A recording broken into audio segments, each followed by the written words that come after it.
Do and Dare, A Brave Boy's Fight for Fortune. By Junior Horatio Alger. Chapter 1. The Post Office at Waynesboro. If we could only keep the post office, Mother, we should be all right, said Herbert Carr, as he and his mother sat together in the little sitting room of the plain cottage which the two had occupied ever since he was a boy of 5. Yes, Herbert, but I am afraid there won't be much chance of it. Who would want to take it from you, Mother? Men are selfish, Herbert, and there is no office, however small, that is not sought after. What was the income last year? Inquired Herbert. Mrs. Carr referred to a blank book lying on the table in which the post office accounts were kept, and answered, $398.50. I shouldn't think that would be much of an inducement to an able-bodied man, who could work at any business. Your father was glad to have it. Yes, Mother, but he had lost an arm in the war, and could not engage in any business that required both hands. That is true, Herbert, but I am afraid there will be more than one who will be willing to relieve me of the duties. Old Mrs. Allen called at the office today, and told me she understood that there was a movement on foot to have Ebenezer Graham appointed. Squire Walsingham's nephew? Yes, it is understood that the squire will throw his influence into the scale, and that will probably decide the matter. Then it's very mean of Squire Walsingham, said Herbert indignantly. He knows that you depend on the office for a living. Most men are selfish, my dear Herbert. But he was an old schoolfellow of Father's, and it was as his substitute that Father went to the war where he was wounded. True, Herbert, but I am afraid that consideration won't weigh much with John Walsingham. I have a great mind to go and see him, Mother. Have you any objections? I have no objections, but I am afraid it will do no good. Mr. Graham ought to be ashamed, with the profits of his store, to want the post office also. His store alone pays him handsomely. Mr. Graham is fond of money. He means to be a rich man. That is true enough. He is about the meanest man in town. A few words are needed in explanation, though the conversation explains itself pretty well. Herbert's father, returning from the war with the loss of an arm, was fortunate enough to receive the appointment of postmaster, and thus earn a small, but with strict economy, adequate income, until a fever terminated his earthly career at middle age. Mr. Graham was a rival applicant for the office, but Mr. Carr's services in the war were thought to give him superior claims, and he secured it. During the month that had elapsed since his death, Mrs. Carr had carried on the post office under a temporary appointment. She was a woman of good business capacity, and already familiar with the duties of the office, having assisted her husband, especially during his sickness, when nearly the whole work devolved upon her. Most of the village people were in favor of having her retained, but the local influence of Squire Walsingham and his nephew was so great that a petition in favor of the latter secured numerous signatures, and was already on file at the department in Washington, and backed by the congressman of the district, who was a political friend of the squire. Mrs. Carr was not aware that the movement for her displacement had gone so far. It was already 9 o'clock when Herbert's conversation with his mother ended, and he resolved to defer his call upon Squire Walsingham till the next morning. About 9 o'clock in the forenoon our young hero rang the bell of the village magnate, and with but little delay was ushered into his presence. Squire Walsingham was a tall, portly man of 50, sleek and evidently on excellent terms with himself. Indeed, he was but 5 years older than his nephew, Ebenezer Graham, and looked the younger of the two, despite the relationship. If he had been a United States Senator, he could not have been more dignified in his deportment, or esteemed himself of greater consequence. He was a selfish man, but he was free from the mean traits that characterized his nephew. "You are the Carr boy," said the squire, pompously, looking over his spectacles at Herbert, as he entered the door. "My name is Herbert Carr," said Herbert shortly. "You have known me all my life." "Certainly," said the squire, a little ruffled at the failure of his grand manner to impose upon his young visitor. "Did I not call you the Carr boy?" Herbert did not fancy being called the Carr boy, but he was there to ask a favor, and he thought it prudent not to show his dissatisfaction. He resolved to come to the point at once. "I have called, Squire Walsingham," he commenced, To ask if you will use your influence to have my mother retained in charge of the post office. Ahem, said the squire, somewhat embarrassed. I am not in charge of the post office department. No, sir, I am aware of that, but the postmaster general will be influenced by the recommendations of people in the village. Very true, said the squire, complacently. Very true and very proper. I do not pretend to say that my recommendation would not weigh with the authorities at Washington. Indeed, the member from our district is a personal friend of mine. You know how we are situated, continued Herbert, who thought it best to state his case as briefly as possible. Father was unable to save anything, and we have no money ahead. If Mother can keep the post office, we shall get along nicely, but if she loses it, we shall have a hard time. I am surprised that in your father's long tenure of office he did not save something, said the squire, in a tone which indicated not only surprise but reproof. There was not much chance to save on a salary of $400 a year, said Herbert soberly, after supporting a family of 3. Ahem, said the squire sagely. Where there's a will there's a way. Improvidence is the great fault of the lower classes. We don't belong to the lower classes, said Herbert, flushing with indignation. Squire Wamsgam was secretly ambitious of representing his district some day in Congress, and he felt that he had made a mistake. It won't do for an aspirant to office to speak of the lower classes, and the squire hastened to repair his error. That was not the term I intended to imply, he condescended to explain. I meant to say that improvidence is the prevailing fault of those whose income is small. We haven't had much chance to be improvident, said Herbert. We have had to spend all our income, but we are not in debt, that is, we have no debts that we are unable to pay. That is well, said Squire Walsingham. But, my young constituent, I mean my young friend, I apprehend that you do not take a right view of public office. It is not designed to support a privileged class in luxury. Luxury on $400 a year, replied Herbert. I am speaking in general terms, said the squire, hastily. I mean to say that I cannot recommend a person to office simply because he or she needs the income. No, sir, I know that, but my mother understands the duties of the office, and no complaint has been made that she does not make a good postmaster. Possibly, said the squire noncommittally, but I am opposed upon principle to conferring offices upon women. Men are more efficient, and better qualified to discharge responsible duties. Then, sir, said Herbert, his heart sinking, I am to understand that you do not favor the appointment of my mother? I should be glad to hear that your mother was doing well, said the squire, but I cannot conscientiously favor the appointment of a woman to be postmaster of Wayneborough. That means that he prefers the appointment should go to his nephew, thought Herbert. If my mother were not competent to discharge the duties, he said, his face showing his disappointment in spite of himself, I would not ask your influence, notwithstanding you were a schoolmate of father's, and he lost his arm while acting as your substitute. I have already said that I wish your mother well, said the squire, coloring, and in any other way I am ready to help her and you. Indeed, I may be able to secure you a situation. Where, sir?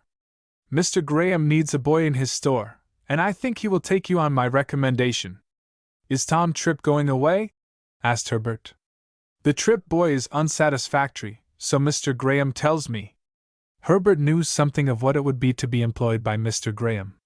Tom Tripp worked early and late for $1.50 per week, without board, for a hard and suspicious taskmaster, who was continually finding fault with him. But for sheer necessity, he would have left Mr. Graham's store long ago. He had confided the unpleasantness of his position to Herbert more than once, and enlisted his sympathy and indignation. Herbert felt that he would not like to work for Mr. Graham at any price, more especially as it seemed likely that the storekeeper was likely to deprive his mother of her office and income. I should not like to work for Mr. Graham, sir, he said. It appears to me that you are very particular, young man, said Squire Walsingham. I would be willing to work for you, sir, but not for him. Ahem, said the squire, somewhat mollified. I will think of your case. Herbert left the house, feeling that his mother's removal was only a matter of time. Chapter 2. Herbert's Chance. Herbert left the house of Squire Walsingham in a sober frame of mind. He saw clearly that his mother would not long remain in office, and without her official income they would find it hard to get along. To be sure, she received a pension of $8 a month, in consideration of her husband's services in the war, but $8 would not go far towards supporting their family, small as it was. There were other means of earning a living, to be sure, but Waynesboro was an agricultural town mainly, and unless he hired out on a farm there seemed no way open to him, while the little sewing his mother might be able to procure would probably pay her less than $1 a week. The blow fell sooner than he expected. In the course of the next week Mrs. Carr was notified that Ebenezer Graham had been appointed her successor, and she was directed to turn over the papers and property of the office to him. She received the official notification by the afternoon mail, and in the evening she was favored by a call from her successor. Ebenezer Graham was a small man, with insignificant, mean-looking features, including a pair of weasel-like eyes and a turn-up nose. It did not require a skillful physiognomist to read his character in his face. Meanness was stamped upon it in unmistakable characters. "Good evening, Mr. Graham," said the widow, gravely. "Good evening, ma'am," said the storekeeper. "I've called to see you, Mrs. Carr, about the post office. I presume you have heard." "I have heard that you are to be my successor." "Just so. As long as your husband was alive, I didn't want to step into his shoes." "But you are willing to step into mine," said Mrs. Carr, smiling faintly. "Just so. That is, the government appear to think a man ought to be in charge of so responsible a position. I shall be glad if you manage the office better than I have done. You see, ma'am, it stands to reason that a man is better fitted for business than a woman," said Ebenezer Graham, in a smooth tone, for he wanted to get over this rather awkward business as easily as possible. "Women, you know, was made to adorn the domestic circles, etc. Adorning the domestic circle won't give me a living," said Mrs. Carr, with some bitterness, for she knew that but for the grasping spirit of the man before her she would have been allowed to retain her office. "I was coming to that," said the new postmaster. "Of course, I appreciate your position as a widder, without much means, and I'm going to make you an offer, that is, your boy, Herbert." Herbert looked up from a book he was reading, and listened with interest to hear the benevolent intentions of the new postmaster. "I am ready to give him a place in my store," proceeded Ebenezer. "I always keep a boy, and thinks I to myself, the wages I give will help along the widder Carr, you see. I like to combine business with consideration for my feller creeters." Mrs. Carr smiled faintly, for in spite of her serious strait she could not help being amused at the notion of Ebenezer Graham's philanthropy. "What's going to become of Tom Tripp?" asked Herbert abruptly. "Thomas Tripp isn't exactly the kind of boy I want in my store," said Mr. Graham. "He's a harum-scarum sort of boy, and likes to shirk his work. Then I suspect he stops to play on the way when I send him on errands. Yesterday he was 5 minutes longer than he need to have been in going to Sam Dunning's to carry some groceries. Thomas doesn't seem to appreciate his privileges in being connected with a business like mine." Tom Tripp was hardly to blame for not recognizing his good luck in occupying a position where he received $1.50 a week for 14 hours daily work, with half a dozen scoldings thrown in. "How do you know I will suit you any better than Tom?" asked Herbert, who did not think it necessary to thank Mr. Graham for the proffered engagement until he learned just what was expected of him, and what his pay was to be. "You're a different sort of a boy," said Ebenezer, with an attempt at a pleasant smile. "You've been brought up different. I've heard you're a smart, capable boy, that isn't afraid of work." "No, sir, I am not, if I am fairly paid for my work." The new postmaster's jaw fell, and he looked uneasy, for he always grudged the money he paid out, even the paltry $1.50 which went to poor Tom. "I always calculate to pay fair wages," he said. "But I ain't rich, and I can't afford to fling away money." "How much do you pay Tom Tripp?" asked Herbert. He knew, but he wanted to draw Mr. Graham out. "I pay Thomas $1.50 a week," answered the storekeeper, in a tone which indicated that he regarded this, on the whole, as rather a munificent sum. And he works from 7 in the morning till 9 o'clock at night, proceeded Herbert. Them are the hours, said Ebenezer, who knew better how to make money than to speak grammatically. It makes a pretty long day, observed Mrs. Carr. So it does, ma'am, but it's no longer than I work myself. You get paid rather better, I presume. Of course, ma'am, as I am the proprietor. I couldn't think of working for any such sum, said Herbert, decidedly.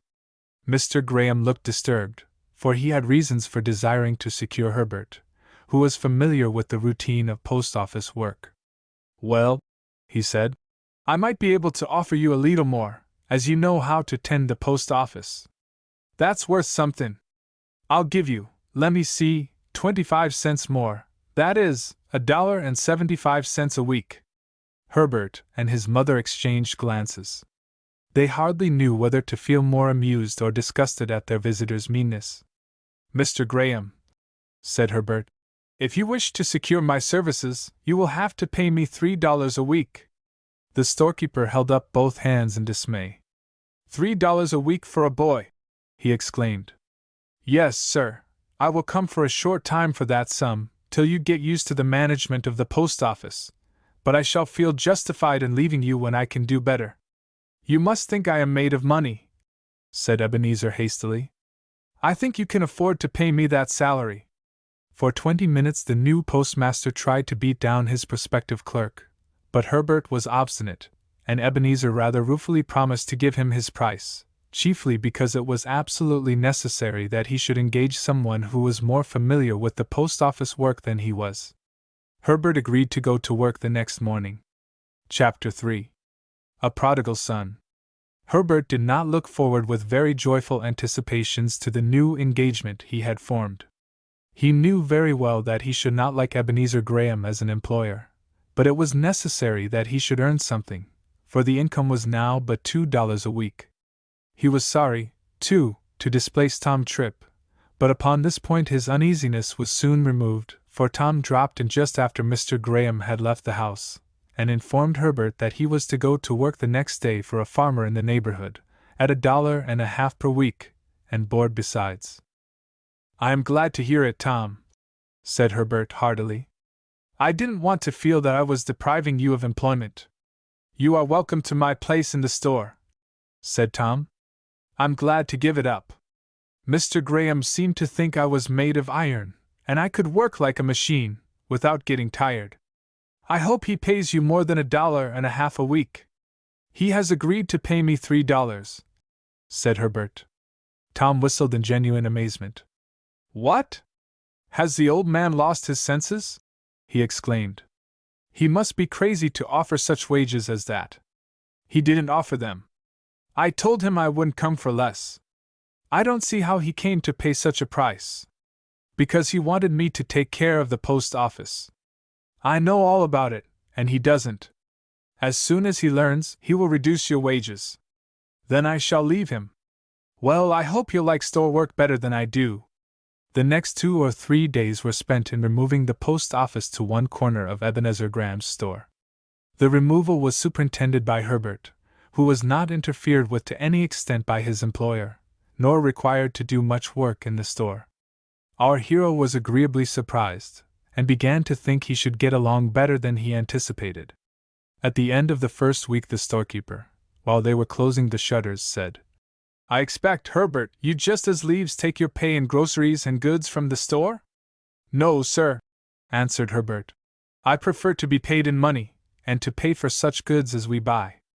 I don't see what odds it makes to you, said Ebenezer. It comes to the same thing, doesn't it? Then if it comes to the same thing, retorted Herbert, why do you want to pay me in goods? Ahem! It saves trouble. I'll just charge everything you buy, and give you the balance Saturday night. I should prefer the money, Mr. Graham, said Herbert firmly. So the storekeeper, considerably against his will, drew $3 in bills from the drawer and handed them to his young clerk. It's a good deal of money, Herbert, he said, for a boy. There ain't many men would pay you such a good salary. I earn every cent of it, Mr. Graham, said Herbert, whose views on the salary question differed essentially from those of his employer. The next morning Mr. Graham received a letter which evidently disturbed him. Before referring to its contents, it is necessary to explain that he had one son, 19 years of age, who had gone to Boston 2 years previous, to take a place in a dry goods store on Washington Street. Ebenezer Graham, Jr., or Eben, as he was generally called, was, in some respects, like his father. He had the same features, and was quite as mean, so far as others were concerned, but willing to spend money for his own selfish pleasures. He was fond of playing pool and cards, and had contracted a dangerous fondness for whiskey, which consumed all the money he could spare from necessary expenses, and even more, so that, as will presently appear, he failed to meet his board bills regularly. Eben had served an apprenticeship in his father's store, having been, in fact, Tom Tripp's predecessor. He tired of his father's strict discipline, and the small pay out of which he was required to purchase his clothes, and went to Boston to seek a wider sphere. To do Eben justice, it must be admitted that he had good business capacity, and if he had been able, like his father, to exercise self-denial, and make money getting his chief enjoyment, he would no doubt have become a rich man in time. As it was, whenever he could make his companions pay for his pleasures, he did so. I now come to the letter which had brought disquietude to the storekeeper. It ran thus: Dear Sir, I understand that you are the father of Mr. Eben Graham, who has been a boarder at my house for the last 6 months. I regret to trouble you, but he is now owing me 6 weeks' board, and I cannot get a cent out of him, though he knows I am a poor widow, dependent on my board money for my rent and house expenses. As he is a minor, the law makes you responsible for his bills, and though I dislike to trouble you, I am obliged, in justice to myself, to ask you to settle his board bill, which I enclose. You will do me a great favor if you will send me the amount, $30, within a week, as my rent is coming due. Yours respectfully, Susan Jones. The feelings of a man like Ebenezer Graham can be imagined when he read this unpleasant missive. $30! He groaned. What can the graceless boy be thinking of, to fool away his money, and leave his bills to be settled by me? If this keeps on, I shall be ruined. It's too bad, when I am slaving here, for Eben to waste my substance on riotous living. I've a great mind to disown him. Let him go his own way, and fetch up in the poorhouse, if he chooses. But it is not easy for a man to cast off an only son, even though he is as poorly supplied with natural affections as Ebenezer Graham. Besides, Eben's mother interceded for him, and the father, in bitterness of spirit, was about to mail a registered letter to Mrs. Jones, when the cause of his anguish suddenly made his appearance in the store. "How are you, father?" he said nonchalantly, taking a cigar from his mouth. "Didn't expect to see me, did you?" "What brings you here, Eben?" asked Mr. Graham, uneasily. "Well, the cars brought me to Stockton, and I've walked the rest of the way." "I've heard of you," said his father, frowning. "I got a letter last night from Mrs. Jones. She said she was going to write," said Eben, shrugging his shoulders. "How came it," said his father, his voice trembling with anger, "that you haven't paid your board bill for 6 weeks?" "I didn't have the money," said Eben, with a composure which was positively aggravating to his father. "And why didn't you have the money? Your wages are ample to pay all your expenses. It costs more money to live in Boston than you think for, father. Don't you get $10 a week, sir? At your age I got only 7, and saved $2 a week. You didn't live in Boston, father." "I didn't smoke cigars," said his father, angrily, as he fixed his eye on the one his son was smoking. "How much did you pay for that miserable weed?" "You're mistaken, father. It's a very good article. I paid $8 a hundred." $8 a hundred! gasped Mr. Graham. "No wonder you can't pay your board bill. I can't afford to spend my money on cigars." "Oh, yes, you can, father, if you choose. Why, you're a rich man." "A rich man?" repeated Mr. Graham, nervously. "It would take a rich man to pay your bills. But you haven't told me why you have come home." "I lost my situation, father. Some meddlesome fellow told my employer that I occasionally played a game of pool, and my tailor came to the store and dunned me. So old Boggs gave me a long lecture and my walking papers, and here I am." Ebenezer Graham was sorely troubled, and though he isn't a favorite of mine, I confess that in this matter he has my sincere sympathy. Chapter 4. Herbert loses his place. Ebenezer Graham with some difficulty ascertained from Eben that he had other bills, amounting in the aggregate to $47. This added to the board bill, made a total of $77. Mr. Graham's face elongated perceptibly. "That is bad enough," he said. "But you have lost your income also, and that makes matters worse. Isn't there a chance of the firm taking you back?" "No, sir," replied the prodigal. "You see, we had a flare-up, and I expressed my opinion of them pretty plainly. They wouldn't take me back if I'd come for nothing." "And they won't give you a recommendation either?" said Ebenezer, with a half-groan. "No, sir, I should say not." "So you have ruined your prospects so far as Boston is concerned," said his father bitterly. "May I ask how you expect to get along?" "I have a plan," said Eben, with cheerful confidence. "What is it?" "I would like to go to California. If I can't get any situation in San Francisco, I can go to the mines." "Very fine, upon my word," said his father sarcastically. "And how do you propose to get to California?" "I can go either by steamer, across the isthmus, or over the Union Pacific Road." "That isn't what I mean. Where are you to get the money to pay your fare with?" "I suppose you will supply that," said Eben. "You do? Well, it strikes me you have some assurance," ejaculated Mr. Graham. "You expect me to advance hundreds of dollars, made by working early and late, to support a spendthrift son?" "I'll pay you back as soon as I am able," said Eben, a little abashed. "No doubt. You pay me in the same way you pay your board bills," said Ebenezer, who may be excused for the sneer. "I can invest my money to better advantage than upon you." "Then, if you will not do that," said Eben, sullenly, "I will leave you to suggest a plan." "There is only one plan I can think of, Eben. Go back to your old place in the store. I will dismiss the car boy, and you can attend to the post office, and do the store work." "What, go back to tending a country grocery, after being a salesman in a city store?" exclaimed Eben, disdainfully. "Yes, it seems the only thing you have left. It's your own fault that you are not still a salesman in the city." Eben took the cigar from his mouth, and thought rapidly. "Well," he said after a pause, "if I agree to do this, what will you pay me?" "What will I pay you?" "Yes, will you pay me $10 a week, the same as I got at Hanbury and Dean's?" $10 a week!" ejaculated Ebenezer. "I don't get any more than that myself." "I guess there's a little mistake in your calculations, father," said Eben, significantly. "If you don't make at least $40 a week, including the post office, then I am mistaken." "So you are ridiculously mistaken," said his father sharply. "What you presume is entirely out of the question. You forget that you will be getting your board, and Tom Tripp only received $1.50 a week without board." "Is that all you pay to Herbert Carr?" "I pay him a little more," admitted Ebenezer. "What will you give me?" "I'll give you your board and clothes," said Ebenezer. "And that seems to be more than you made in Boston." "Are you in earnest?" asked Eben, in genuine dismay. "Certainly. It isn't a bad offer either. Do you suppose a young man like me can get along without money?"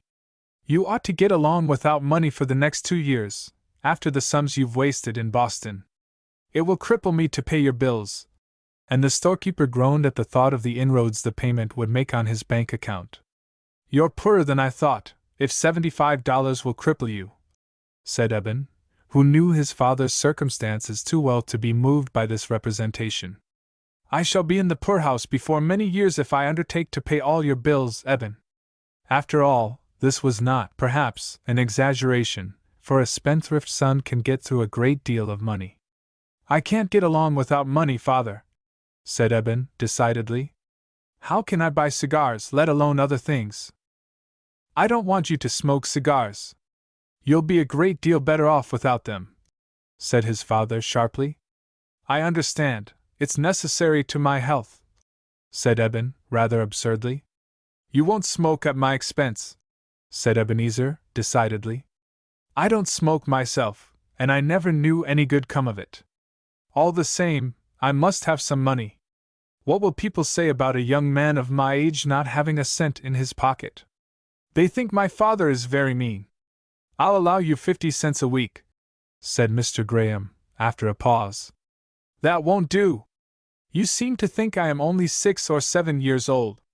Finally, after considerable haggling, Mr. Graham agreed to pay his son $1.50 a week, in cash, besides board and clothes.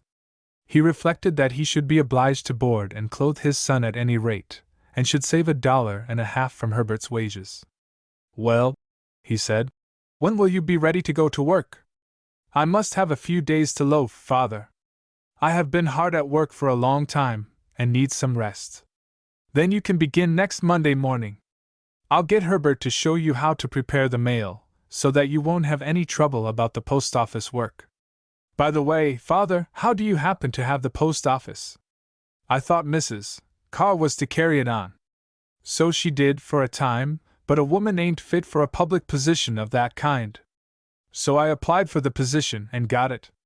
"What's Mrs. Carr going to do?" "She's got her pension," said Ebenezer shortly. $8 a month, isn't it?" "Yes." "That ain't much to support a family." "She'll have to do something else then, I suppose?" "There isn't much to do in Wayneborough." "That isn't my lookout." "She can take in sewing or washing," suggested Ebenezer, who did not trouble himself much about the care of his neighbors.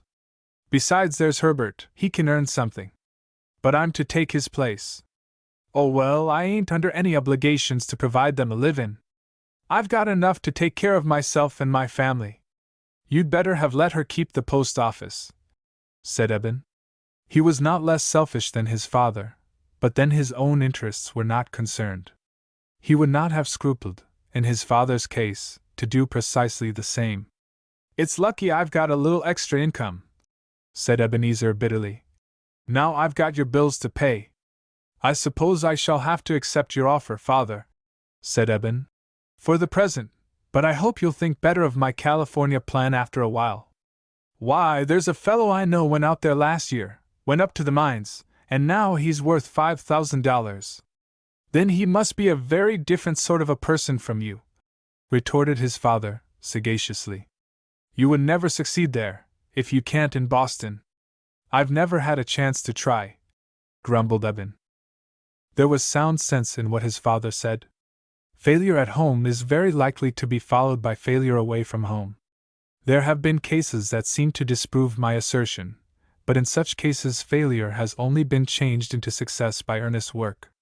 I say to my young readers, therefore, never give up a certainty at home to tempt the chances of success in a distant state, unless you are prepared for disappointment. When the engagement had been made with Eben, Mr. Graham called Herbert to his presence. "Herbert," said he, "I won't need you after Saturday night. My son is going into the store, and will do all I require. You can tell him how to prepare the mails, etc." "Very well, sir," answered Herbert. It was not wholly a surprise, but it was a disappointment, for he did not know how he could make $3 a week in any other way, unless he left Wayneborough. Chapter 5. Eben's Scheme. Saturday night came, and with it the end of Herbert's engagement in the post office.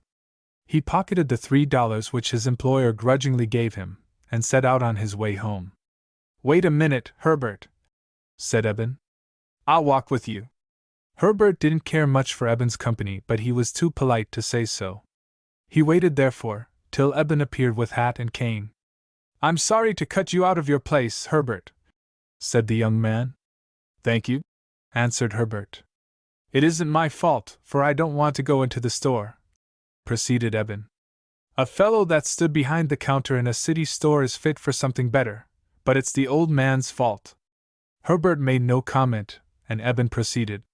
"Yes," said he, "it's the old man's fault. He's awfully stingy, you know that yourself." Herbert did know it, but thought it would not be in good taste to say so. "I suppose Wayneborough is rather dull for you after living in the city," he remarked. "I should say so. This village is a dull hole, and yet father expects me to stay here cooped up in a little country store. I won't stay here long, you may be sure of that. Where will you go? I don't know yet. I want to go to California, but I can't unless the old man comes down with the requisite amount of tin. You'll soon have your situation back again. I won't stand in your way. I'm not very particular about going back, said Herbert, but I must find something to do. Just so, said Eben. The place will do well enough for a boy like you, but I am a young man, and entitled to look higher. By the way, I've got something in view that may bring me in $5,000 within a month. Herbert stared at his companion in surprise, not knowing any short-cut to wealth. Do you mean it? He asked, incredulously. Yes, said Eben. I suppose you don't care to tell what it is. Oh, I don't mind, it's a lottery. Oh, said Herbert, in a tone of disappointment. Yes, answered Eben. You may think lotteries are a fraud and all that, but I know a man in Boston who drew last month a prize of $15,000. The ticket only cost him $1. What do you say to that? Such cases can't be very common, said Herbert, who had a good share of common sense. Not so uncommon as you think, returned Eben, nodding. I don't mean to say that many draw prizes as large as that, but there are other prizes of $5,000, and $1,000, and so on. It would be very comfortable to draw a prize of even $500, wouldn't it now? Herbert admitted that it would. I'd send for a ticket by Monday morning's mail, continued Eben, if I wasn't so hard up. The old man's mad because I ran into debt, and he won't give me a cent. Will you do me a favor? What is it? Asked Herbert cautiously. Lend me $2. You've got it, I know, because you were paid off tonight. I would send for 2 tickets, and agree to give you quarter of what I draw. Isn't that fair? It may be, said Herbert, but I haven't any money to lend. You have $3 in your pocket at this moment. Yes, but it isn't mine. I must hand it to Mother. And give up the chance of winning a prize. I'll promise to give you half of whatever I draw, besides paying back the money. Thank you, but I can't spare the money. You are getting as miserly as the old man, said Eben, with a forced laugh. Eben, said Herbert seriously, you don't seem to understand our position. Mother has lost the post office, and has but $8 a month income. I've earned $3 this week, but next week I may earn nothing. You see, I can't afford to spend money for lottery tickets. Suppose by your caution you lose $500. Nothing risk, nothing gain. I have no money to risk, said Herbert firmly. Oh, well, do as you please, said Eben, evidently disappointed. I thought I'd make you the offer, because I should like to see you win a big prize. Thank you for your friendly intention, said Herbert, but I am afraid there are a good many more blanks than prizes. If there were not, it wouldn't pay the lottery men to carry on the business. This was common sense, and I cannot forbear at this point to press it upon the attention of my young reader. Of all schemes of gaining wealth, about the most foolish is spending money for lottery tickets. It has been estimated by a sagacious writer that there is about as much likelihood of drawing a large prize in a lottery as of being struck by lightning, and that, let us hope, is very small. I guess I won't go any farther, said Eben, abruptly, having become convinced that Herbert could not be prevailed upon to lend him money. Good night, then, said Herbert. Good night. Well, Mother, I'm out of work, said Herbert, as he entered the little sitting room, and threw down his week's wages. Our young hero was of a cheerful temperament, but he looked and felt sober when he said this. But for the Grahams we should have a comfortable living, the boy proceeded. First, the father took away the post office from you, and now the son has robbed me of my place. Don't be discouraged, Herbert, said his mother. God will find us a way out of our troubles.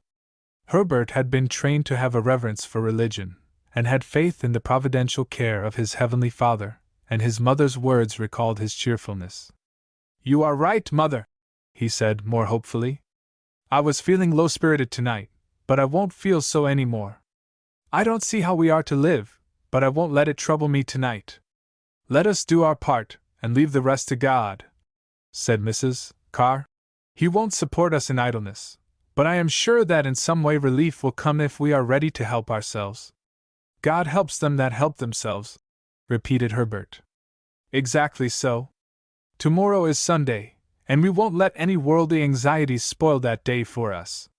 When Monday comes, we will think over what is best to be done. The next day Herbert and his mother attended church in neat apparel, and those who saw their cheerful faces were not likely to guess the serious condition of their affairs. They were not in debt, to be sure, but, unless employment came soon, they were likely to be ere long, for they had barely enough money ahead to last them 2 weeks. Monday morning came, and brought its burden of care. I wish there was a factory in Waynesboro, said Herbert. I am told that boys of my age sometimes earn $6 or $7 a week. I have heard so. Here there seems nothing, except working on a farm. And the farmers expect boys to take their pay principally in board. That is a consideration, but if possible, I hope we shall not be separated at meals. I will try other things first, said Herbert. How would you like some fish for dinner, Mother? My time isn't of any particular value, and I might as well go fishing. Do so, Herbert. It will save our buying meat, which, indeed, we can hardly afford to do. Herbert felt that anything was better than idleness, so he took his pole from the shed, and, after digging a supply of bait, set out for the banks of the river half a mile away. Through a grassy lane leading from the main street, he walked down to the river with the pole on his shoulder. He was not destined to solitude, for under a tree whose branches hung over the river sat a young man, perhaps 25 years of age, with a book in his hand. Chapter 6. Herbert's Good Luck. Good morning, said the young man, pleasantly. Good morning, answered Herbert politely. He recognized the young man, though he had never seen him before, as a visitor from the city, who was boarding at the hotel, if the village tavern could be so designated. He seemed to be a studious young man, for he always had a book in his hand. He had a pleasant face, but was pale and slender, and was evidently in poor health. I see you are going to try your luck at fishing, said the young man. Yes, sir, I have nothing else to do, and that brings me here. I, too, have nothing else to do, but I judge from your appearance that you have not the same reason for being idle. What is that, sir? Poor health. No, sir, I have never been troubled in that way. You are fortunate. Health is a blessing not to be overestimated. It is better than money. I suppose it is, sir, but at present I think I should value a little money. Are you in want of it? Asked the young man, earnestly. Yes, sir, I have just lost my place in the post office. I think I have seen you in the post office. Yes, sir, my mother had charge of the office till 2 weeks since, when it was transferred to Mr. Graham.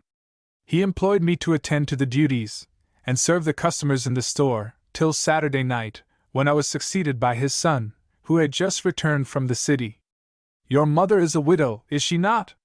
Yes, sir. I know where you live, I have had it pointed out to me. Your father served in the war, did he not? Yes, sir, and the injuries he received hastened his death. The young man looked thoughtful. Then he said, How much did Mr. Graham pay you for your services? $3 a week.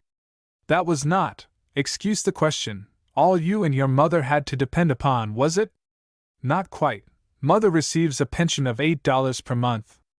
$5 a week altogether, that is very little. It is only $2 now, sir. True, but you have health and strength, and those will bring money. In one respect you are more fortunate than I. You have a mother. I have neither father nor mother. I'm sorry for you, sir. Thank you. Anyone is to be pitied who has lost his parents. Now, as I have asked about your affairs, it is only fair that I should tell you about myself. To begin with, I am rich. Don't look envious, for there is something to counterbalance. I am of feeble constitution, and the doctors say that my lungs are affected. I have studied law, but the state of my health has obliged me to give up, for the present at least, the practice of my profession. But if you are rich you do not need to practice, said Herbert, who may be excused for still thinking his companion's lot a happy one. No, I do not need to practice my profession, so far as the earning of money is concerned, but I want something to occupy my mind. The doctors say I ought to take considerable outdoor exercise, but I suppose my physical condition makes me indolent, for my chief exercise has been, thus far, to wander to the banks of the river and read under the trees. That isn't very severe exercise, said Herbert, smiling. No, still it keeps me out in the open air, and that is something. Now tell me, what are your plans? My hope is to find something to do that will enable me to help Mother, but there doesn't seem much chance of finding anything in Waynesboro. Do you think I could get a place in the city? You might, but even if you did, you would find it difficult to earn your own living, and there would be no chance of your helping your mother. Herbert, though naturally sanguine and hopeful, looked sober. Just then he had a bite, and drew out a good-sized pickerel.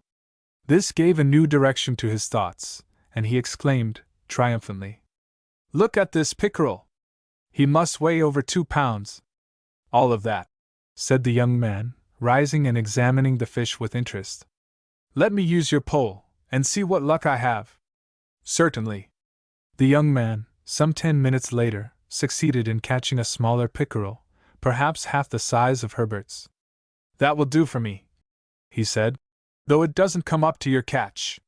For 2 hours Herbert and his friend alternately used the pole, and the result was quite a handsome lot of fish. "You have more fish than you want," said the young man. "You had better bring what you don't want to the hotel. I heard the landlord say he would like to buy some." "That would suit me," said Herbert. "If he wants fish, I want money. Come along with me, then. Really, I don't know when I have passed a forenoon so pleasantly. Usually I get tired of my own company, and the day seems long to me. I believe I see my way clear to a better way of spending my time. You say you want a place. How would you like me for an employer? I am sure I should like you, but you are not in any business." "No," said the young man, smiling. "Or rather, my business is the pursuit of health and pleasure just now. In that I think you can help me. I shall be very glad to, if I can, Mr. Dash. My name is George Melville. Let me explain my idea to you.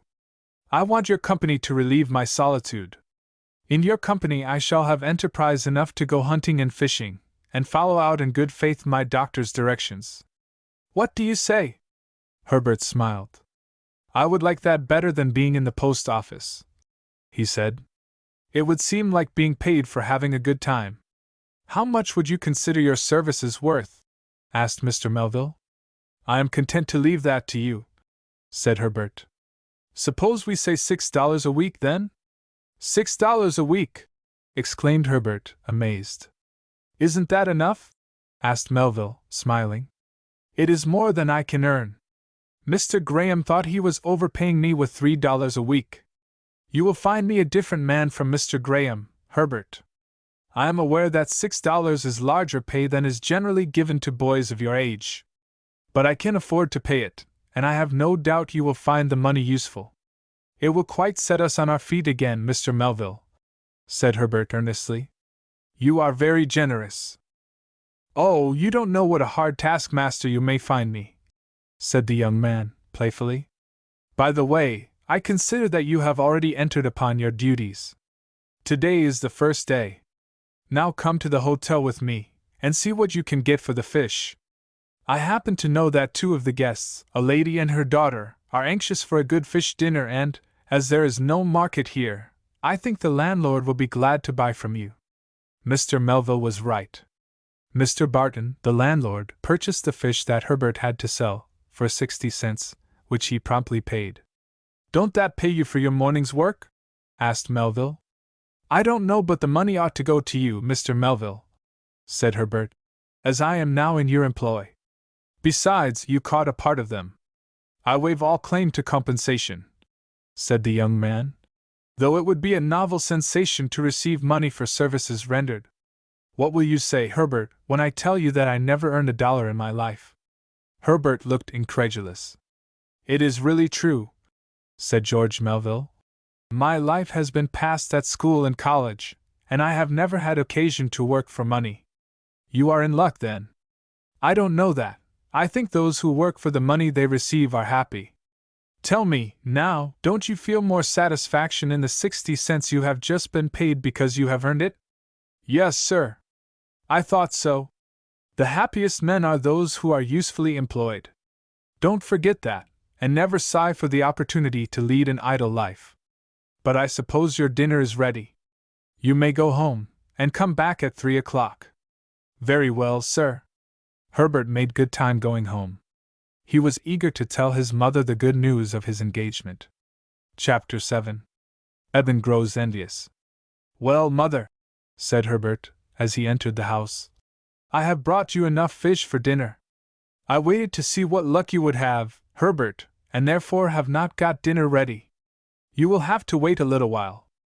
I shall be all the hungrier, mother, said Herbert. Mrs. Carr could not help noticing the beaming look on her son's face. You look as if you had received a legacy, Herbert, she said. Herbert laughed. There it is, he said, displaying the 60 cents he had received from the landlord. There are 10 cents more than I should have received for a whole day's work at the store, he said. Where did you get it, Herbert? I sold a mess of fish to Mr. Barton, of the hotel. You must have had good luck in fishing, said his mother, looking pleased. I had help, mother. Mr. Melville, the young man from the city, who boards at the hotel, helped me fish. Well, Herbert, you have made a good beginning. I couldn't help feeling a little depressed when you left me this morning, reflecting that we had but my pension to depend upon.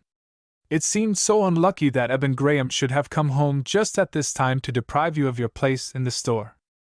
It was a piece of good luck for me, mother. I don't see how, said Mrs. Carr, naturally puzzled. Because I have a better situation already.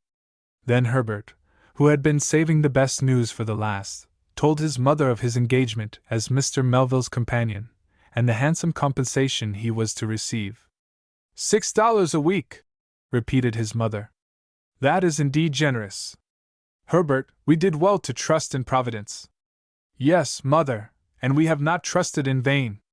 After dinner Herbert did some chores for his mother, and then went to the hotel to meet his new employer. He found him occupying a large and pleasant room on the second floor. The table near the window was covered with books, and there were some 30 or 40 volumes arranged on shelves. I always bring books with me, Herbert, said the young man. I am very fond of reading, and hitherto I have occupied too much time, perhaps, in that way, too much, because it has interfered with necessary exercise. Hereafter I shall devote my forenoon to some kind of outdoor exercise in your company, and in the afternoon you can read to me, or we can converse. Shall I read to you now, Mr. Melville? Asked Herbert. Yes, here is a recent magazine. I will select an article for you to read. It will rest my eyes, and besides it is pleasanter to have a companion than to read oneself. The article was one that interested Herbert as well as Mr. Melville, and he was surprised when he had finished to find that it was nearly 5 o'clock. Didn't the reading tire you, Herbert? Asked Melville. No, sir, not at all. It is evident that your lungs are stronger than mine. At 5 o'clock Melville dismissed his young companion. Do you wish me to come this evening? Asked Herbert. Oh, no, I wouldn't think of taking up your evenings. At the post office I had to stay till 8 o'clock. Probably it was necessary there. I won't task you so much. When shall I come tomorrow? At 9 o'clock. That isn't very early, said Herbert, smiling. No, I don't get up very early. My health won't allow me to cultivate early rising. I shall not be through breakfast much before 9. I see you don't mean to overwork me, Mr. Melville. No, for it would involve overworking myself. I shall certainly have an easy time, thought Herbert, as he walked homeward. He reflected with satisfaction that he was being paid at the rate of $1 a day, which was quite beyond anything he had ever before earned. Indeed, today he had earned 60 cents besides the sum received for the fish. After supper Herbert went to the store to purchase some articles for his mother. He was waited on by Mr. Graham in person. As the articles called for would amount to nearly $1, the storekeeper said cautiously, "Of course, you are prepared to pay cash?" "Certainly, sir," returned Herbert. "I mentioned it because I knew your income was small. said Ebenezer, apologetically. It is more than it was last week, said Herbert, rather enjoying the prospect of surprising the storekeeper. Why, you ain't found anything to do, have you? Asked Mr. Graham, his face indicating curiosity. Yes, sir. I am engaged as companion by Mr. Melville, who is staying at the hotel. I don't know what he wants of a companion, said the storekeeper, with that disposition to criticize the affairs of his neighbors often found in country places. He thinks he needs one, answered Herbert. And how much does he pay you now? Queried Ebenezer. $6 a week. You don't mean it, ejaculated the storekeeper. Why, the man must be crazy. I don't think he is, said Herbert, smiling. Got plenty of money, I take it? Continued Ebenezer, who had a good share of curiosity. Yes, he tells me he is rich. How much money has he got? He didn't tell me that. Well, I declare. You're lucky, that's a fact. There was an interested listener to this conversation in the person of Eben, who had been in the store all day, taking Herbert's place. As we know, the position by no means suited the young man. He had been employed in a store in Boston, and to come back to a small country grocery might certainly be considered a descent. Besides, the small compensation allowed him was far from satisfying Eben. He was even more dissatisfied when he learned how fortunate Herbert was. To be selected as a companion by a rich young man was just what he would have liked himself, and he flattered himself that he should make a more desirable companion than a mere boy like Herbert. As our hero was leaving the store, Eben called him back. What was that you were telling father about going round with a young man from the city? He asked. Herbert repeated it. And he pays you $6 a week? Asked Eben, enviously. Yes, of course, I shouldn't have asked so much, but he fixed the price himself. You think he is very rich? Said Eben thoughtfully. Yes, I think so. What a splendid chance it would be for me, thought Eben. If I could get intimate with a man like that, he might set me up in business some day, perhaps take me to Europe, or round the world. How much of the time do you expect to be with this Mr. Melville? He asked. Herbert answered the question. Does he seem like a man easy to get along with? Very much so. Eben inwardly decided that, if he could, he would oust Herbert from his desirable place, and substitute himself. It was a very mean thought, but Eben inherited meanness from his father. Herbert, he said, will you do me a favor? What is it? Asked our hero. Will you take my place in the store this evening? I am not feeling well, and want to take a walk. Yes, answered Herbert, as soon as I have run home to tell mother where I am. That's a good fellow. You shan't lose anything by it. I'll give you 10 cents. You needn't pay me anything, Eben. I'll do it as a favor. You're a trump, Herbert. Come back as soon as you can. When Eben was released from the store, he went over to the hotel, and inquired for Mr. Melville, leaving his unsuspecting young substitute in the post office. Chapter 8. Eben's Assurance. A young man wishes to see you, Mr. Melville, said the servant. George Melville looked up in some surprise from his book, and said, You may show him up. It must be Herbert, he thought. But when the door was opened, and the visitor shown in, Mr. Melville found it was an older person than Herbert. Eben, for it was he, distorted his mean features into what he regarded as a pleasant smile, and without waiting to receive a welcome, came forward with extended hand. I believe you are Mr. Melville, he said inquiringly. Yes, that is my name, said Melville, looking puzzled. I don't remember you. Have I met you before? You saw me in father's store, very likely, said Eben. I am Eben Graham, son of Ebenezer Graham, the postmaster. Indeed! That accounts for your face looking familiar. You resemble your father very closely. I'm a chip off the old block with modern improvements, said Eben, smirking. Father's always lived in the country, and he ain't very stylish. I've been employed in Boston for a couple of years past, and got a little city polish. You don't show much of it, thought Melville, but he refrained from saying so. So you have come home to assist your father, he said politely. Well, no, not exactly, answered Eben. I feel that a country store isn't my sphere. Then you propose to go back to the city? Probably I shall do so eventually, but I may stay here in Wayneborough a while if I can make satisfactory arrangements. I assure you that it was not my wish to take Herbert Carr's place. Herbert told me that you had assumed his duties. It is only ad interim. I assure you, it is only ad interim. I am quite ready to give back the place to Herbert, who is better suited to it than I. I wonder what the fellow is driving at, thought Melville. Eben did not long leave him in doubt. Herbert tells me that he has made an engagement with you, continued Eben, desiring to come to his business as soon as possible. Yes, we have made a mutual arrangement. Of course, it is very nice for him, and so I told him. I think I am quite as much a gainer by it as he is, said Melville. Herbert was right. He is easily suited, said Eben to himself. Of course, Eben added, clearing his throat, Herbert isn't so much of a companion to you as if he were a few years older. I don't know that. It seems to me that he is a very pleasant companion, young as he is. To be sure, Herbert is a nice boy, and father was glad to help him along by giving him a place, with a larger salary than he ever paid before. What is he driving at? Thought Melville.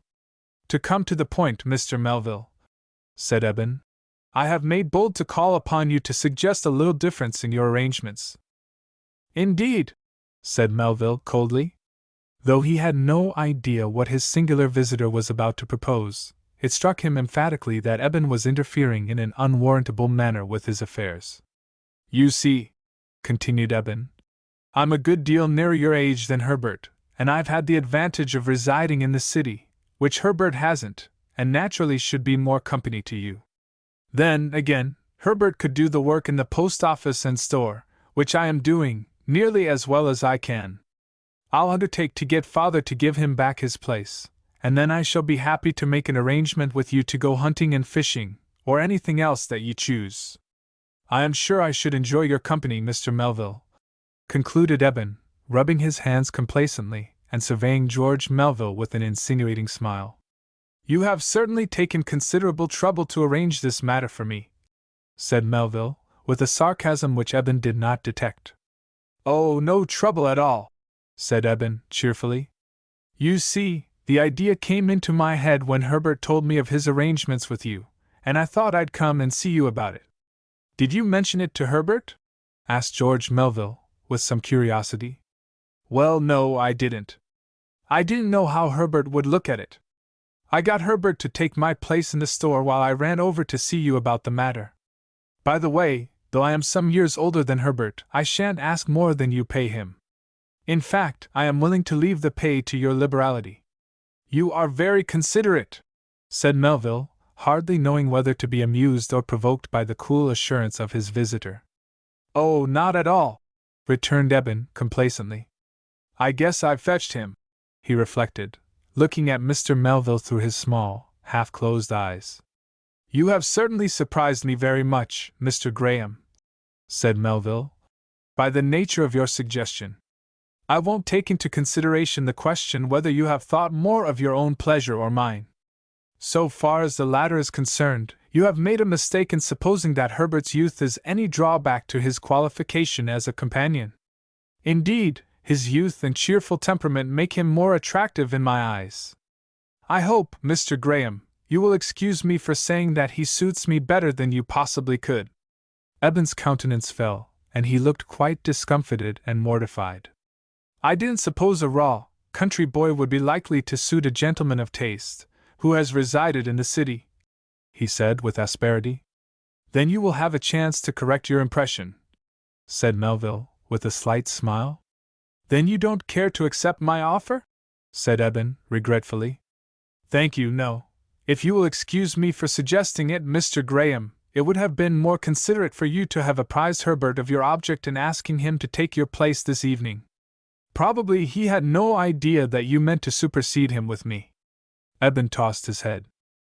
You mustn't think, Mr. Melville, he said, that I was after the extra pay. $6 doesn't seem much to me. I was earning $10 a week in Boston, and if I had stayed, should probably have been raised to 12.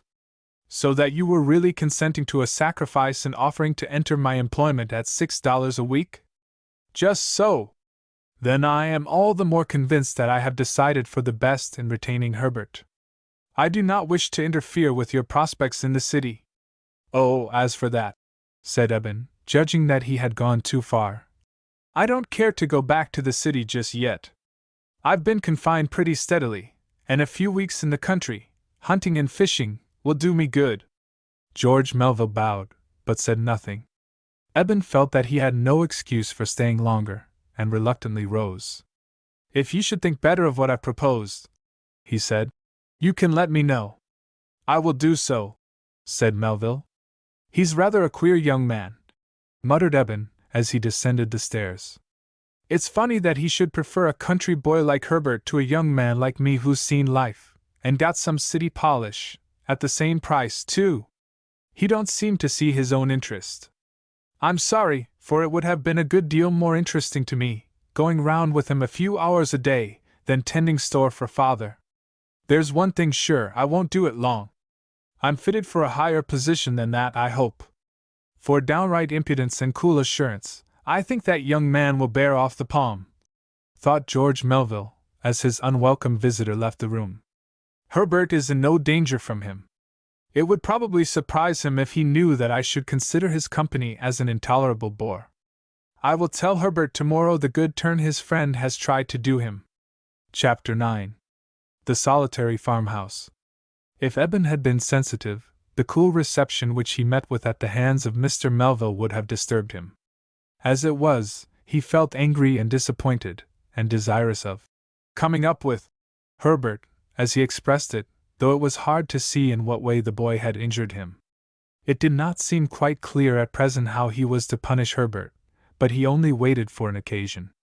When Herbert learned, the next morning, from Mr. Melville, in what manner Eben had tried to undermine him, and deprive him of his situation, he was naturally indignant. I didn't think Eben Graham could be so mean, he exclaimed. It was certainly a mean thing to do, Herbert, said George Melville. But you can afford to treat young Graham with contempt, as he has been unable to do you any injury. What shall we do this morning, Mr. Melville? Asked Herbert. I should like a row on the river, said Melville. Do you know of any boat we can have? Walter Ingalls has a boat. I think we can hire that. Do you know him? Yes, sir. Then you may go and ascertain whether we can have it, or I will go with you to avoid loss of time. The boat was readily loaned, and the two were soon on the river. Mr. Melville first took the oars, but he was quickly fatigued, and resigned them to Herbert, who was strong and muscular for his age. As his companion observed his strong and steady strokes, he said, Herbert, I am disposed to envy you your strength and endurance. I get tired very easily. Were you not strong when a boy? Asked Herbert. I never had much endurance. My mother had a feeble constitution and was consumptive, and I inherit something of her weakness. It is fortunate that you have money, Mr. Melville, so that you are not obliged to work. True, but I would give half my fortune to be strong and well. Herbert noticed the hectic flush upon Mr. Melville's cheeks, and his white, transparent hands, and his sympathy was aroused. I see, he said thoughtfully, that I am more fortunate than I thought in my health and strength. They are blessings not to be overestimated, Herbert. However, my lot is, on the whole, a happy one, even though my life will probably be brief, and I have still many sources of satisfaction and enjoyment. The river led away from the village, flowing between wooded banks, with here and there a cottage set in the midst of the fields. Lying back in the stern, Melville enjoyed their tranquil passage, when their attention was suddenly attracted by a boy who stood on the bank, frantically waving his hat. Melville was the first to see him. What can that boy want? He asked. Herbert immediately looked around, and exclaimed in surprise. It's Tom Tripp! Row to shore, and see what he wants, said Melville quickly. They were already near, and in a brief space of time they touched the bank. What's the matter, Tom? There's a tramp in the house, stealing all he can lay hands on, answered Tom, in excitement. What house? Farmer Cole's. Mr. Cole was the farmer for whom Tom Tripp was working. Tom explained that the farmer was gone to the village, leaving his wife alone. A tramp had come to the door and asked for a meal. While Mrs. Cole was getting something for him, the visitor looked about him and, finding that there was no man about, boldly demanded money, after unceremoniously possessing himself of the silver spoons. "Is he armed?" asked Melville. "I don't know. I don't think so." "Does he know that you have gone for help?" "No, he did not see me. I came from the fields and saw him through the window. Mrs. Cole thinks I am in the field and there is no help near." Physical courage and physical strength do not always go together, and a weak man often excels a strong man in bravery. George Melville was thoroughly roused. For injustice or brutality he had a hearty contempt, and he was not one to stand by and see a ruffian triumph. "Come, Herbert," he said. "Let us go to the help of this poor woman." "With all my heart," answered Herbert, his eyes flashing. Before describing the appearance of Herbert and George Melville upon the scene, I will go back a few minutes and relate what happened at the farmhouse. Mrs. Cole was engaged in ironing when she heard a knock at the door. Answering the summons, she found herself confronted by an ill-looking fellow whose dusty and travel-soiled garments revealed the character of the wearer. "What is it you wish?" asked the farmer's wife. "I'm hungry," said the tramp. "Can you give me something to eat?" "Yes," answered Mrs. Cole, cheerfully, for the good woman could not find it in her heart to turn away a fellow creature suffering from hunger. "We have enough and to spare. Come in, and sit down at the table." The visitor followed her into the kitchen and took a seat at the table, while the farmer's wife went to the pantry and brought out half a loaf of bread and a plate of cold meat. The tramp was not long in attacking it, but after a few mouthfuls laid down his knife and fork. "Where's the coffee?" he asked. "I have no warm coffee," she answered. "Don't you drink coffee in the morning?" "Yes, but breakfast was over 2 or 3 hours since." "Shall I get you a glass of water? Haven't you any cider?" "It seems to me you are particular," said Mrs. Cole, growing indignant. "All the same, I want some cider," said the tramp impudently. "I have no cider," answered Mrs. Cole shortly. "A pretty farmhouse this is, without cider," growled the tramp. "You can make me some coffee, then." "Who are you to order me round in my own house?" demanded Mrs. Cole angrily. "One would think you took this for a hotel." "I take it for what I please," said the tramp. "If my husband were here, you wouldn't dare to talk to me like this." It was an unguarded admission, made on the impulse of the moment, and Mrs. Cole felt its imprudence as soon as she had uttered the words, but it was too late to recall them. "Where is your husband?" asked the tramp, his face lighting up with a gleam of exultation. "Nearby," answered Mrs. Cole evasively, but her visitor saw that this was not correct. "How much money have you in the house?" he demanded abruptly. "Money?" gasped the farmer's wife, turning pale. "Yes, money." "Didn't I speak plain enough?" asked the tramp angrily. "Are you a thief, then?" "Don't you dare to call me a thief," said the tramp menacingly. "Then, if you are an honest man, why do you ask that question?" "Because I am going to borrow what money you have." "Borrow?" "Yes," said the man, with a grin. "I'll hand it back when I come around again."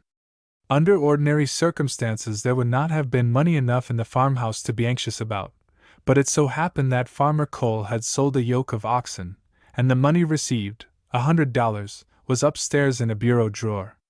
The thought of this, though she didn't suppose the tramp to be aware of it, was enough to terrify Mrs. Cole, and she sank back in the chair in a panic. Of course the tramp inferred that there was a considerable sum in the house. "Come, hurry up," he said roughly. "I can't wait here all day. Where do you keep the money?" "It is my husband's," said Mrs. Cole, terrified out of all prudence. "All right. I'll pay it back to him. While you're about it, you may collect all the spoons, too. I'm going to open a boarding house," he continued, with a chuckle, "and I shall need them." "Oh, heavens! What shall I do?" ejaculated the frightened woman. Chapter 10. An exciting scene. You'd better go upstairs and get that money, or I will go up myself, said the tramp boldly. I will go, said Mrs. Cole, terrified. It was at this time that Tom Tripp, looking in at the window, got an idea of the situation, but he was unobserved. The river bank was near, and he ran down to it, hoping, but not expecting, to see someone who could interfere with the impudent robber. We have already seen that he was luckier than he anticipated. Meanwhile, Mrs. Cole went upstairs, not knowing how to save the money from being carried away. She wished heartily that her husband had taken it with him. $100, as she well knew, would be a serious loss to her husband, who was only moderately well-to-do. She thought it possible that the tramp might know how large a sum there was in the house, but could not be sure. She resolved, however, to make an effort to save the larger part of the money. From the wallet she took 2 $5 bills, and then, removing it from the drawer, put it between the beds. She lingered as long as she dared, and then went downstairs with the 2 bills in her hand. Well, have you got the money? Growled the tramp. Don't take it, she said.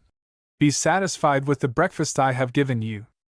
You're a fool, said the tramp rudely. How much have you got there? $10. $10, said the tramp disdainfully.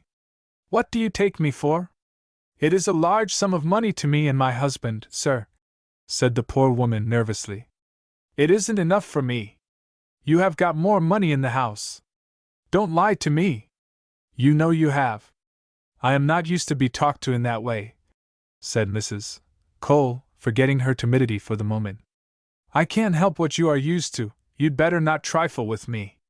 Go upstairs and bring down the rest of the money, do you hear? Oh, sir! Oh, sir! Repeated the tramp impatiently. I can't stay here all day. Are you going to do as I tell you? I suppose I must, said the poor woman. That's sensible. You'll find out after a while that nothing is to be gained by trying to fool me. I'll give you just 3 minutes to find that money and bring it down. You'll leave the spoons then? No, I want them, as I've already told you. Come, 2 minutes are past. I don't want to kill you, but… Mrs. Cole uttered a shriek of dismay, and turned to obey the command of her unwelcome visitor, when a loud, clear voice was heard from just outside the window. Stay where you are, Mrs. Cole! There is help at hand. This ruffian shall not harm you. It was the voice of George Melville. The tramp turned swiftly and stared in ill-disguised dismay at Melville and Herbert. What business is it of yours? He demanded, in a blustering tone. We make it our business to defend this lady from your thievish designs, said Melville. You! Exclaimed the tramp contemptuously. Why, I could twist either of you round my little finger. You'd better not try it, said Melville, not showing the least trepidation. Mrs. Cole, has this man anything of yours in his possession? He has my spoons and I have just handed him $10. George Melville turned to the tramp. Be kind enough to lay the spoons on the table, he said, and give back the $10 Mrs. Cole handed you. You must think I'm a fool, said the tramp. No, but I think you are a prudent man. If you do as I say, we will let you go. If not… Well, if not? Blustered the tramp. If not, you may regret it. All this time George Melville had spoken in his usual tone of voice, and the tramp was puzzled to know whether he had any weapon with him. For himself, he was unarmed, and this made him feel rather ill at ease, notwithstanding his superiority in physical strength. He was rather disposed to think that George Melville had a pistol, for he could not understand how otherwise he should dare to confront a man of twice his size and strength. I don't care for the spoons, he said, but I will take the money. No, you will return the money, said Melville calmly. Who will make me? Demanded the tramp defiantly. I will. We'll see about that, said the tramp desperately, and he sprang towards Melville, who had in the meantime entered the house and stood only 6 feet distant. Stay where you are! Exclaimed Melville resolutely, and he drew a pistol, which he leveled at his formidable antagonist. That settles it, stranger, said the tramp. You've got the advantage of me this time. Just wait till we meet again. I am willing to wait for some time, said Melville, shrugging his shoulders. I have no desire to cultivate your acquaintance, my friend. There are the spoons, said the tramp, throwing them down on the table. Now for the money! The tramp looked at George Melville. Melville still held the pistol in his hand leveled at his breast. The thief was a large man, but he was not a brave one. He cowered before the resolute glance of his small opponent. Won't you interfere with me if I give back the money? He asked. No. Will you let me go without firing at me? Yes. Perhaps you won't keep your agreement, suggested the tramp, nervously. I am a man of my word, said Melville calmly. His calm, resolute tone, free from all excitement, impressed the tramp with confidence. He drew the notes from his vest pocket, where he had thrust them, and threw them on the table. Now may I go? He said. In answer, George Melville, who stood between him and the door, drew aside, still, however, holding the pistol in position, and the tramp passed out, not sorry, it may be said, to get out of range of the weapon. They watched him striding through the yard, and when he was fairly gone, Mrs. Cole said, Oh, how can I thank you for saving me from this wretch? I am glad to have been the instrument of deliverance, said Melville, politely. It was fortunate you had the pistol with you, Mr. Melville, said Herbert. Well, yes, perhaps it was, said Melville, smiling. Pray put it up, Mr. Melville, said the farmer's wife. It always makes me nervous to see a loaded pistol. Melville bowed, and put back the pistol in his pocket. As your unpleasant visitor has gone, he said, I may as well relieve your fears by saying that the pistol is not loaded. Not loaded! Exclaimed Herbert and Tom Tripp in concert. No, it has not been loaded to my knowledge for a year. Then how could you stand up against that man? Asked the farmer's wife, in wonder. He thought it was loaded, replied Melville, and that answered the purpose. I should be very reluctant to use a loaded pistol, for I have a high idea of the sacredness of human life, but I have no objection to playing upon the fears of a man like that. Melville and Herbert remained at the farmhouse for half an hour, till the return of the farmer, when they resumed their river trip. They returned about noon. When they were walking through the main street, Herbert saw the town constable approaching with the air of a man who had business with him. Did you wish to speak to me, Mr. Bruce? He asked. Yes, Herbert. I have a warrant for your arrest. For my arrest? Exclaimed Herbert, in amazement. What for? On complaint of Eben Graham, for abstracting postage stamps and money from the post office last evening. Chapter 11. Tried for theft. Herbert stared at the constable in blank amazement. I am charged with stealing stamps and money from the post office? He said. Yes. Who makes the charge? Demanded Herbert, in great excitement. Eben Graham. I don't know what it means, said our hero, turning to George Melville. It means, said Melville, that the fellow is envious of you, and angry because he cannot supersede you with me. He evidently wants to do you an injury. It must be so, but I did not imagine that Eben could be so mean. Mr. Bruce, do you believe that I am a thief? No, I don't, Herbert, said the constable. And it was very much against my will that I started out to arrest you, you may be sure. When do you want me to go with you? Asked Herbert. You will go before Justice Slocum at 2 o'clock. Is it necessary for me to go to the lock-up? Asked Herbert, shrinking, with natural repugnance, from entering the temporary house of tramps and law-breakers. No, Herbert, answered the constable, in a friendly tone. I'll take it upon myself to let you go home to dinner. I will call for you at 2:15. Of course I shall find you ready to accompany me? Yes, Mr. Bruce, I am impatient to meet Eben Graham, and tell him to his face that he has been guilty of a mean and contemptible falsehood, in charging me with theft. Not a person in the village who knows me will believe it. I will also call at your house, Herbert, said George Melville, and accompany you to the office of the justice. I shall ask leave to give the details of Eben Graham's visit to me last evening. Thank you, Mr. Melville, said Herbert. I am glad you do not believe a word of this story. I am not so easily deceived, Herbert. It is quite possible that stamps and money have been stolen, but if so, it is your false friend and accuser who is guilty." Of course, Herbert had to tell his mother what had happened. She was agitated and alarmed, but became calmer when Herbert told her what was Eben's probable motive in making the charge. "How can he behave so shamefully?" exclaimed the indignant parent. "I didn't think him capable of it myself, mother, although I had a poor opinion of him." "Suppose that you can't prove that you are innocent, Herbert?" said Mrs. Carr anxiously. "It is for him to prove that I am guilty, mother," answered Herbert, who knew this much of law. At a quarter of 2, Constable Bruce and Mr. Melville walked to the house together. The door was opened for them by Herbert himself. "So you haven't taken leg bail, Herbert?" said the constable, jocosely. "No, Mr. Bruce, I am on hand. I am in a hurry to meet Mr. Eben Graham and see whether he can look me in the face after his shameful behavior." "Oh, Mr. Bruce, I never thought you would call at my home on such an errand," said Mrs. Carr, on the point of breaking down. "Don't worry, Mrs. Carr," said the constable. "Anybody may be charged with theft, however innocent. Your son has good friends who won't see him treated with injustice."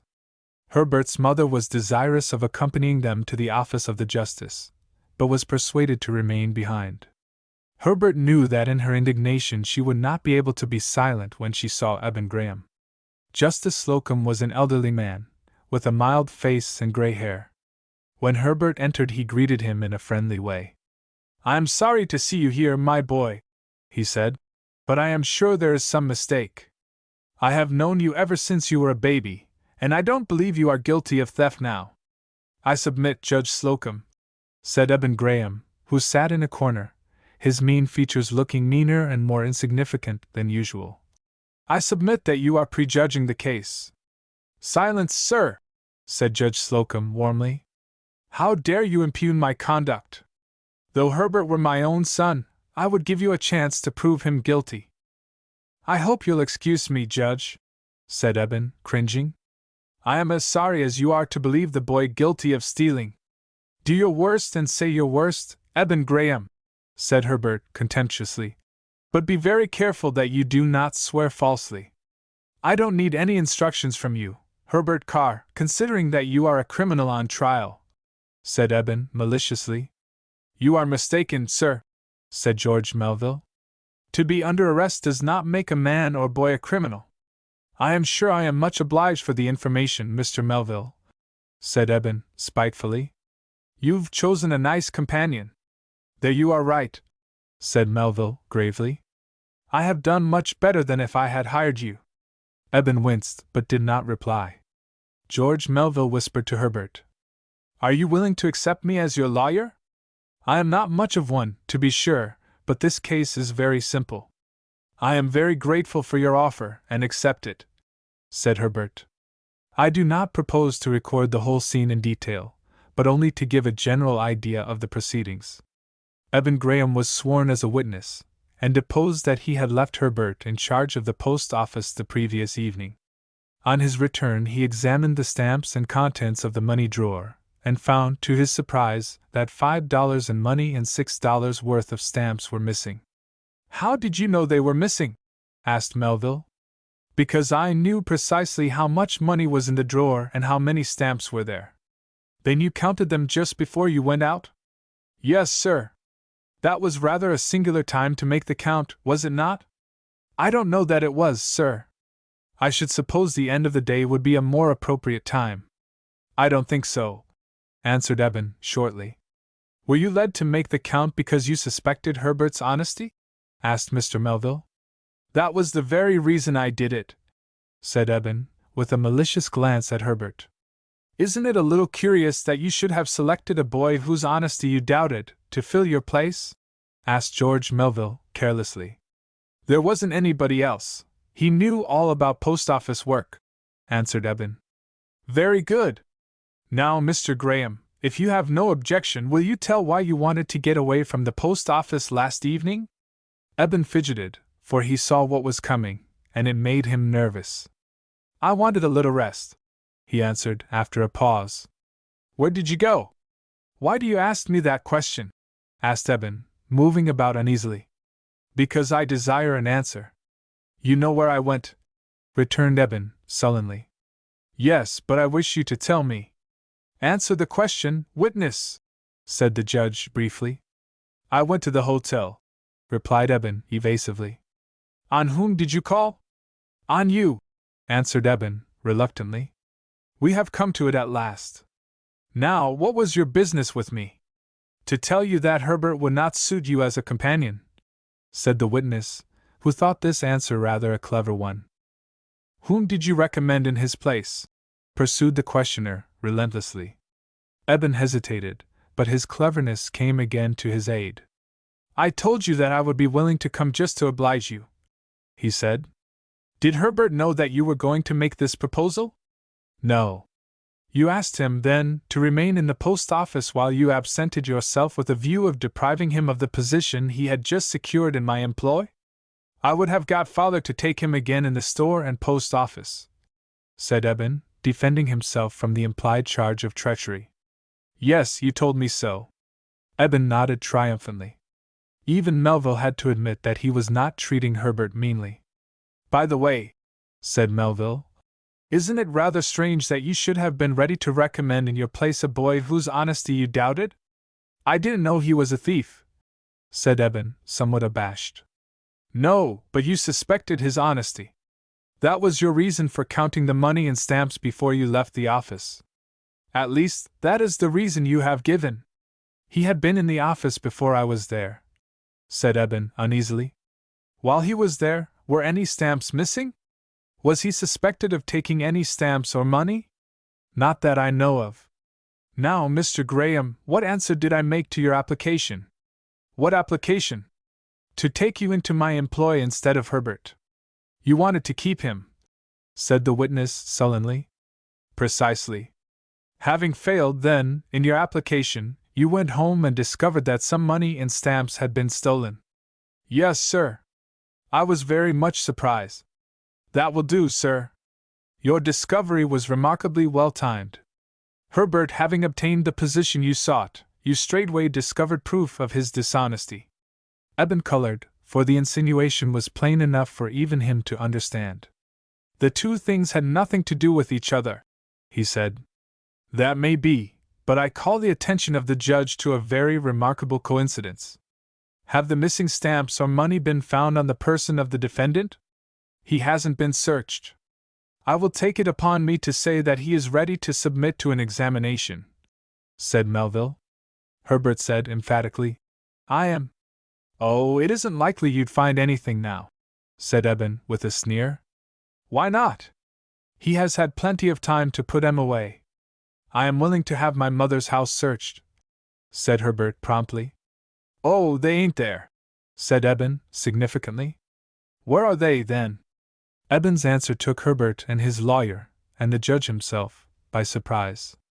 Chapter 12. Eben's trump card. I guess they're, a part of them, inside this letter, he said. As he spoke, he produced a letter, stamped and sealed, but not postmarked. The letter was addressed Messrs. Jones and Fitch, Chestnut Street, Philadelphia. What makes you think this letter contains money or postage stamps, Mr. Graham? Asked George Melville. Because I've seen an advertisement of Jones and Fitch in one of the weekly papers. They advertised to send several articles to any address on receipt of 75 cents in postage stamps. Very well. What inference do you draw from this? Don't you see? Answered Eben, in malicious triumph. That's where part of the stamps went. This letter was put into the post office by Herbert Carr this morning.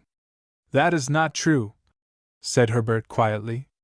Maybe it isn't, but I guess you'll find Herbert Carr's name signed to the letter, said Eben. Have you seen the inside of the letter, Mr. Graham? No, sir. Then how do you know Herbert Carr's name is signed to it? I don't know, but I am pretty sure it is. You think Herbert Carr wrote the letter? Yes, sir. If there is no objection, said Melville, I will settle the matter by opening it. That's what I want you to do, said Eben Graham. And I also, said Herbert. Mr. Melville deliberately cut open one end of the envelope with a small penknife, and drew out the folded sheet which it contained. As he did so, a small sheet of postage stamps fell upon the floor. "There, do you see that?" said Eben in triumph. The sheet of stamps contained 25 3-cent stamps, representing in value 75 cents. "Shall I read the letter, sir?" asked Melville of the judge. "If there is no objection." Melville read it aloud, as follows: Waynesboro, August 2 LST. Messrs. Jones and Fitch, I enclose 75 cents in stamps, and will be glad to have you send me the articles you advertise in the Weekly Gazette. Yours truly, Herbert Carr. Herbert listened to the reading of this letter in amazement. "I never wrote that letter," he said, "and I never heard of Jones and Fitch before." "That's a likely story," sneered Eben Graham. "I submit to Judge Slocum that I have proved my case. I haven't found out when all the stamps left, but I have shown where some are. One who will steal 75 cents worth of stamps will steal $6 worth." "I agree with you there, Mr. Graham," said George Melville. "Will you be kind enough to sit down at that table and write to my dictation?" "What should I do that for?" asked Eben, suspiciously. "Never mind. Surely you can have no objection." "Well, no, I don't know as I have, though I think it's all foolishness." He sat down, and a pen was handed him. "What shall I write?" he asked. "Write Messrs. Jones and Fitch." "What for?" demanded Eben, looking discomposed. "That's my affair." "Right." Eben wrote the words, but he seemed to find some difficulty in doing so. It was clear that he was trying to disguise his handwriting. "What next?" he asked.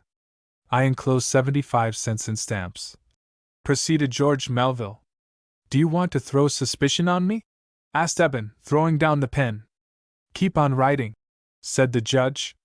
Eben did so, but was very deliberate about it, and seemed very particular as to how he penned his letter. "Very well," said Melville.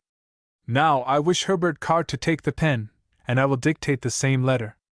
Herbert readily took the seat just vacated by Eben, and rapidly wrote the words dictated to him.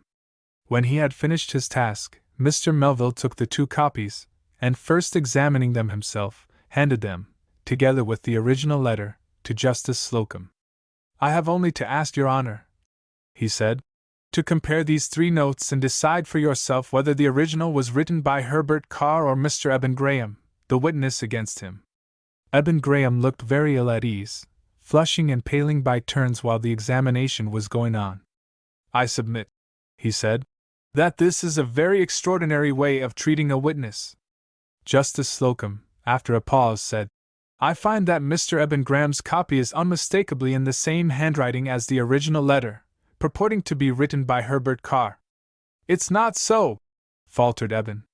"Then," said George Melville, triumphantly, "as it seems clear that my young client is the victim of a base conspiracy, engineered by the man who has brought this charge of dishonesty against him, I have only to ask that he be honorably discharged." "The request is granted," said Justice Slocum. "Herbert, you can go. It is clear that you are innocent of the charge made against you." "I protest," began Eben Graham.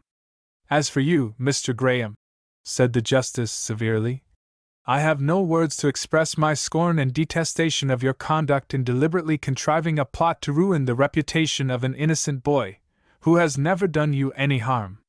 Should Herbert Carr desire it, he is at liberty to sue you for having him arrested on a false charge trumped up by yourself." Eben began to look frightened. "I do not wish to punish Mr. Graham," said Herbert. "It is enough for me that my honesty has been vindicated." "Go, then," said the justice to Eben. "It is fortunate for you that this boy is so forbearing." Eben Graham slunk out of the justice's office, looking meaner and more contemptible than ever, while Herbert was surrounded by his friends, who congratulated him upon the happy issue of the trial. Chapter 13. Eben's last hope fails. Ebenezer Graham had taken no stock in his son's charge against Herbert. He was not prejudiced in favor of Herbert, nor did he feel particularly friendly to him, but he was a man of shrewdness and common sense, and he knew that Herbert was not a fool. When Eben made known to him the fact that the stamps and money were missing, he said keenly, "What has become of them?" "I don't know," answered Eben, "but I can guess well enough." "Guess, then," said his father shortly. "You know Herbert Carr took my place last evening? Well, there's no doubt that he took the stamps and money. That isn't very likely. I feel sure of it, so sure that I mean to charge him with it. Well, you can see what he says." Ebenezer did not understand that Eben intended to have the boy arrested, and would not have consented to it had he known. But Eben slipped out of the store, and arranged for the arrest without his father's knowledge. Indeed, he did not learn till the trial had already commenced, Eben having made some excuse for his absence. When Eben returned, his father greeted him in a tone very far from cordial. "Well, Eben, I hear you've gone and made a fool of yourself?" "I have only been defending your property, father," said Eben, sullenly. "I thought you'd appreciate it better than this. You've charged an innocent boy with theft, and now all his friends will lay it up agin us." "Were you going to be robbed without saying a word?" asked Eben. "No, I'm not, Eben Graham. I'm going to say a word, and now's the time to say it. You can't pull wool over my eyes. The money's gone, and the stamps are gone, and somebody's got him."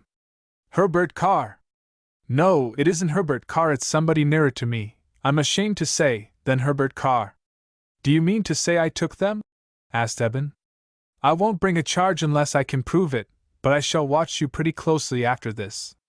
In that case, I don't wish to work for you any longer. I throw up the situation," said Eben loftily. "Verve well. When are you going to leave town?" "I ain't going to leave town at present." "Where are you going to board, then?" Eben regarded his father in dismay. "You're not going to send me adrift, are you?" he asked, in consternation. "I'm not going to support you in idleness. If you give up your situation in the store, you'll have to go to work for somebody else." "I wish I could," thought Eben, thinking of the rich young man at the hotel, from whom he had sought a position as companion. "Then I shall have to leave Wayneborough," he said. "There's nothing to do here." "Yes, there is. Farmer Collins wants a hired man." "A hired man?" repeated Eben, scornfully. "Do you think I am going to hire out on a farm?" "You might do a great deal worse," answered Ebenezer sensibly.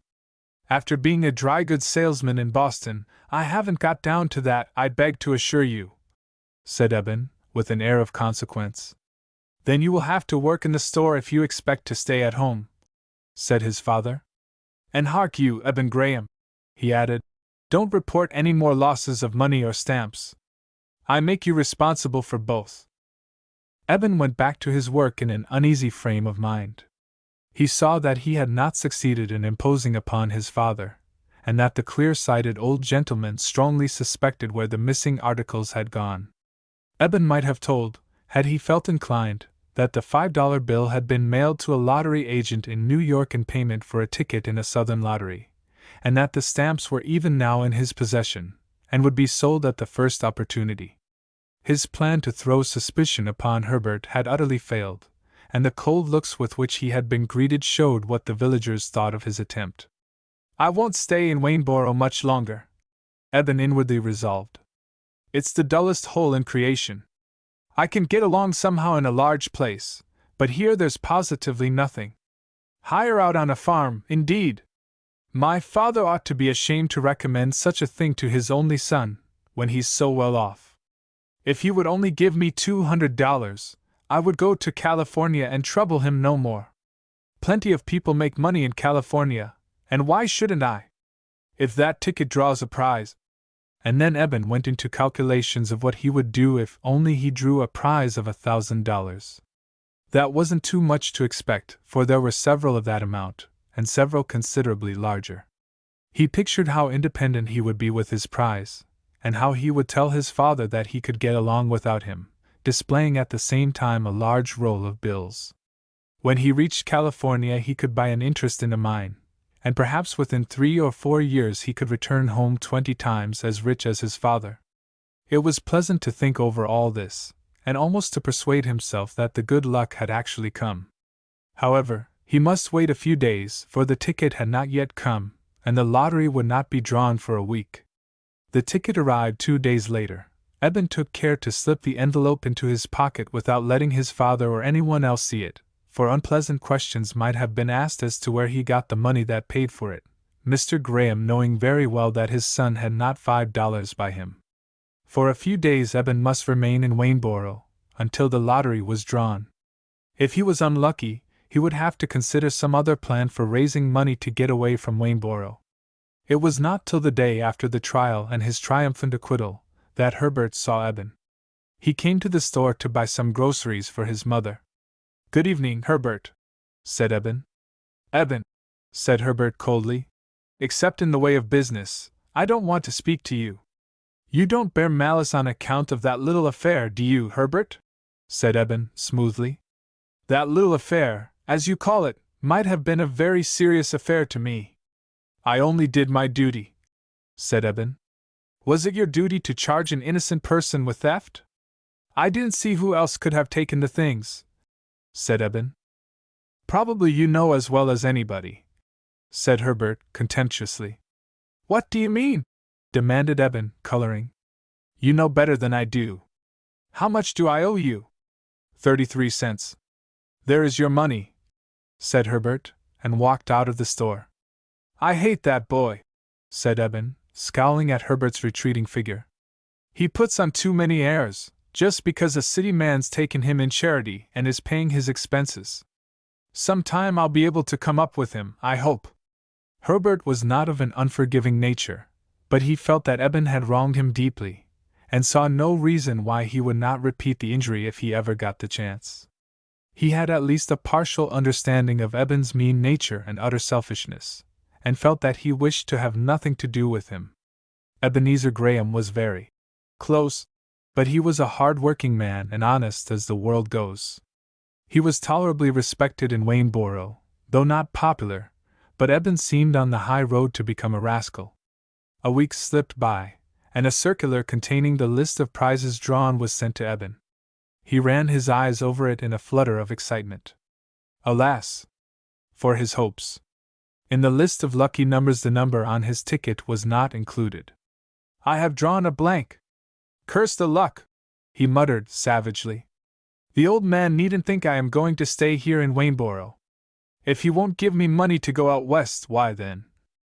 But he did not say what then. Chapter 14. A Trip to Boston. "Tomorrow, Herbert," said George Melville, as they parted for the day, "I shall propose a new excursion to you." Herbert regarded him inquiringly. "I want to go to Boston to make a few purchases, but principally to consult my physician." "I hope you are not feeling any worse, Mr. Melville," said Herbert, with genuine concern, for he had come to feel a regard for his employer, who was always kind and considerate to him. "No, I am feeling as well as usual, but I wish to consult Dr. Davies about the coming winter, whether he would advise me to spend it in Massachusetts. If Mr. Melville goes away, I shall have to look for another place," thought Herbert, soberly. It was hardly likely, he knew, that he would obtain a position so desirable as the one he now filled. "I hope he will be able to do so, Mr. Melville," he said earnestly. "I hope so, but I shall not be surprised if the doctor ordered me away." "Then you won't want me to come tomorrow?" "Certainly, unless you object to going to Boston with me." "Object?" repeated Herbert eagerly. "I should like nothing better." In fact, our hero, though a well-grown boy of 16, had never been to Boston but 3 times, and the trip, commonplace as it may seem to my traveled young readers, promised him a large amount of novelty and pleasurable excitement. "I shall be glad of your company, Herbert. I hardly feel the strength or enterprise to travel alone, even for so trifling a trip as going to Boston. At what hour will you go, Mr. Melville?" "I will take the second train, at 9 o'clock. It will afford me time enough, and save my getting up before my usual time." Herbert would have preferred going by the first train, starting at 7:30, as it would have given him a longer day in the city, but of course he felt that his employer had decided wisely. "It will be quite a treat to me, going to Boston," he said. "I have only been there 3 times in my life." You certainly have not been much of a traveler, Herbert, said George Melville, smiling. However, you are young, and you may see a good deal of the world yet before you die. I hope I will. It must be delightful to travel. Yes, when you are young and strong, said Melville thoughtfully. That makes a great deal of difference in the enjoyment. Herbert did not fail to put in an appearance at the hotel considerably before it was time to leave for the train. George Melville smiled at his punctuality. I wish, Herbert, he said, that I could look forward with as much pleasure as you feel to our trip today. I wish so too, Mr. Melville. At any rate, I shall enjoy it better for having a companion. The tickets were bought, and they took their places in one of the passenger cars. Just as the train was ready to start, Herbert saw a young man with a ticket in his hand hurrying along the platform. Why, there's Eben Graham, he said in surprise. Is he entering the cars? Yes, he has just got into the car behind us. I wonder if he is going to leave Waynesboro for good? Probably he is only going to Boston for the day, perhaps to buy goods. Herbert thought it doubtful whether Ebenezer Graham would trust his son so far, but did not say so. Eben, on his part, had not seen Herbert on board the train, and was not aware that he was a fellow passenger. The journey was a tolerably long one, 40 miles, and consumed an hour and a half. At last they rolled into the depot, and before the train had fairly stopped the passengers began to crowd toward the doors of the car. Let us remain till the crowd has passed out, said George Melville. It is disagreeable to me to get into the throng, and it saves very little time. Very well, sir. Looking out of the car window, Herbert saw Eben Graham walking swiftly along the platform, and could not forbear wondering what had brought him to the city. My doctor's office is on Tremont Street, said Mr. Melville. I shall go there immediately, and may have to wait some time. It will be tiresome to you, and I shall let you go where you please. You can meet me at the Parker House, in School Street, at 2 o'clock. Very well, sir. Do you know where the hotel is? No, but I can find it, answered Herbert, confidently. I believe I will also get you to attend to a part of my business for me. I shall be very glad to do so, said Herbert, sincerely. It made him feel more important to be transacting business in Boston. Here is a check for $150 on the Merchant's Bank, continued George Melville. It is payable to the bearer, and you will have no trouble in getting the money on it. You may present it at the bank, and ask for 5s and 10s and a few small bills. Very well, sir. Herbert felt rather proud to have so much confidence reposed in him, for to him $150 seemed a large sum of money, and he felt that George Melville was a rich man to draw so much at one time. Had I better go to the bank at once? He asked. Yes, I think so. Of course, I need not caution you to take good care of the money. I'll be sure to do that, sir. They walked together to Tremont Street, and Mr. Melville paused at a doorway opposite the common. My doctor's office is upstairs, he said. We will part here and meet at the hotel. If you are late, I may go into the dining room, so if you don't see me in the reading room, go to the door of the dining room and look in.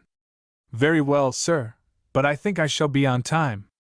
The bank is open now, and you can cash the check if you go down there. Left to himself, Herbert walked slowly along, looking into shop windows and observing with interested attention the people whom he met. It must be very pleasant to live in the city, he thought. There is so much going on all the time.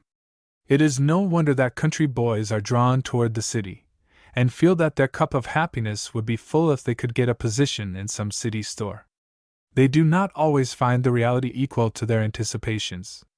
The long hours and strict discipline of a city office or mercantile establishment are not much like the freedom they picture to themselves, and after they have paid their board bill in some shabby boarding house they seldom find much left over, either for amusement or needful expenses. The majority of boys would do better to remain in their country homes, where at least they can live comfortably and at small expense, and take such employment as may fall in their way. They will stand a much better chance of reaching a competence in middle life than if they help to crowd the ranks of city clerks and salesmen. There is many a hard-working clerk of middle age, living poorly, and with nothing laid by in the city, who, had he remained in his native village, might have reached a modest independence. It was hardly to be expected, however, that Herbert would feel thus. Upon him the show and glitter of the city shops and streets produced their natural effect, and he walked on buoyantly, seeing 3 times as much as a city boy would have done. He turned down School Street, passing the Parker house, where he was to meet Mr. Melville. Just before he reached it he saw Eben Graham emerge from the hotel and walk towards Washington Street. Eben did not look behind him, and therefore did not see Herbert. "I wonder where he is going," thought our hero, as he followed a few steps behind Eben. Chapter 15. An Obliging Guide.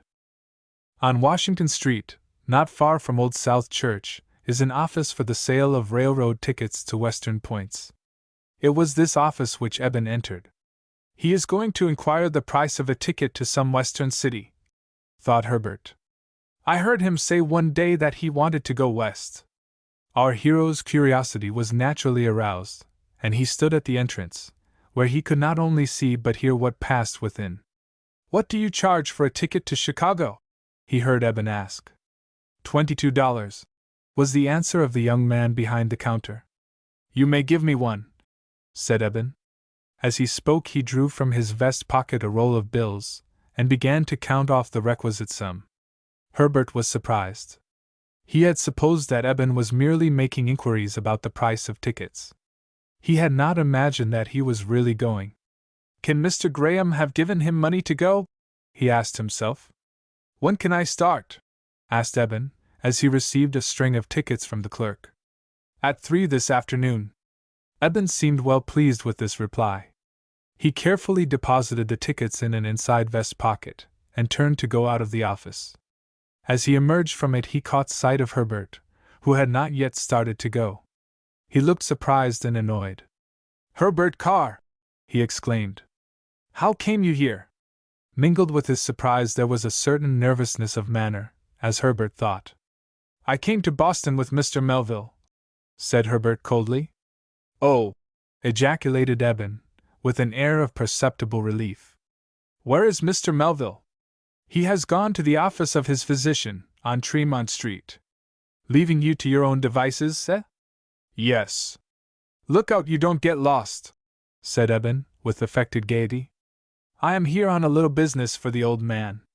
Herbert did not believe this, in view of what he had seen, but he did not think it necessary to say so. "Good morning," said Herbert, in a tone polite but not cordial. "Good morning. Oh, by the way, I have just been inquiring the cost of a ticket to St. Louis," said Eben, carelessly. "Indeed? Do you think of going out there?" "Yes, if the old man will let me," said Eben. "Do you prefer St. Louis to Chicago?" asked Herbert, watching the face of Eben attentively. Eben's face changed, and he looked searchingly at our hero, but could read nothing in his face. "Oh, decidedly," he answered, after a slight pause. "I don't think I would care for Chicago." "And all the while you have a ticket for Chicago in your pocket?" thought Herbert suspiciously. "Well, that's your own affair entirely, not mine." "What train do you take back to Waynesboro?" asked Eben, not without anxiety. "We shall not go before 4 o'clock. "I may be on the train with you," said Eben, "though possibly I shall get through in time to take an earlier one." "He is trying to deceive me," thought Herbert. "Good morning," he said formally, and walked away. "I wish I hadn't met him," muttered Eben to himself. "He may give the old man a clue. However, I shall be safe out of the way before anything can be done." Herbert kept on his way, and found the bank without difficulty. He entered and looked about him. Though unaccustomed to banks, he watched to see where others went to get checks cashed, and presented himself in turn. "How will you have it?" asked the paying teller. "5s and 10s, and a few small bills," answered Herbert, promptly. The teller selected the requisite number of bank bills quickly, and passed them out to Herbert.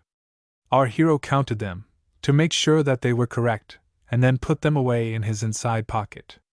It gave him a feeling of responsibility to be carrying about so much money, and he felt that it was incumbent on him to be very careful. "Where shall I go now?" he asked himself. He would have liked to go to Charlestown, and ascend Bunker Hill Monument, but did not know how to go. Besides, he feared he would not get back to the Parker house at the time fixed by Mr. Melville. Still, he might be able to do it. He addressed himself to a rather sprucely dressed man of 35 whom he met at the door of the bank. "I beg your pardon, sir, but can you tell me how far it is to Bunker Hill Monument?" "About a mile and a half," answered the stranger. "Could I go there and get back to the Parker house before 1 o'clock?" "Could you?" repeated the man briskly. "Why, to be sure you could. But I don't know the way. You have only to take one of the Charlestown horse cars, and it will land you only a couple of minutes' walk from the monument. Can you tell me what time it is, sir?" "Only a little past 11. So you have never been to Bunker Hill Monument, my lad?" "No, sir. I live in the country, 40 miles away, and seldom come to Boston." I see," said the stranger, his eyes snapping in a very peculiar way. "Every patriotic young American ought to see the place where Warren fell. I should like to if you could tell me where to take the cars." "Why, certainly I will," said the other quickly. "In fact, let me see," and he pulled out a silver watch from his vest pocket. "I've a great mind to go over with you myself." "I shouldn't like to trouble you, sir," said Herbert. "Oh, it will be no trouble. Business isn't pressing this morning, and I haven't been over for a long time myself. If you don't object to my company, I will accompany you." "You are very kind," said Herbert. "If you are quite sure that you are not inconveniencing yourself, I shall be very glad to go with you, that is, if you think I can get back to the Parker house by 1 o'clock. "I will guarantee that you do," said the stranger confidently. "My young friend, I am glad to see that you are particular to keep your business engagements. In a varied business experience, I have observed that it is precisely that class who are destined to win the favor of their employer and attain solid success." "He seems a very sensible man," thought Herbert, "and his advice is certainly good. Come this way," said the stranger, crossing Washington Street. "Scollay Square is close at hand, and there we shall find a Charlestown horse car." Of course Herbert yielded himself to the guidance of his new friend, and they walked up Court Street together. "That," said the stranger, pointing out a large, somber building to the left, "is the courthouse. The last time I entered it was to be present at the trial of a young man of my acquaintance who had fallen into evil courses, and yielding to temptation, had stolen from his employer. It was a sad sight," said the stranger, shaking his head. "I should think it must have been," said Herbert. "Oh, why will young men yield to the seductions of pleasure?" exclaimed the stranger, feelingly. "Was he convicted?" asked Herbert. "Yes, and sentenced to a 3 years' term in the state prison," answered his companion. "It always makes me feel sad when I think of the fate of that young man." "I should think it would, sir. I have mentioned it as a warning to one who is just beginning life," continued the stranger. "But here is our car." A Charlestown car, with an outside sign, Bunker Hill, in large letters, came by, and the two got on board. They rode down Cornhill, and presently the stranger pointed out Faneuil Hall. "Behold the cradle of liberty," he said. "Of course, you have heard of Faneuil Hall?" "Yes, sir," and Herbert gazed with interest at the building of which he had heard so much. It was but a short ride to Charlestown. They got out at the foot of a steep street, at the head of which the tall granite column which crowns the summit of Bunker Hill stood like a giant sentinel ever on guard. Chapter 16. A New Battle of Bunker Hill. Just opposite the monument is a small, one-story structure, where views of the shaft may be purchased and tickets obtained. "There is a small admission fee," said Herbert's companion. "How much is it?" asked our hero. 20 cents.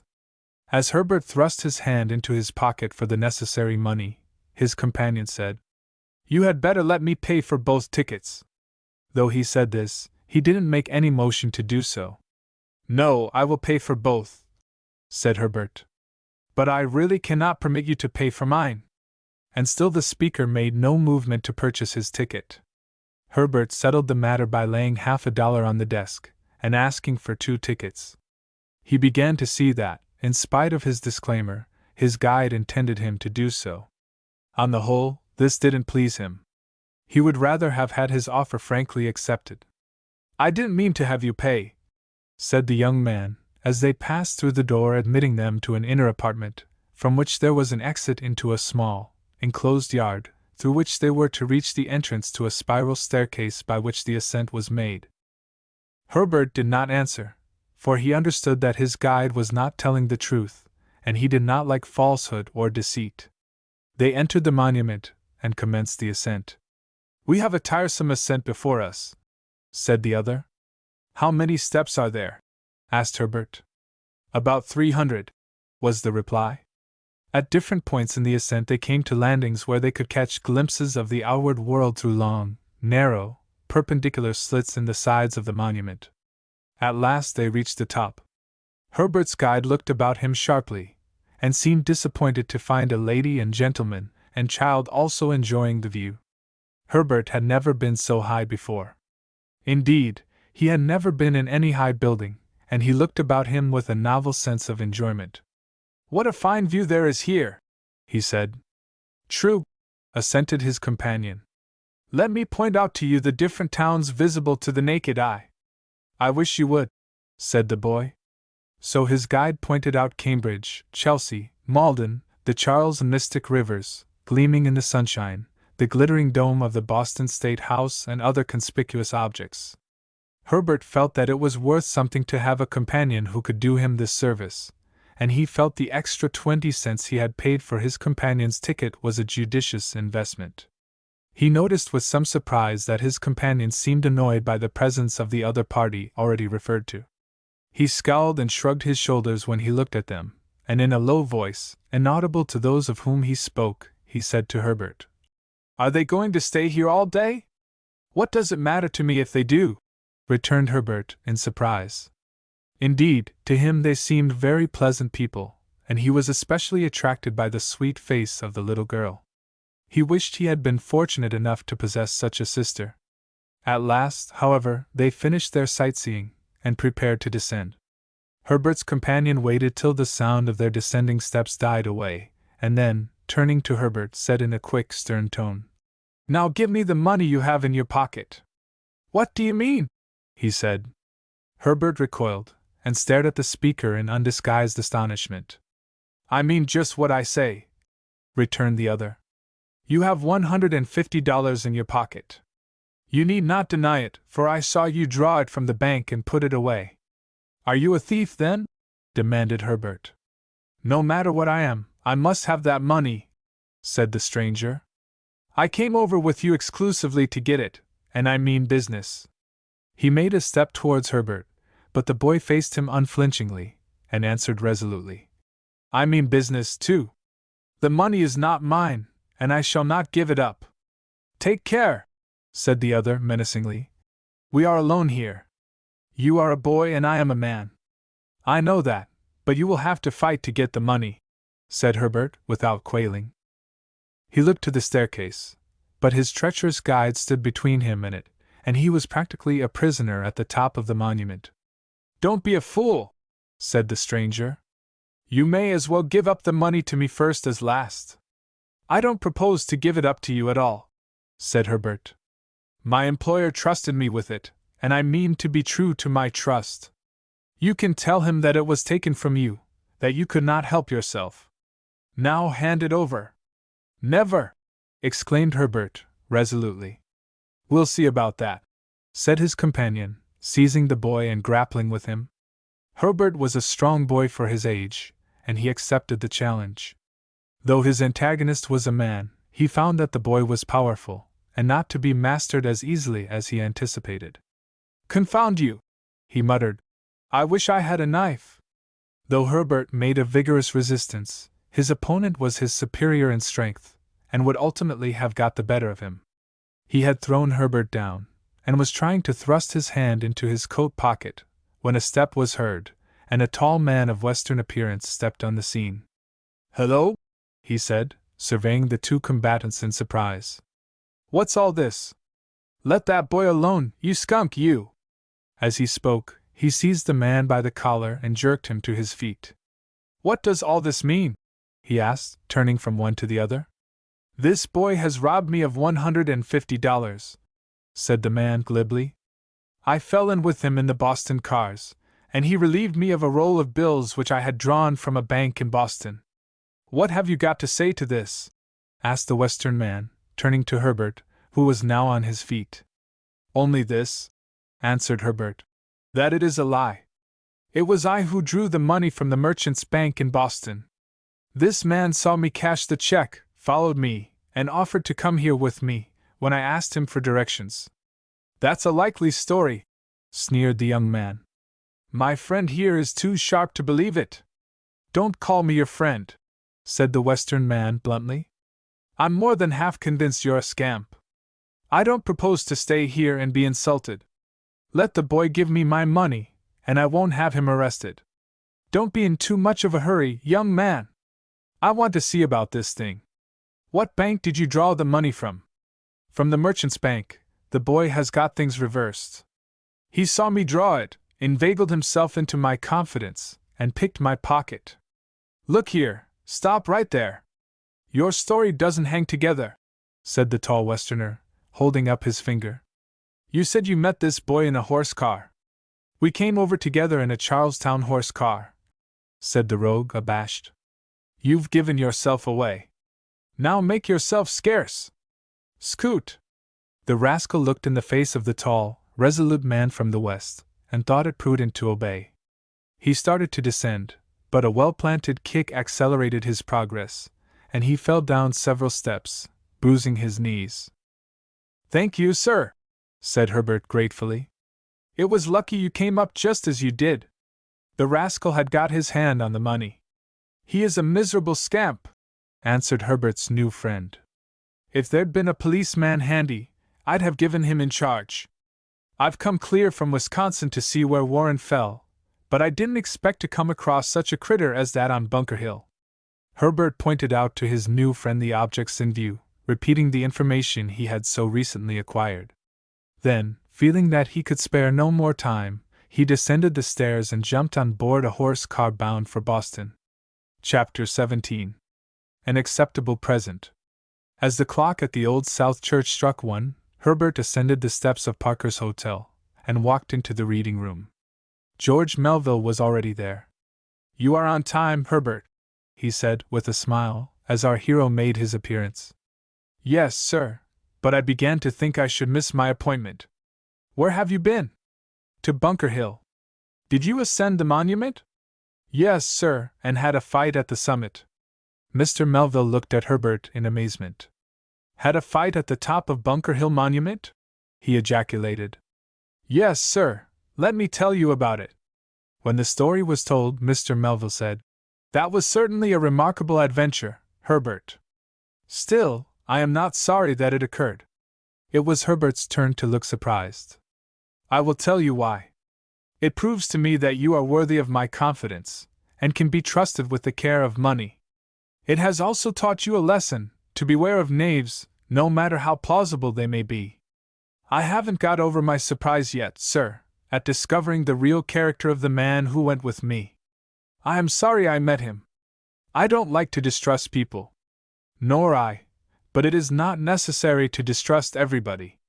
In your journey through the world you will make many agreeable and trustworthy acquaintances in whom it will be safe to confide.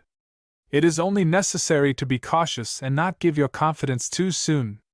Oh, I didn't mention that I met somebody from Waynesboro, said Herbert. Was it Eben Graham? Yes. I met him myself on Washington Street. Did you speak to him? Yes, sir. I suppose he goes back tonight? I don't think he will go back at all, Mr. Melville. His employer looked at him inquiringly. I saw him buy a ticket to Chicago, though he does not know it, continued Herbert. When he spoke with me he didn't admit it, but spoke of going back by an afternoon train. I am afraid he has appropriated some of his father's funds, said Melville. I doubt if Ebenezer Graham would voluntarily furnish him the means of going west. That was just what occurred to me, said Herbert. But I didn't like to think that Eben would steal. Perhaps he has not. We shall be likely to hear when we return. But you must be hungry. We will go in to dinner. Herbert followed Mr. Melville into the dining room, where a good dinner was ordered and partaken of. Herbert looked over the bill of fare, but the high prices quite startled him. He was not used to patronizing hotels, and it seemed to him that the price asked for a single dish ought to be enough to pay for a whole dinner for two. He knew about what it cost for a meal at home, and did not dream that it would amount to so much more at a hotel. When the check was brought, Herbert looked at it. $2.50, he exclaimed. It costs an awful amount to live in Boston. Oh, a dinner can be got much cheaper at most places in Boston, said George Melville, smiling. But I am used to Parker's, and generally come here. I am glad it doesn't cost so much to live in Waynesboro, said Herbert. We couldn't afford even one meal a day. You haven't asked me what the doctor said, remarked Melville, as they left the dining room. Excuse me, Mr. Melville. It wasn't from any lack of interest. He advises me to go west by the 1st of October, either to Colorado or Southern California. Herbert's countenance fell. The 1st of October would soon come, and his pleasant and profitable engagement with Mr. Melville would close. I am sorry, he said gravely. I am not so sorry as I should have been a few weeks ago, said Melville. Then I should have looked forward to a journey as lonely and monotonous. Now, with a companion, I think I may have a pleasant time. Who is going with you, Mr. Melville? Asked Herbert, feeling, it must be confessed, a slight twinge of jealousy. I thought perhaps you would be willing to accompany me, said Melville. Would you really take me, Mr. Melville? Cried Herbert joyfully. Yes, if you will go. I should like nothing better. I have always wanted to travel. It quite takes my breath away to think of going so far away. I should hardly venture to go alone, continued George Melville. I shall need someone to look after the details of the journey, and to look after me if I fall sick. Do you think you would be willing to do that? I hope you won't fall sick, Mr. Melville, but if you do, I will take the best care of you I know how. I am sure you will, Herbert, and I would rather have you about me than a man. Indeed, I already begin to think of you as a younger brother. Thank you, Mr. Melville, said Herbert gratefully. I am glad you do. Do you think your mother will object to your leaving home, Herbert? Not with you. She knows I shall be well provided for with you. Can I arrange to send money regularly to Mother? Asked the boy. I shouldn't like to think of her as suffering for want of it. Yes, but to guard against emergencies, we can leave her a sum of money before you start. After dinner, Mr. Melville proposed to Herbert to accompany him on a walk up Washington Street. They walked slowly, Herbert using his eyes diligently, for to him the display in the shop windows was novel and attractive. At length they paused at the door of a large and handsome jewelry store, one of the two finest in Boston. I want to go in here, Herbert, said his employer. Shall I stay outside? No, come in with me. You may like to look about. Though Herbert had no idea of the cost of the fine stock with which the store was provided, he saw that it must be valuable, and wondered where purchasers enough could be found to justify keeping so large a supply of watches, chains, rings, and the numberless other articles in gold and silver which he saw around him. I would like to look at your watches, said Melville to the salesman who came forward to inquire his wishes. Gold or silver, sir? Silver. This way, if you please. He led the way to a case where through the glass covering Herbert saw dozens of silver watches of all sizes and grades lying ready for inspection. For what price can I get a fair silver watch? Asked Melville. Swiss or Waltham? Waltham. I may as well patronize home manufactures. Here is a watch I will sell you for $15, said the salesman, drawing out a neat-looking watch of medium size. It will keep excellent time, and give you good satisfaction. Very well, I will buy it on your recommendation. Have you any silver chains? One was selected of pretty pattern, and George Melville paid for both. How do you like the watch and chain, Herbert? Said his employer, as they left the store. They are very pretty, sir. I suppose you wonder what I want of two watches, said Melville. Perhaps you don't like to take your gold watch with you when you go out west for fear of thieves. No, that is not the reason. If I am so unfortunate as to lose my gold watch, I will buy another. The fact is, I have bought this silver watch and chain for you. For me! Exclaimed Herbert, intensely delighted. Yes, it will be convenient for you, as well as me, to be provided with a watch. Every traveler needs one. There, put it in your pocket, and see how it looks. You are very kind to me, Mr. Melville, said Herbert gratefully. You couldn't have bought me anything which I should value more. When Herbert had arranged the watch and chain to suit him, it must be confessed that it engrossed a large part of his attention, and it was wonderful how often he had occasion to consult it during the first walk after it came into his possession. Chapter 18. A Thief in Trouble. Have you ever visited the suburbs of Boston? Asked Melville. No, answered Herbert. I know very little of the city, and nothing of the towns near it. Then, as we have time to spare, we will board the next horse car and ride out to Roxbury. I should like it very much, Mr. Melville, said Herbert, in a tone of satisfaction. I may remark that Roxbury was at that time a separate municipality, and had not been annexed to Boston. They did not have to wait long for a car. An open car, of the kind in common use during the pleasant season, drew near, and they secured seats in it. After leaving Dover Street, Washington Street, still then narrow, broadens into a wide avenue, and is called the Neck. It was gay with vehicles of all sorts, and Herbert found much to attract his attention. The doctor tells me I ought to be a good deal in the open air, said Melville, and I thought I would act at once upon his suggestion. It is much pleasanter than taking medicine.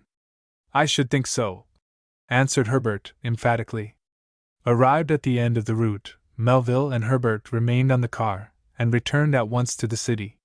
When they reached the crowded part of Washington Street, a surprise awaited Herbert. From a small jewelry store they saw a man come out, and walk rapidly away. Mr. Melville, said Herbert in excitement, do you see that man?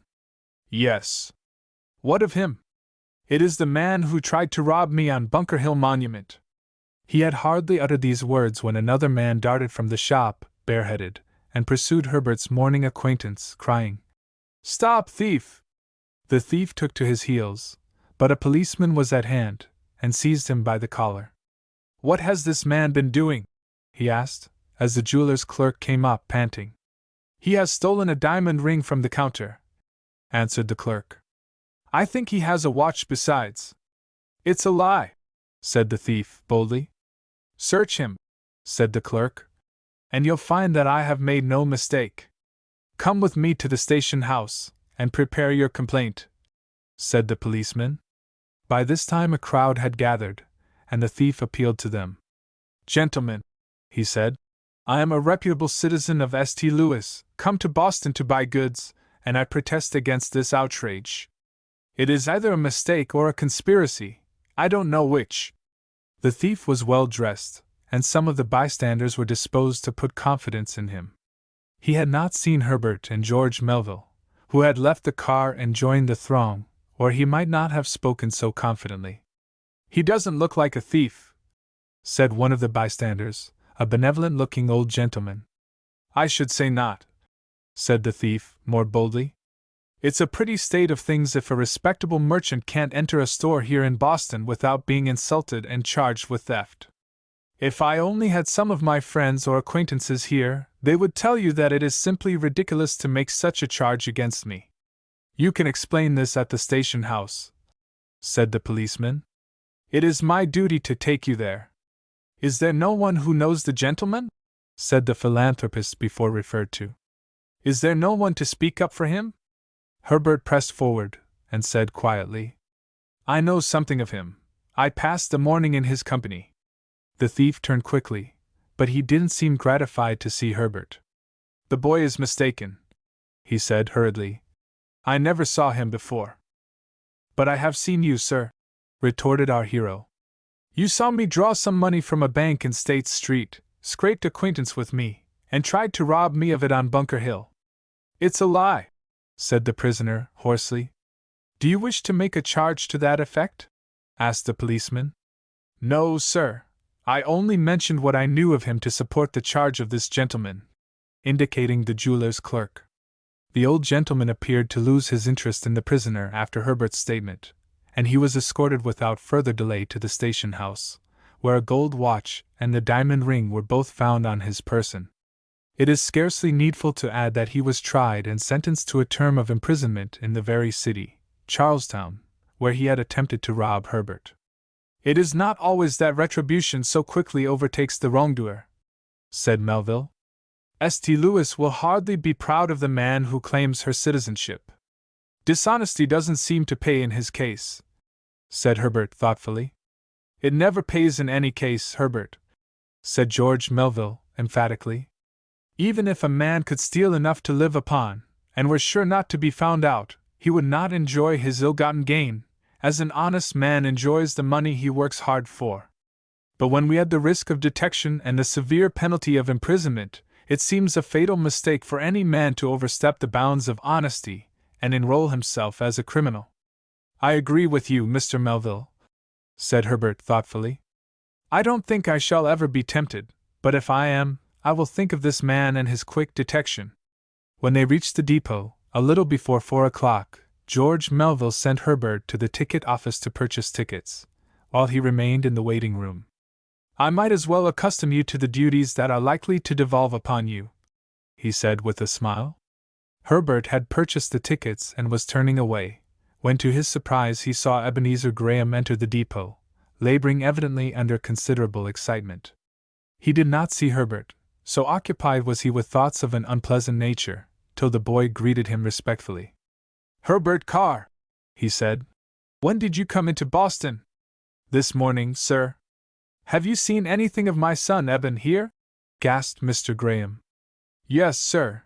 He was on the same train, but I did not see him to speak to him till after I reached the city." "Do you know what he has been doing here?" asked Ebenezer, his face haggard with anxiety. "I only saw him for 5 minutes," answered Herbert, reluctant to tell the father what he knew would confirm any suspicion he might entertain. "Where did you see him?" demanded Ebenezer quickly.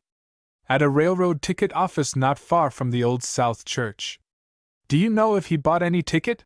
asked Ebenezer anxiously. "Yes," answered Herbert. "I overheard him purchasing a ticket to Chicago."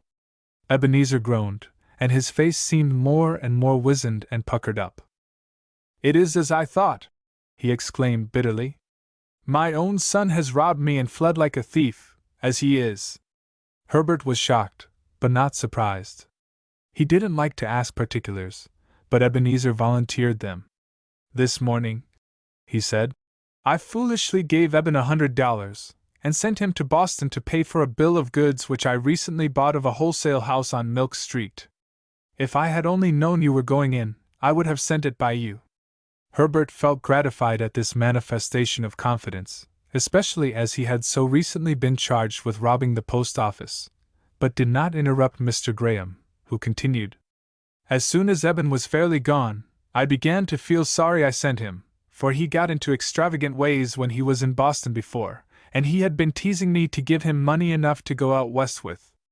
About noon I discovered that he had taken $50 more than the amount I entrusted to him, and then I couldn't rest till I was on my way to Boston to find out the worst. I went to the house on Milk Street and found they had seen nothing of Eben. Then I knew what had happened. The graceless boy has robbed his father of $150, and is probably on his way west by this time. He was to start by the 3 o'clock train, I think," said Herbert, and gave his reasons for thinking so. Ebenezer seemed so utterly cast down by this confirmation of his worst suspicions, that Herbert called Mr. Melville, thinking he might be able to say something to comfort him. Chapter 19. Ebenezer Graham's Grief. "How much have you lost by your son, Mr. Graham?" asked George Melville. "Nearly $250, groaned Ebenezer. "Counting what I paid in the city to his creditors, it is terrible, terrible!" And he wrung his hands in his bitterness of spirit. "I am sorry for you," said Melville, "and still more for him." "Why should you be sorry for him?" demanded Ebenezer sharply.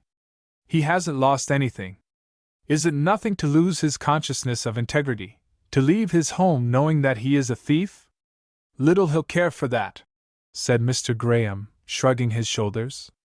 He's laughing in his sleeve, most likely, at the way he has duped and cheated me, his father. How old is Eben, Mr. Graham? He will be 20 in November, answered Ebenezer, apparently puzzled by the question. Then, as he is so young, let us hope that he may see the error of his ways, and repent. That won't bring me back my money, objected Ebenezer, querulously. It was clear that he thought more of the money he had lost than of his son's lack of principle. No, it will not give you back your money, but it may give you back a son purified and prepared to take an honorable position in society. No, no, he's bad, said the stricken father. What did he care for the labor and toil it took to save up that money? I hope the loss of the money will not distress you, Mr. Graham. Well, no, not exactly, said Ebenezer, hesitating. I shall have to take some money from the savings bank to make up what that graceless boy has stolen. It was clear that Ebenezer Graham would not have to go to the poorhouse in consequence of his losses.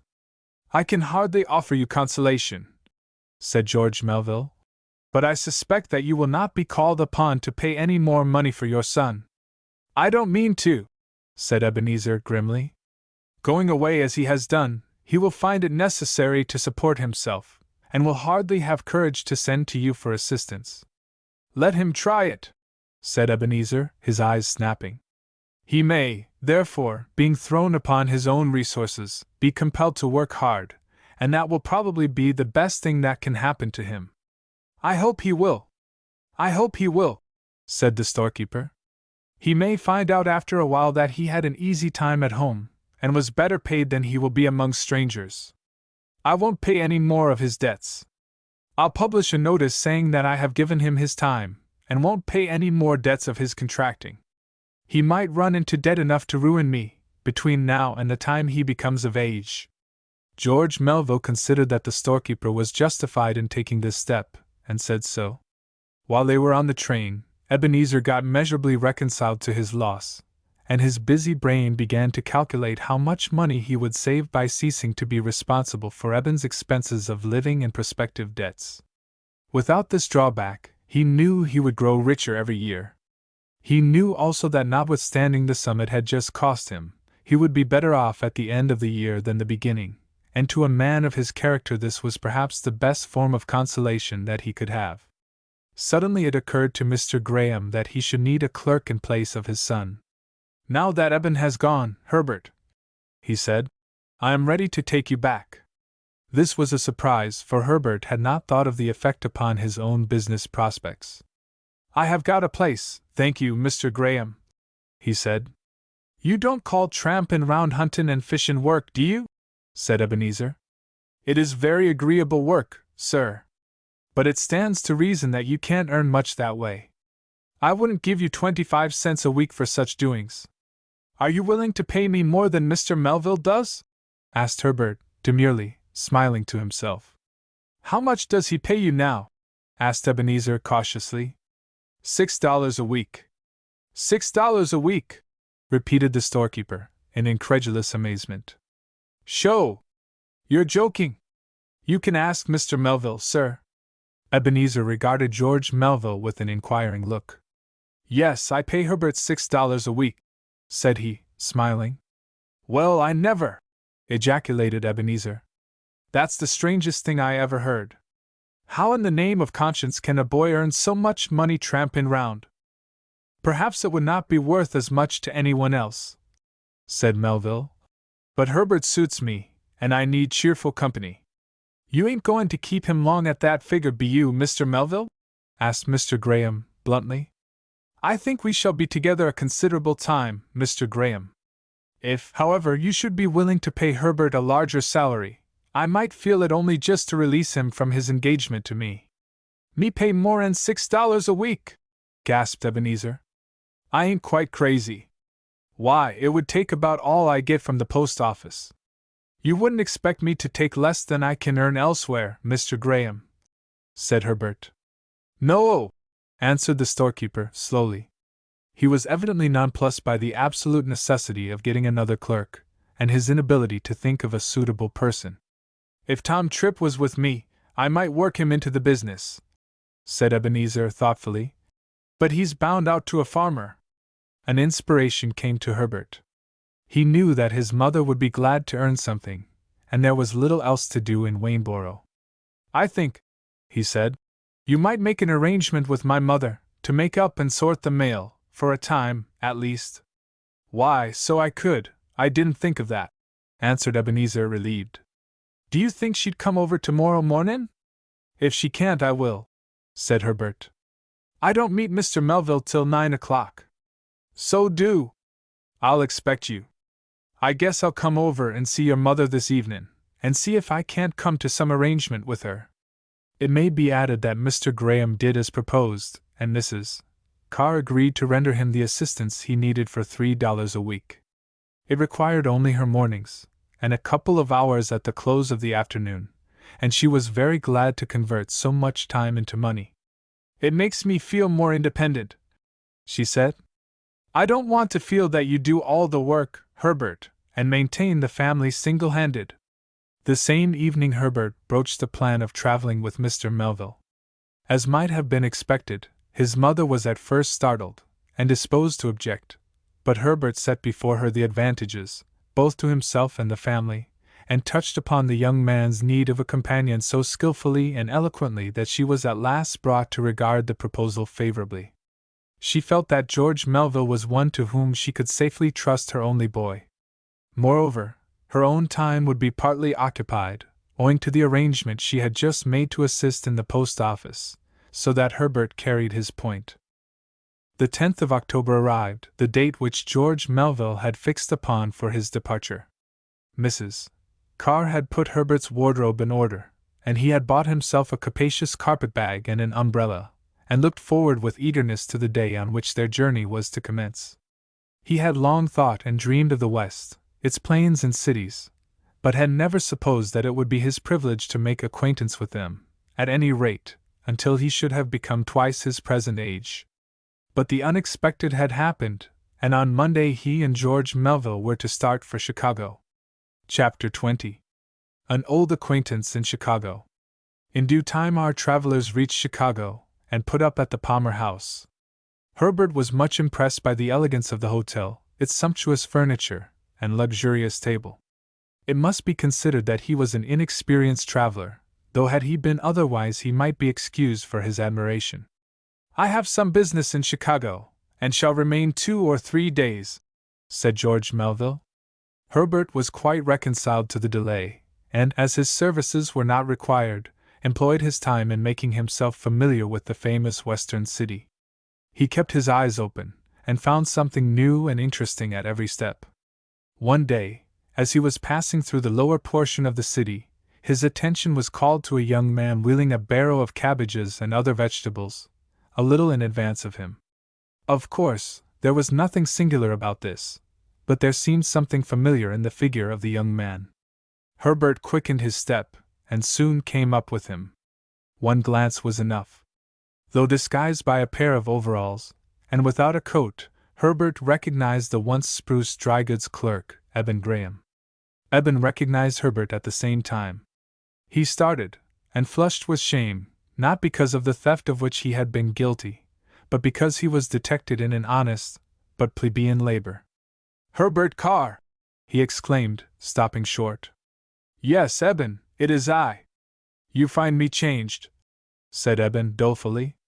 No, I should recognize you anywhere. I don't mean that. I have sunk very low. And he glanced pathetically at the wheelbarrow. If you refer to your employment, I don't agree with you. It is an honest business. True, but I never dreamed when I stood behind the counter in Boston, and waited on fashionable ladies, that I should ever come to this. He seems more ashamed of wheeling vegetables than of stealing, thought Herbert, and he was correct. How do you happen to be in this business, Eben? He asked, with some curiosity. I must do it or starve. I was cheated out of my money soon after I came here, and didn't know where to turn. Eben did not explain that he lost his money in a gambling house. He might have been cheated out of it, but it was his own fault, for venturing into competition with older and more experienced knaves than himself. I went for 36 hours without food, continued Eben, when I fell in with a man who kept a vegetable store, and he offered to employ me. I have been with him ever since. You were fortunate to find employment, said Herbert. Fortunate, repeated Eben in a tragic tone. How much wages do you think I get? I can't guess. $5 a week, and have to find myself, answered Eben mournfully. What would my fashionable friends in Boston say if they could see me? I wouldn't mind what they said as long as you are getting an honest living. How do you happen to be out here? Asked Eben. His story was told in a few words. You are always in luck, said Eben enviously. I wish I had your chance. Is Mr. Melville very rich? He is rich, but I don't know how rich. Do you think he'd lend me money enough to get home? I don't know. Will you ask him? I will tell him that you made the request, Eben, answered Herbert cautiously. Have you applied to your father? To the old man? Yes. He hasn't any more heart than a grindstone, said Eben bitterly. What do you think he wrote me? He refused, I suppose. Here is his letter, said Eben, drawing from his pocket a greasy half-sheet of notepaper. See what he has to say to his only son. This was the letter. Eben Graham, I have received your letter, and am not surprised to hear that you are in trouble. As a man sows, so also shall he reap. A young man who will rob his father of his hard earnings is capable of anything. You have done what you could to ruin me, and deserve what you have got. You want me to send you money to come home, and continue your wicked work. I shall not do it. I wash my hands of you. I have already given notice, through the country paper, that I have given you your time, and shall pay no more debts of your contracting. I am glad to hear that you are engaged in an honest employment. It is better than I expected. I would not have been surprised if I had heard that you were in jail. My advice to you is to stay where you are and make yourself useful to your employer. He may in time raise your wages. 5 years hence, if you have turned over a new leaf and led an honest life, I may give you a place in my store. At present, I would rather leave you where you are. Ebenezer Graham. What do you say to that? Isn't that rather rough on an only son, eh? Said Eben. It occurred to Herbert that Eben hardly deserved very liberal treatment from his father, notwithstanding he was an only son. Oh, the old man is awfully mean and close-fisted, said Eben. He cares more for money than for anything else. By the way, how does Melville treat you? Mr. Melville, said Herbert, emphasizing the Mr., is always kind and considerate. Pays you well, eh? He pays me more than I could get anywhere else. Pays all your hotel and traveling expenses, eh? Of course. And a good salary besides? Yes. Herbert, said Eben suddenly, I want you to do me a favor. What is it? You've always known me, you know. When you was a little chap, and came into the store, I used to give you sticks of candy.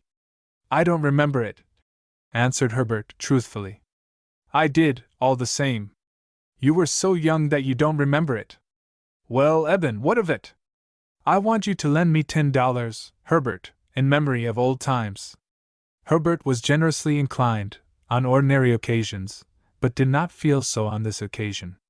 He felt that Eben was not a deserving object, even had he felt able to make so large a loan. Besides, he could not forget that the young man who now asked a favor had brought a false charge of stealing against him. You will have to excuse me, Eben, he answered. To begin with, I cannot afford to lend so large a sum. I would pay you back as soon as I could. Perhaps you would, said Herbert, though I have not much confidence in it. But you seem to forget that you charged me with stealing only a short time since. I wonder how you have the face to ask me to lend you $10, or any sum. It was a mistake, muttered Eben, showing some signs of confusion. At any rate, I won't say anything more about it while you are in trouble. But you must excuse my declining to lend you. Lend me $5 then, pleaded Eben. What do you want to do with it? To buy lottery tickets. I am almost sure I should win a prize, and then I can pay you $5 for one. I wouldn't lend any money for that purpose to my dearest friend, said Herbert. Buying lottery tickets is about the most foolish investment you could make. Then I won't buy any, said Eben. Lend me the money and I will use it to buy clothes. You will have to excuse me, said Herbert coldly. I didn't think you'd be so mean, whined Eben. To a friend in distress. I don't look upon you as a friend, and for very good reasons, retorted Herbert, as he walked away. Eben looked after him with a scowl of hatred. I'd like to humble that boy's pride, he muttered, as he slowly resumed his march. Chapter 21. Colonel Warner. When Herbert returned to the hotel, he found George Melville in the reading room in conversation with a tall and dignified-looking stranger. Is that your brother, Mr. Melville? Asked the latter, as Herbert came forward and spoke to Melville. No, Colonel, he is my young friend and confidential clerk, Herbert Carr. Glad to make your acquaintance, Mr. Carr, said the Colonel, affably, extending his hand as he spoke. This is Colonel Warner, Herbert, explained George Melville. Herbert, who was naturally polite, shook hands with the Colonel, and said he was glad to make his acquaintance. I have been talking with Mr. Melville, said the Colonel. I am sorry to hear that he is traveling in search of health. Yes, sir, I hope he will find his journey beneficial. Oh, not a doubt of it. Not a doubt of it. I've been there myself. Do you know, when I was 25, which I take to be about the age of your employer, I thought I should die of consumption? I shouldn't have supposed it, sir, said Herbert, and Melville, too, felt surprised, as he noticed the stalwart proportions of the former consumptive. Ha! Ha! I dare say not, said the Colonel, laughing. I don't look much like it now, eh? No, you certainly don't, Colonel, said Melville. I am curious to know how you overcame the threatened danger. I did what you are doing, sir, I came west. But the mere coming west did not cure you, did it? No, sir, it was the life I lived, returned Colonel Farner. I didn't stay in the cities. I went into the wilderness. I lived in a log cabin. I bought a horse, and rode every day. I kept in the open air, and after a while, I found my strength returning and my chest expanding, and in a 12-month I could afford to laugh at doctors. And you have never had a return of the old symptoms? Asked Melville, with interest. Never, except 4 years afterwards, when I went to New York and remained nearly a year. I am now 50, and rather hale and hearty for my years, eh? Decidedly so. Let me advise you to follow my example, Mr. Melville. It was my intention when I started west to live very much as you indicated, said Melville. Now that I have heard your experience, I am confirmed in my resolve. Good. I am glad to hear it. When do you leave Chicago? Tomorrow, probably. And how far west do you intend to go? I have thought of Colorado. Couldn't do better. I know Colorado like a book. In fact, I own some valuable mining property there, up in Gilpin County. By the way, I take it you are a rich man. Why don't you invest in that way? Perhaps, however, you have it in view? No, I haven't thought of it, answered Melville. The fact is, I am not anxious to become richer, having enough for all my present needs. Just so, said the Colonel. But you might marry. Even if I did, you would have money enough, said Colonel Warner, finishing the sentence for him. Well, I am delighted to hear it. I am very well fixed myself. In fact, some of my friends call me, the nabob. But, as I was saying, I am rich enough and to spare, and still, you may be surprised, still I have no objection to making a little more money. Colonel Warner nodded his head vigorously, and watched George Melville to see the effect upon him of this extraordinary statement. Very natural, Colonel, said Melville. I believe most people want to be richer. Perhaps if I had vigorous health I might have the same wish. At present my chief wish is to recover my health. You'll do it, sir, you'll do it, and in short order, too. Then you can turn your attention to money-making. Perhaps so, said Melville, with a smile. If not for yourself, for your young friend here, added the Colonel. I take it he is not rich. I have my fortune still to make, Colonel Warner, said Herbert, smiling. The easiest thing in the world out here, my boy, said the Colonel, paternally. So you start tomorrow? he inquired, turning to Melville. I think of it. Egad! I've a great mind to accompany you, said the Colonel. Why shouldn't I? I've got through all my business in Chicago, and I like the pure air of the prairies best. We shall be glad of your company, Colonel, said Melville, politely. Thank you, sir, that decides me. I'll see you again and fix the hour of going, or rather I'll conform myself to your arrangements. Very well, Colonel. What do you think of my new acquaintance, Colonel Warner Herbert? Asked Melville when they were alone. He seems to have a very good opinion of himself, answered Herbert. Yes, he is very well pleased with himself. He isn't a man exactly to my taste, but he seems a representative Western man. He does not look much like a consumptive. No, sir. I feel an interest in him on that account, said Melville, seriously. If at any time I could become as strong and stalwart, I would willingly surrender 1/2, nay 9/10 of my fortune. Ill health is a great drag upon a man. It largely curtails his enjoyments, and deprives him of all ambition. I don't see why his remedy wouldn't work well in your case, Mr. Melville, said Herbert earnestly. Perhaps it may. At any rate, I feel inclined to try it.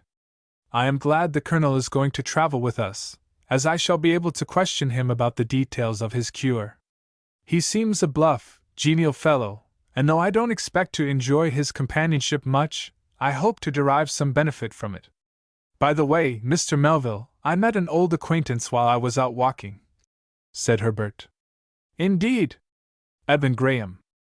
How did he look? Prosperous? Hardly. He was wheeling a barrow of vegetables. Did you speak with him?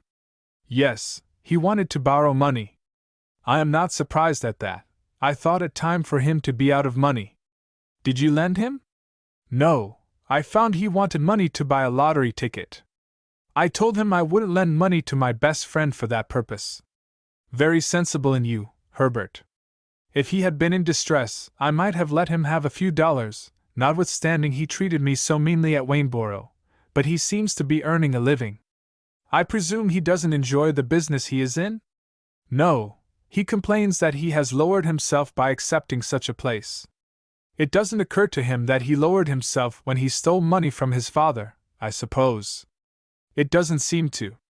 Later in the day, Herbert came across Colonel Warner in the corridor of the hotel. Ha! My young friend, he said affably. I am glad to meet you. Thank you, sir. And how is your friend? No change since morning, answered Herbert, slightly smiling. By the way, Herbert, your name is Herbert, isn't it? May I offer you a cigar? Said Colonel Warner. The Colonel opened his cigar case and extended it to Herbert. Thank you, sir, but I don't smoke. Don't smoke? That is, you don't smoke cigars. May I offer you a cigarette? I don't smoke at all, Colonel. Indeed, remarkable. Why, sir, before I was your age I smoked. Do you think it good for consumption? Asked Herbert. Ha ha, you have me there. Well, perhaps not. Do you know, said the Colonel, changing the conversation, I feel a great interest in your friend. You are very kind. Upon my soul, I do. He is a most interesting young man. Rich, too. I am glad he is rich. He would value health more than money, said Herbert. To be sure, to be sure. By the way, you don't know how much property your friend has? No, sir, he never told me, answered Herbert, surprised at the question. Keep such matters close, eh? Now I don't. I never hesitate to own up to $250,000. Yes, $250,000. That's the size of my pile. You are fortunate, Colonel Warner, said Herbert sincerely. So I am, so I am. 2 years hence I shall have $500,000, if all goes well. So you won't have a cigar, no? Well, I'll see you later. He's a strange man, thought Herbert. I wonder if his statements can be relied upon. Somehow Herbert doubted it. He was beginning to distrust the Colonel. Chapter 22. A Mountain Stage. We pass over several days, and change the scene. We left Herbert and Melville in the Palmer House in Chicago, surrounded by stately edifices and surging crowds. Now everything is changed. They are in a mountainous district, where a man might ride 20 miles without seeing a house. They are, in fact, within the limits of what was then known as the territory of Colorado. It is not generally known that Colorado contains over 100 mountain summits over 10,000 feet above the sea level. It is perhaps on account of the general elevation that it is recommended by physicians as a good health resort for all who are troubled with lung complaints. At the time of which I speak, most of the traveling was done by stage. Now railroads unite the different portions with links of steel, and make traveling less cumbersome and laborious. There was one of the party, however, who did not complain, but rather enjoyed the jolting of the lumbering stagecoach. Colonel Warner was of the party. He professed to feel an extraordinary interest in George Melville, and was anxious to show him the country where he had himself regained his health. "Lonely, sir?" repeated the colonel, in answer to a remark of George Melville. "Why, sir, it's a populous city compared with what it was in '55, when I was out here. I built myself a cabin in the woods, and once for 12 months I didn't see a white face." "Were there many Indians, Colonel?" asked Herbert. "Indians? I should say so. Only 20 miles from my cabin was an Indian village." "Did they trouble you any?" asked Herbert curiously. "Well, they tried to," answered the colonel. "One night as I lay awake I heard stealthy steps outside, and peeping through a crevice between the logs just above the head of my bed, by the way, my bed was the skin of a bear I had myself killed, I could see a string of Utes preparing to besiege me." "Were you afraid?" asked Herbert, a little mischievously, for he knew pretty well what the colonel would say. "Afraid?" repeated the colonel, indignantly. "What do you take me for? I have plenty of faults," continued Colonel Warner, modestly, "but cowardice isn't one of them.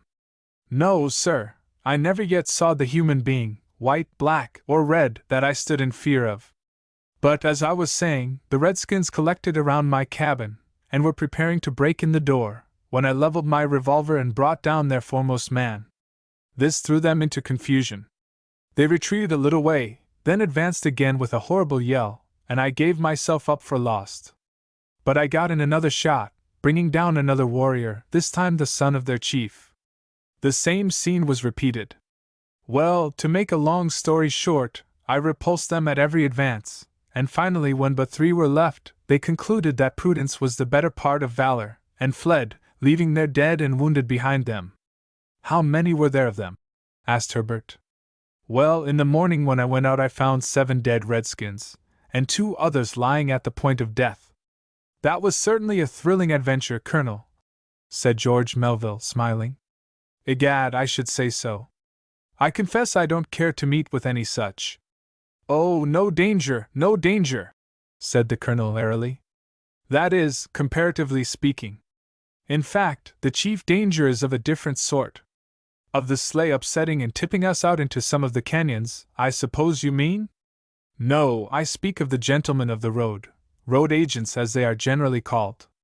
"You mean highwaymen?" "Yes." "Is there much danger of meeting them?" asked Melville. "Well, there's a chance. They are quite in the habit of attacking stagecoaches, and plundering the passengers. Sometimes they make rich hauls." "That must be rather inconvenient to the passengers," said Melville. "Can't the laws reach these outlaws?" "They don't seem to. Why, there are men who have been in the business for years, and have never been caught." "Very true," said a fellow traveler. "There's Jerry Lane, for instance. He has succeeded thus far in eluding the vigilance of the authorities." "Yes," said the colonel. "I once saw Lane myself. Indeed, he did me the honor of relieving me of $500. "Couldn't you help it?" asked Herbert. "No, he covered me with his revolver, and if I had drawn mine I shouldn't have lived to take aim at him." "Were you in a stage at the time?" "No, I was riding on horseback." "Is this Lane a large man?" asked George Melville. "Not larger than myself," continued the colonel. "Where does he live? In some secret haunt in the forest, I suppose."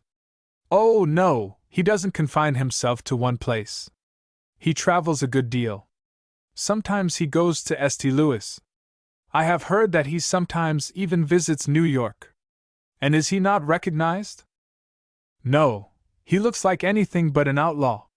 If you should see him, you might think him a prosperous merchant or banker. That's curious, said Herbert. The fact is, said the Colonel, when you travel by stagecoaches in these solitudes, you have to take the chances. Now I carry my money concealed in an inner pocket, where it isn't very likely to be found. Of course, I have another wallet, just for show, and I give that up when I have to. There was a stout, florid gentleman present, who listened to the above conversation with ill-disguised nervousness. He was a New York capitalist, of German birth, going out to inspect a mine in which he proposed purchasing an interest. His name was Conrad Stiefel. Good gracious, said he, I had no idea a man ran such a risk, or I would have stayed at home. I decidedly object to being robbed. Men are robbed in a different way in New York, said George Melville. How do you mean, Mr. Melville? By defaulting clerks, absconding cashiers, swindlers of excellent social position. Oh, we don't mind those things, said Mr. Stiefel. We can look out for ourselves. But when a man points at you with a revolver, that is terrible. I hope, my dear sir, you take good care of your money. That I do, said Stiefel, complacently. I carry it in a belt around my waist.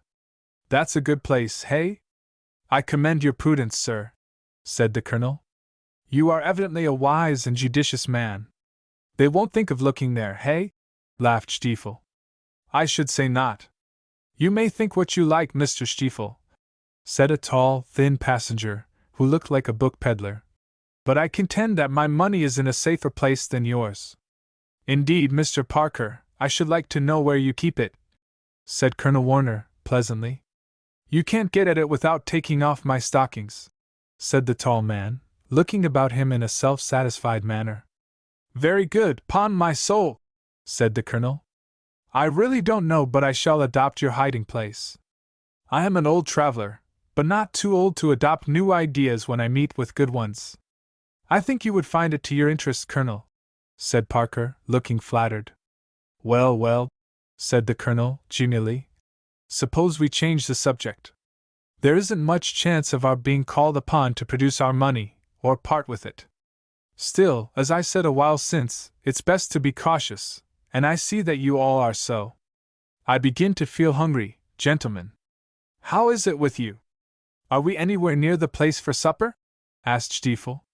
I wish I could step into a good Broadway restaurant. I feel empty.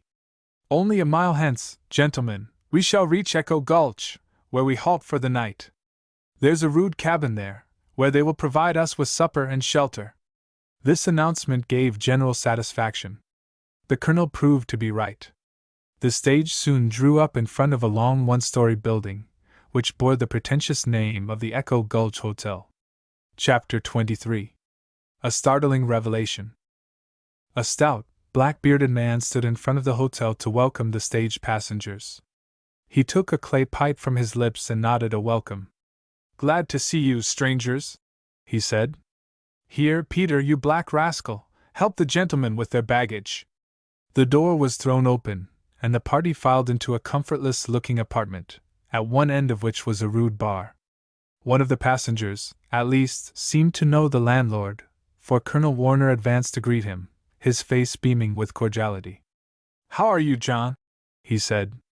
How does the world use you? The landlord growled something inaudible. Have a drink, Colonel? Was the first audible remark. Don't care if I do. It's confounded dry traveling over these mountain roads. Walk up, gentlemen. Colonel Warner doesn't drink alone. With the exception of Herbert and George Melville, the passengers seemed inclined to accept the offer. Come along, Melville, said the Colonel. You and your friend must join us. Please excuse me, Colonel, answered Melville. I would prefer not to drink. Oh, nonsense! To oblige me, now. Thank you, but I am traveling for my health, and it would not be prudent. Just as you say, Melville, but a little whiskey would warm you up and do you good, in my opinion. Thank you all the same, Colonel, but I think you must count me out. The Colonel shrugged his shoulders and beckoned Herbert. You can come anyway, your health won't prevent. Melville did not interfere, for he knew it would give offense, but he hoped his young clerk would refuse. "Thank you," said Herbert. "I won't object to a glass of sarsaparilla." "Sarsaparilla?" repeated the Colonel in amazement. "What's that?" "We don't keep no medicine," growled the landlord. "Have you root beer?" asked Herbert. "What do you take me for?" said the landlord contemptuously. "I haven't got no root beer. Whiskey's good enough for any man." "I hope you'll excuse me, then," said Herbert. "I am not used to any strong drinks." "How old are you?" asked the Colonel, rather contemptuously. 16. 16 years old and don't drink whiskey. My young friend, your education has been sadly neglected. "I dare say it has," answered Herbert, good-naturedly. "Gentlemen," said Colonel Warner, apologetically, "the boy is a stranger, and isn't used to our free Western ways. He's got the makings of a man in him, and it won't be long before he'll get over his squeamishness, and walk up to the bar as quick as any one of us." Herbert and Melville stood apart, while the rest of the company emptied their glasses, apparently at a gulp. It was clear that their refusal had caused them to be regarded with dislike and suspicion. The accommodations of the Echo Gulch Hotel were far from luxurious. The chambers were scarcely larger than a small closet, clapboarded but not plastered, and merely contained a bedstead. Washing accommodations were provided downstairs. Herbert and George Melville were assigned to a single room, to which they would not have objected had the room been larger.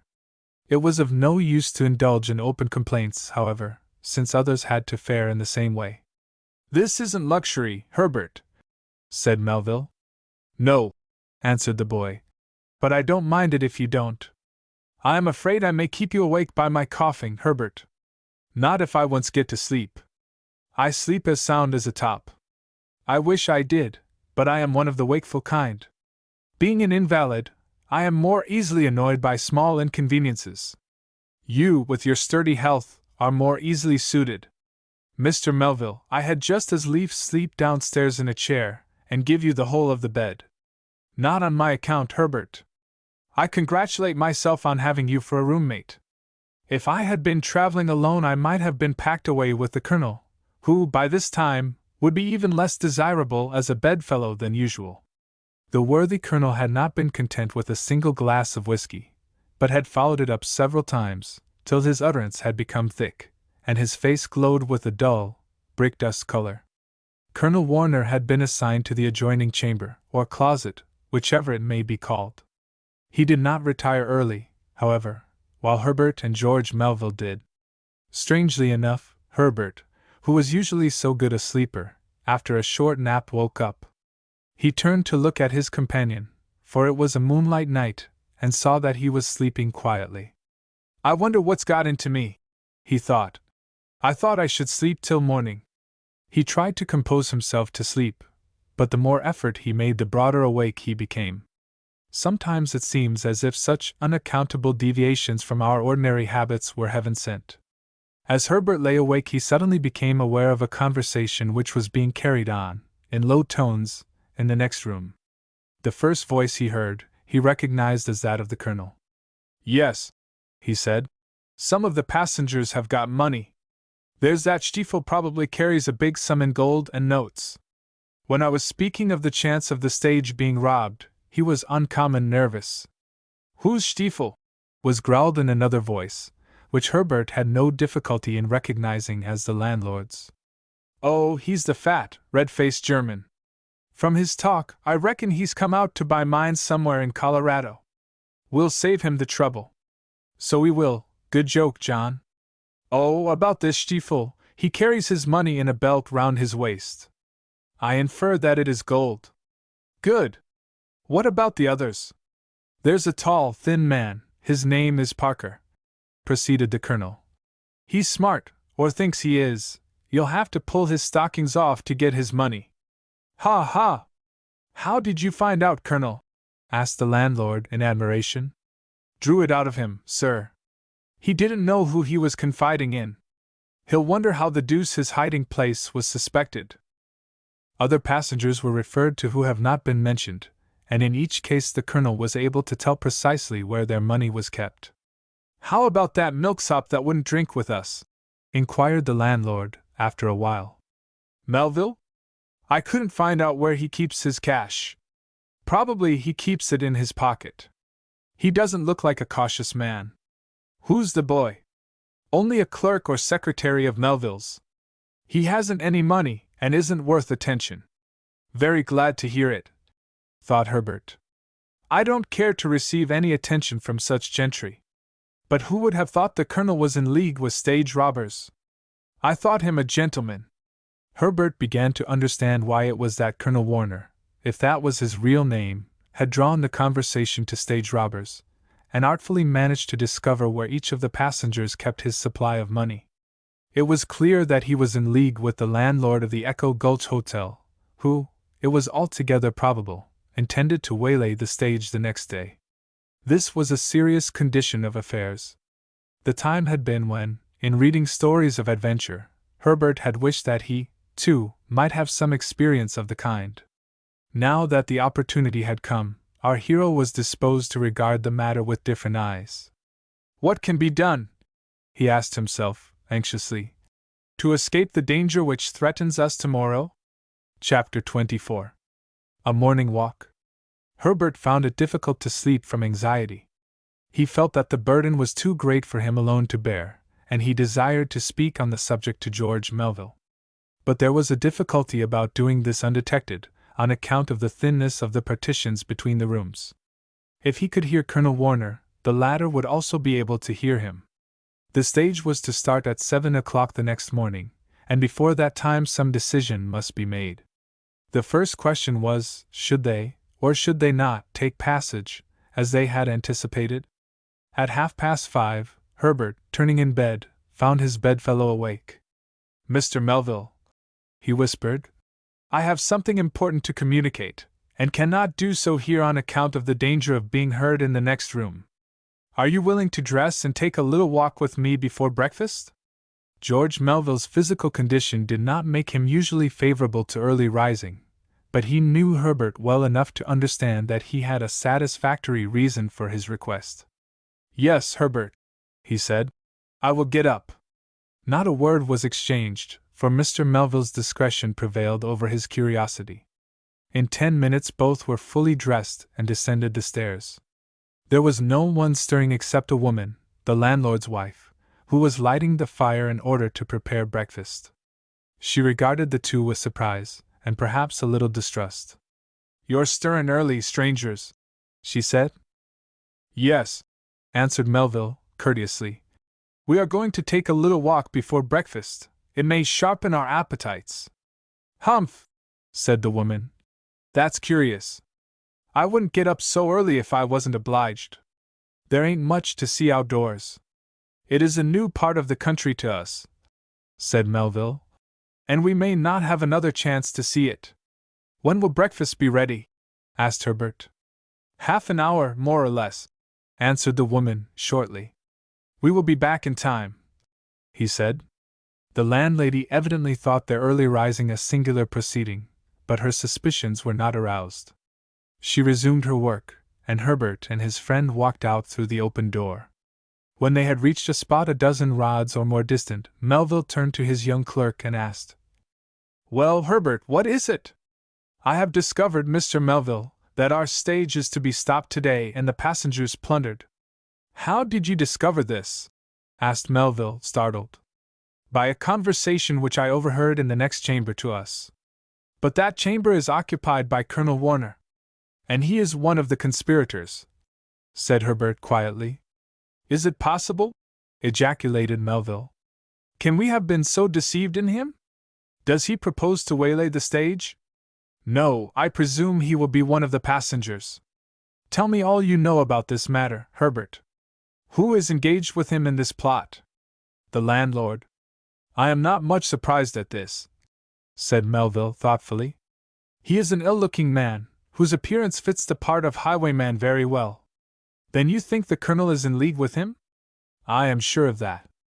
Don't you remember how skillfully Colonel Warner drew out of the passengers the hiding places of their money yesterday? Yes. He has told all to the landlord, and he will no doubt make use of the knowledge. That is all, Mr. Melville. I could not rest till I had told you, so that you might decide what to do. It seems quite providential that you were kept awake last night, Herbert, otherwise this blow would have come upon us unprepared. Even with the knowledge that it impends, I hardly know what it is best for us to do. We might decide not to go in the stage, suggested Hebert. But we should have to go tomorrow. We cannot stay here, and there is no other way of traveling. As the Colonel seems to think I have money, there would be another attack tomorrow. Besides, where could we stay except at this hotel, which is kept, as it appears, by the principal robber?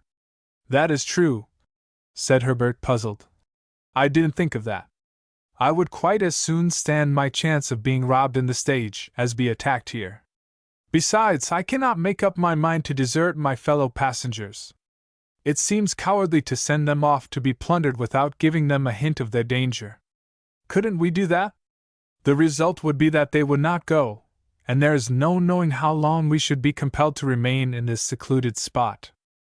Mr. Melville, said Herbert suddenly, a thought has just struck me.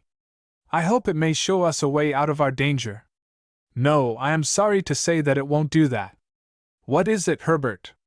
You remember that mention was made yesterday in the stage of a certain famous bandit named Jerry Lane?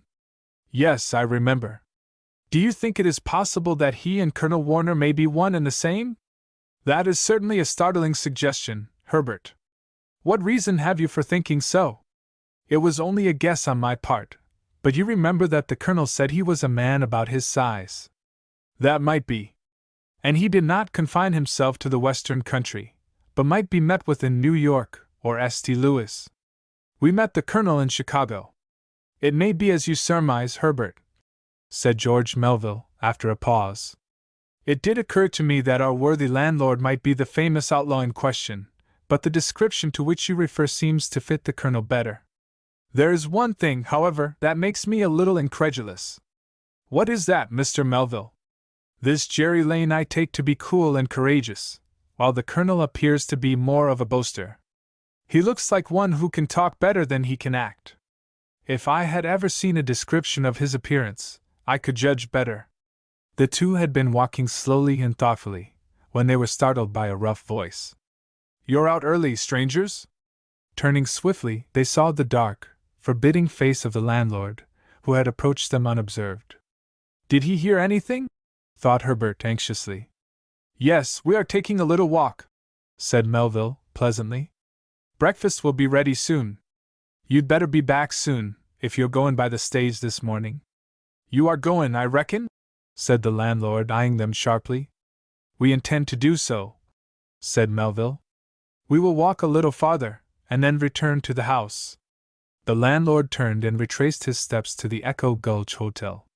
Do you think he heard anything that we were saying? Asked Herbert. I think not. I wonder what brought him out here. Probably he wanted to make sure that we were going in the stage. He is laudably anxious to have as many victims and as much plunder as possible. You told him you were going in the stage? Yes, I have decided to do so. Have you decided upon anything else, Mr. Melville? Not positively, but there will be time to think of that. Did you hear where we were to be attacked? At a point about 5 miles from here, said Herbert. This he had gathered from the conversation he had overheard. When the two friends reached the hotel, they found Colonel Warner already downstairs. Good morning, gentlemen, he said. So you have taken a walk? I never walk before breakfast for my part. Nor do I often, said Melville. In this case I was persuaded by my young friend. I am repaid by a good appetite. Can I persuade you to try a glass of bitters, Mr. Melville? Asked the Colonel. Thank you, Colonel. You will have to excuse me. Breakfast's ready, announced the landlady, and the stage passengers sat down at a long, unpainted, wooden table, where the food was of the plainest. In spite of the impending peril of which they, only, had knowledge, Herbert ate heartily, but Melville seemed preoccupied. Chapter 25. Melville makes a sensation. Colonel Warner seemed in very good spirits. He ate and drank with violent enjoyment, and was as affable as usual. George Melville regarded him with curiosity. The man does not appear like a desperado or outlaw, he thought. There is nothing to distinguish him from the majority of men one meets in ordinary intercourse. He is a problem to me. I should like to study him. Colonel Warner did not fail to observe the unconscious intentness with which Melville regarded him, and for some reason, it did not please him. You have lost your appetite, Mr. Melville, he said lightly. You have been looking at me until, egad, if I were a vain man, I should conclude there was something striking about my appearance. I won't gainsay that, Colonel, answered Melville adroitly. I confess I am not very hungry, and I will further confess that I have something on my mind. Indeed?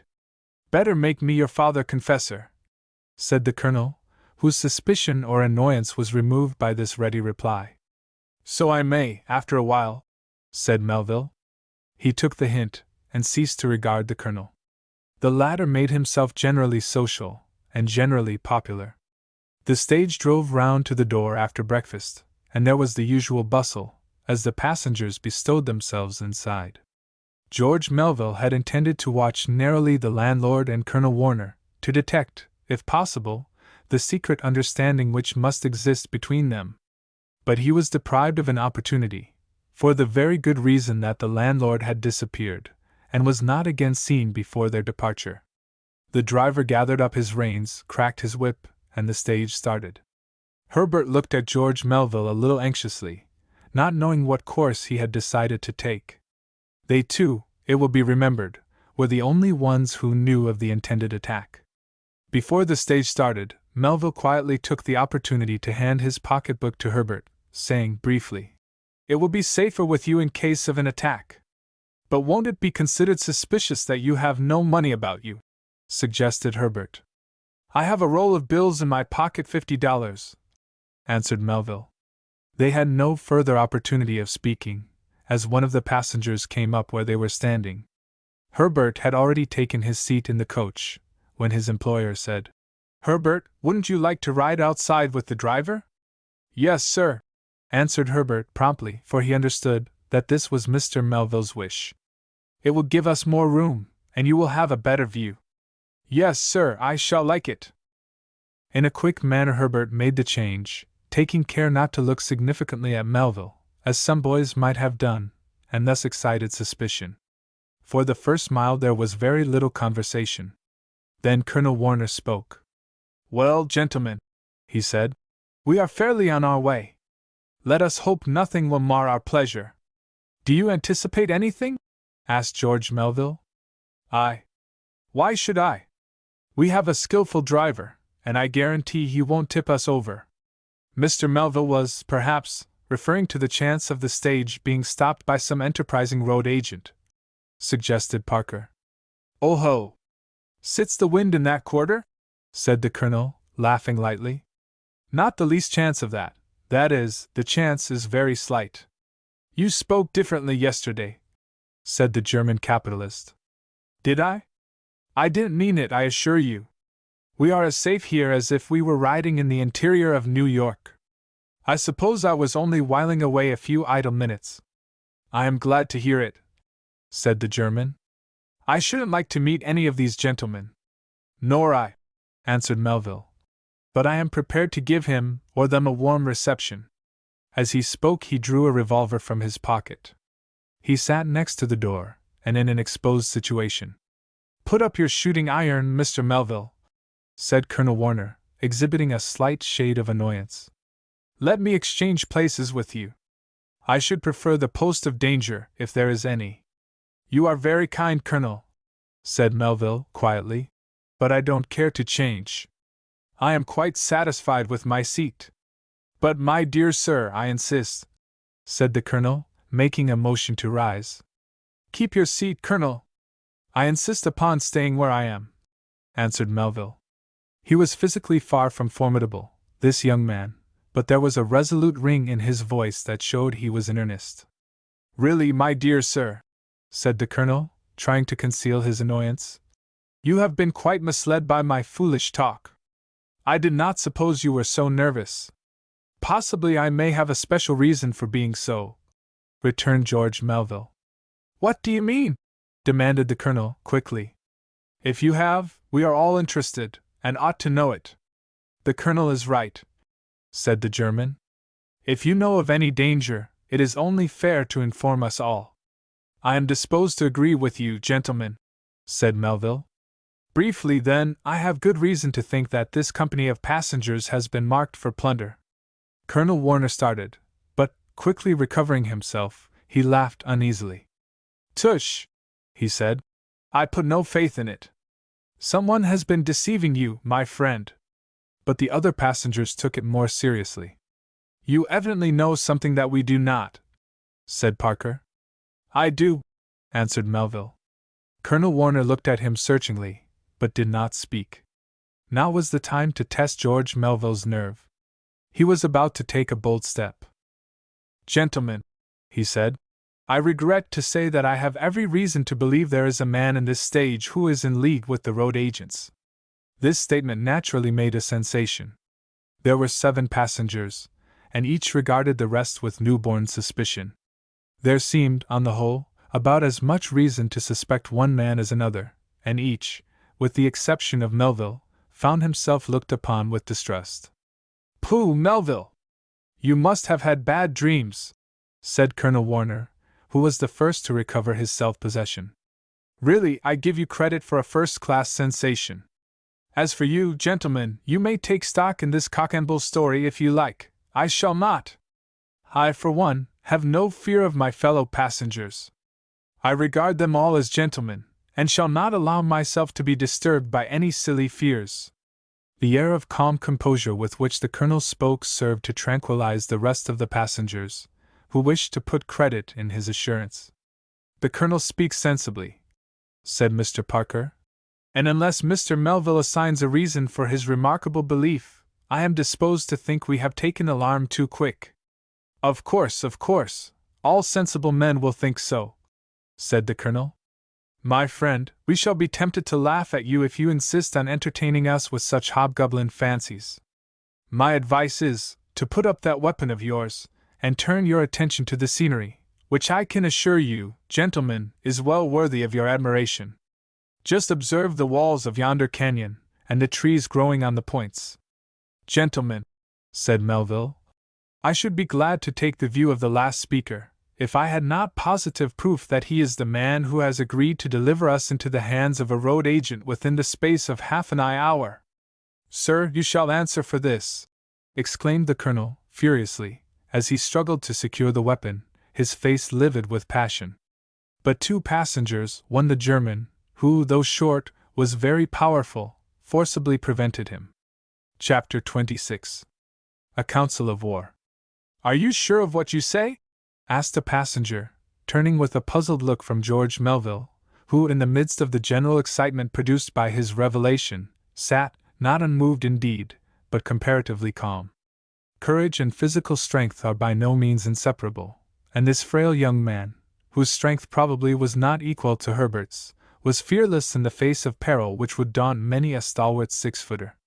In reply to this very natural question, George Melville repeated the essential parts of the conversation which had taken place between Colonel Warner and the landlord.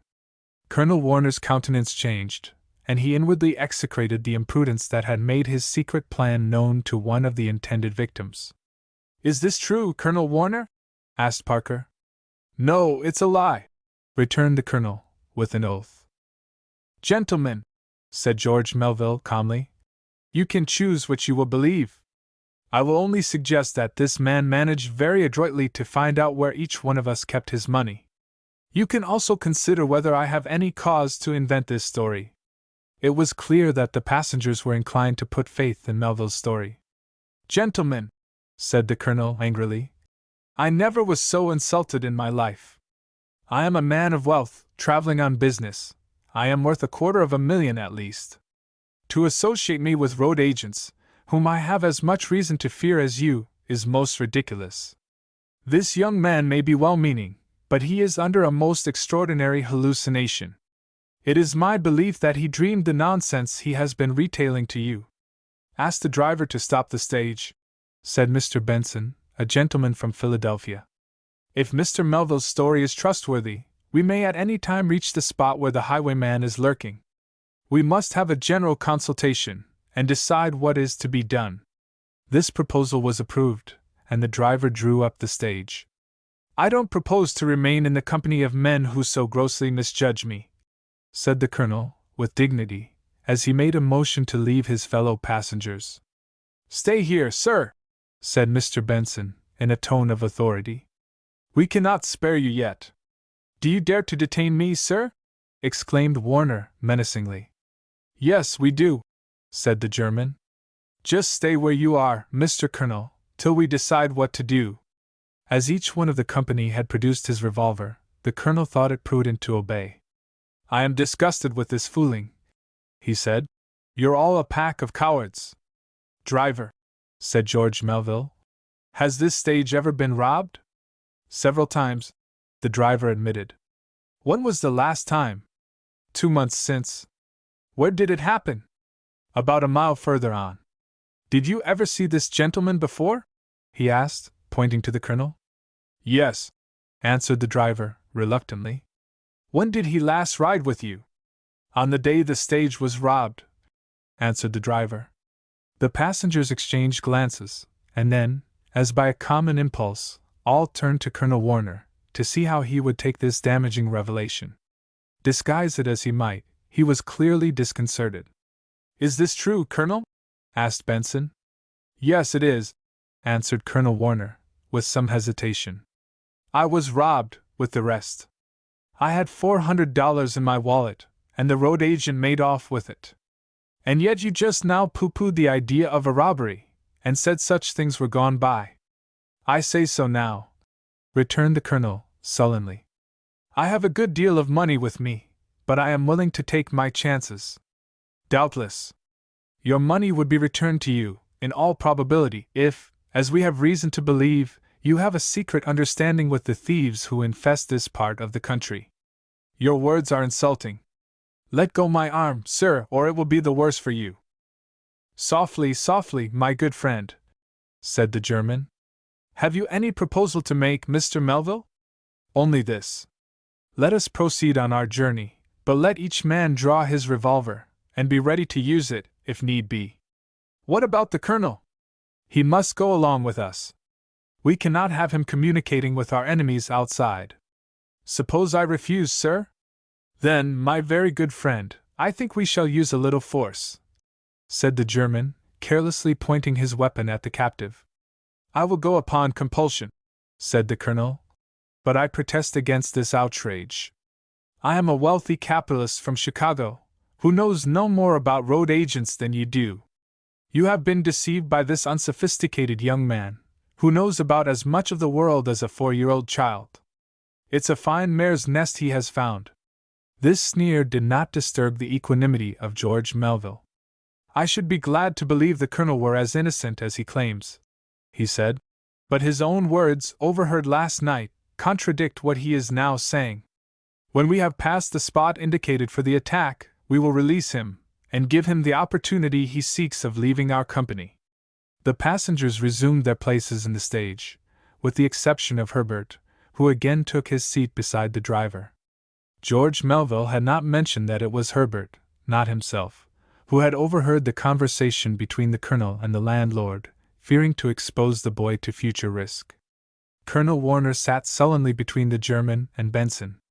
He was evidently ill at ease, and his restless glances showed that he was intent upon some plan of escape. Of this, however, such was the vigilance of his guards, there did not seem much chance.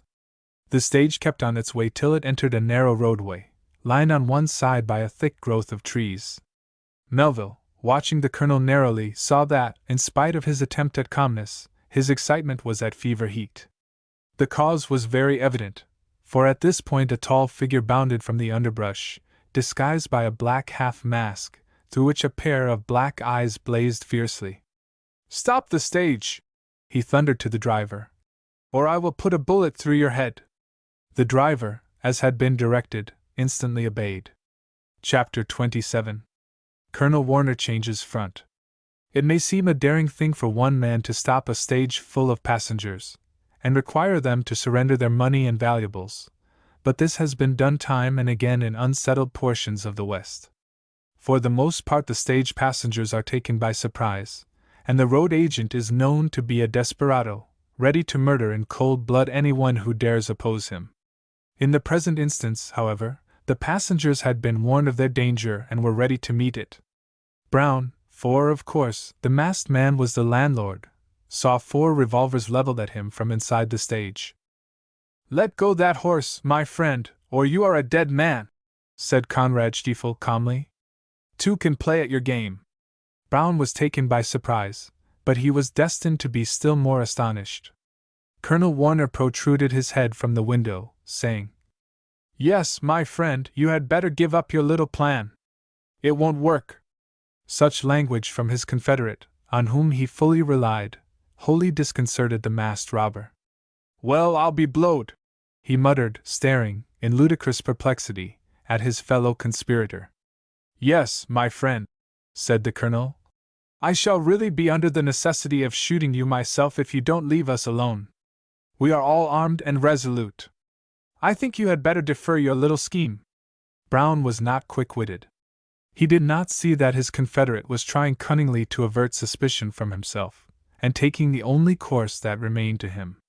Of course, he thought he was betrayed, and was, as a natural consequence, exasperated. He released his hold on the horses, but, fixing his eyes on the colonel fiercely, muttered, "Wait till I get a chance at you. I'll pay you for this." "What an idiot!" thought Warner, shrugging his shoulders. "Why can't he see that I am forced to do as I am doing? I must make things plain to him." He spoke a few words rapidly in Spanish, which Brown evidently understood. His face showed a dawning comprehension of the state of affairs, and he stood aside while the stage drove on. "What did you say?" asked Conrad Stiefel, suspiciously. "You heard me, sir," said the colonel loftily. "You owe your rescue from this ruffian to me. Now you can understand how much you have misjudged me."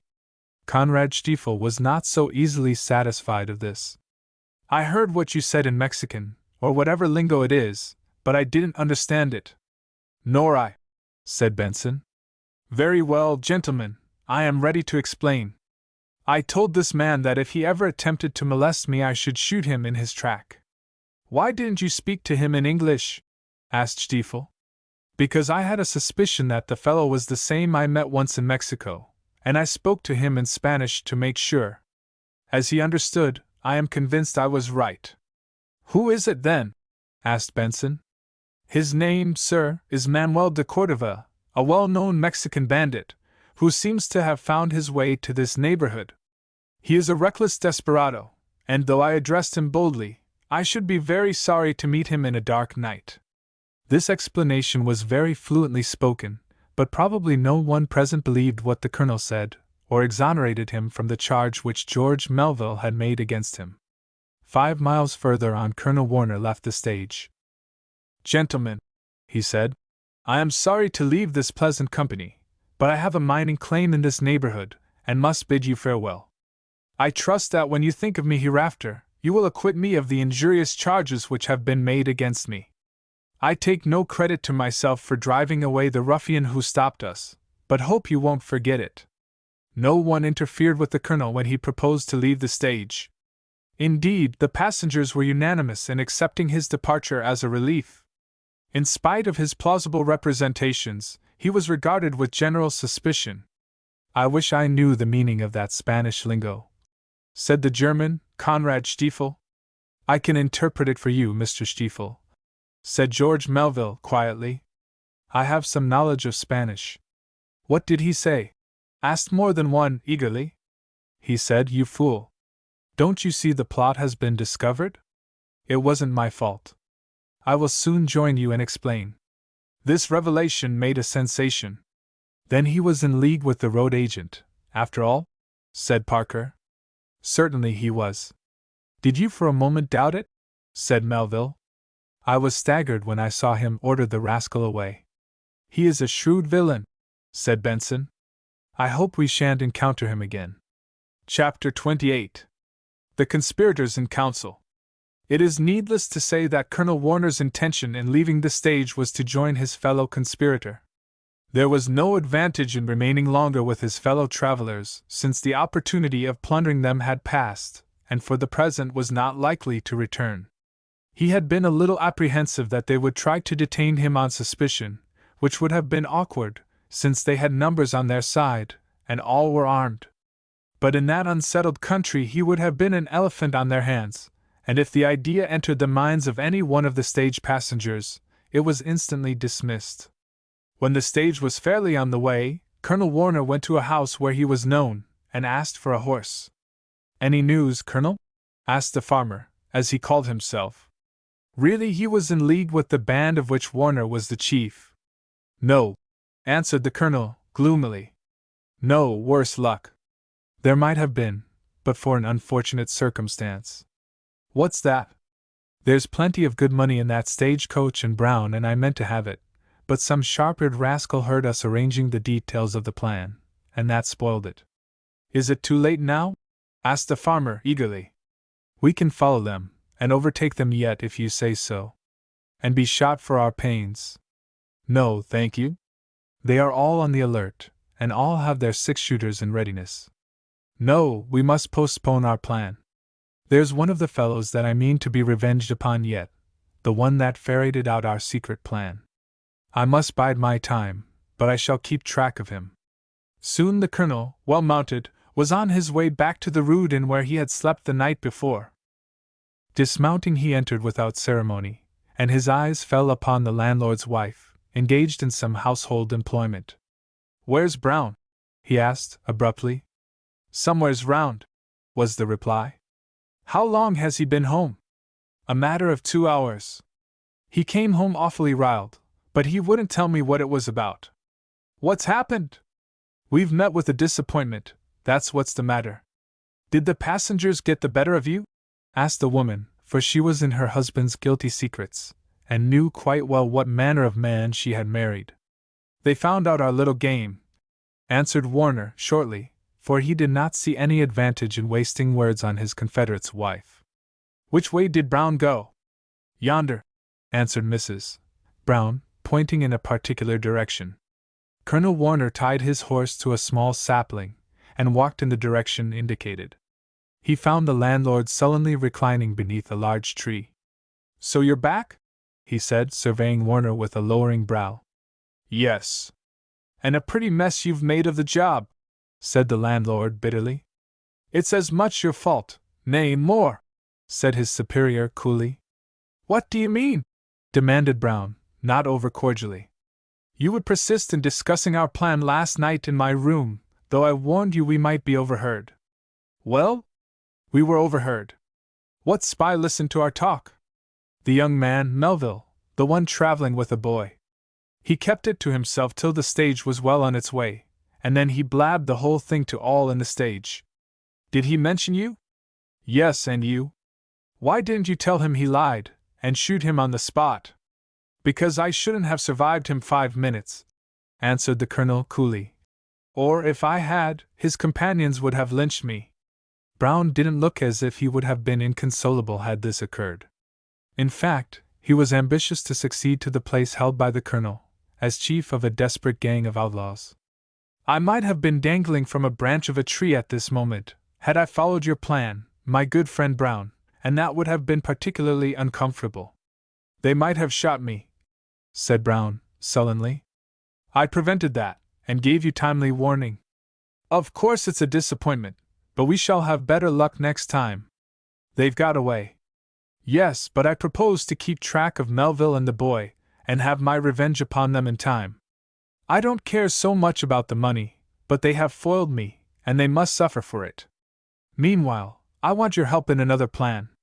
The two conferred together, and mutual confidence was re-established. Chapter 29. A New Home in the Woods. George Melville had no definite destination. He was traveling, not for pleasure, but for health, and his purpose was to select a residence in some high location, where the dry air would be favorable for his pulmonary difficulties. A week later he had found a temporary home.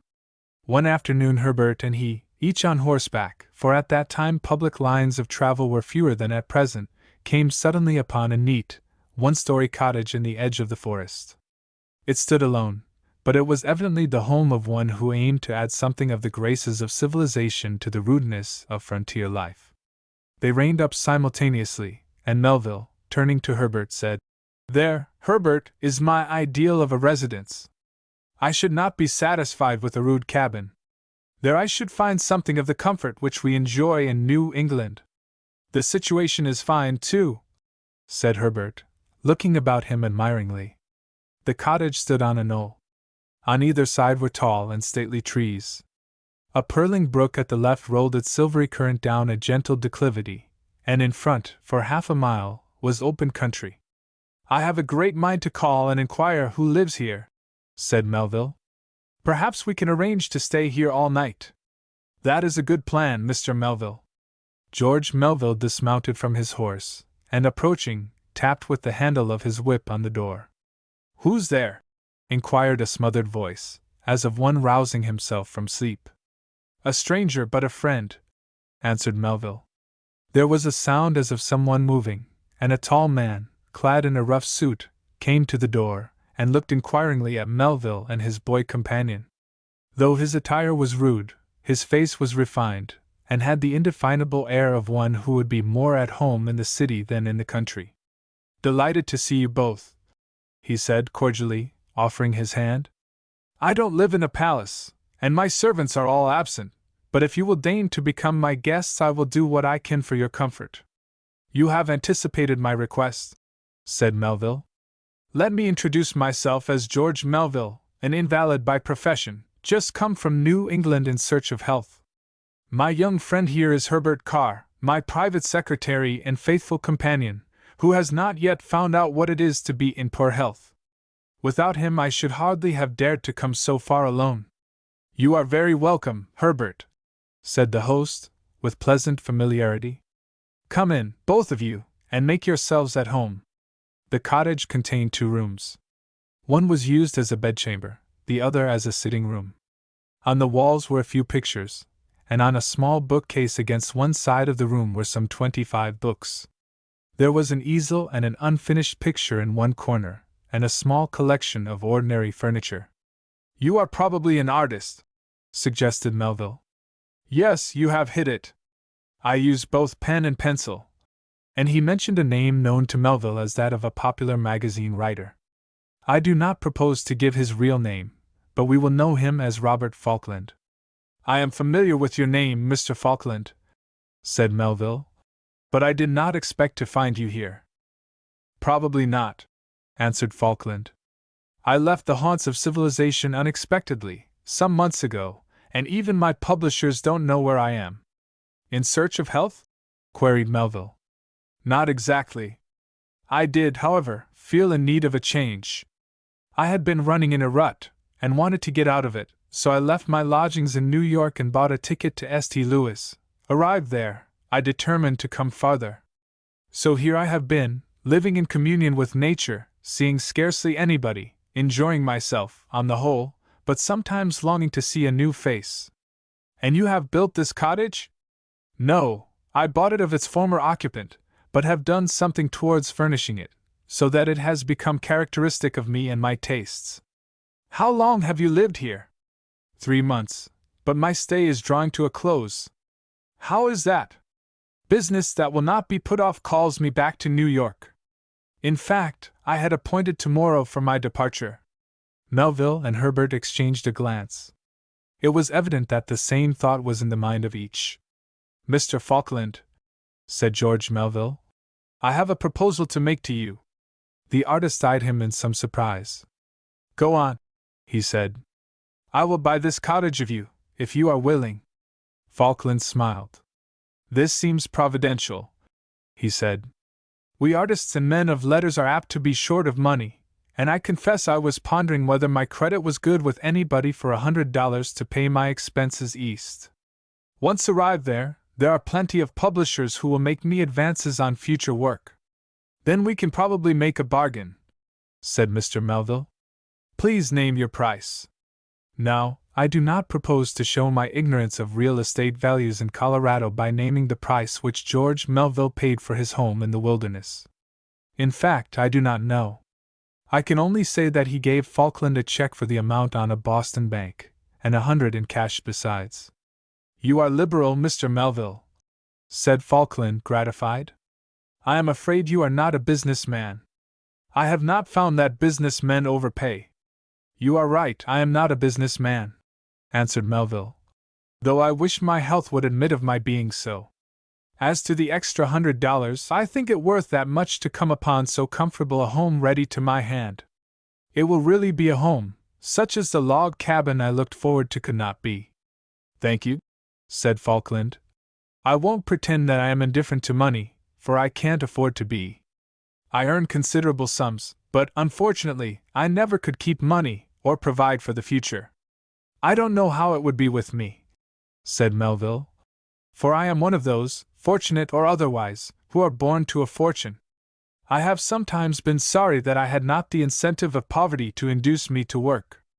Then, suppose we exchange lots, said the artist lightly.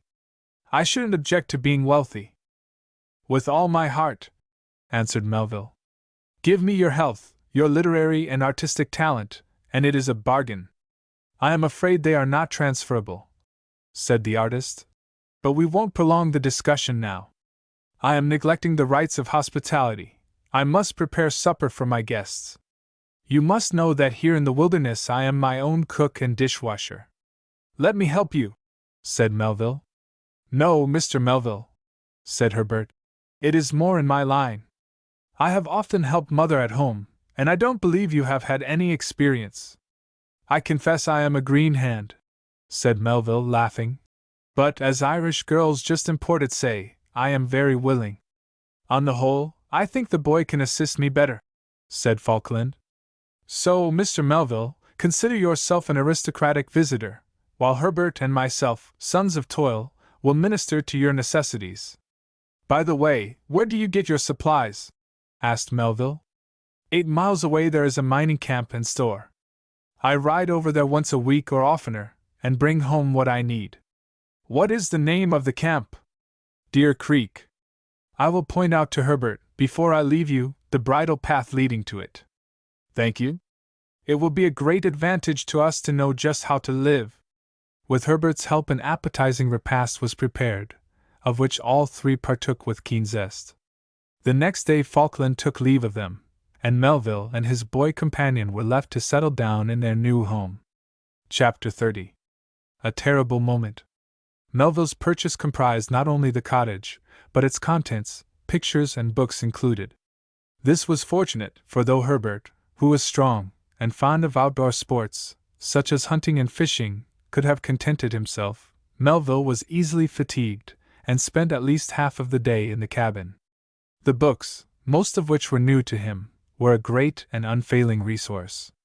Among the articles which Falkland left behind him were 2 guns, of which Herbert and Melville made frequent use. Herbert had a natural taste for hunting, though, at home, having no gun of his own, he had not been able to gratify his taste as much as he desired.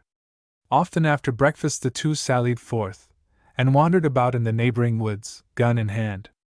Generally Melville returned first, leaving Herbert, not yet fatigued, to continue the sport.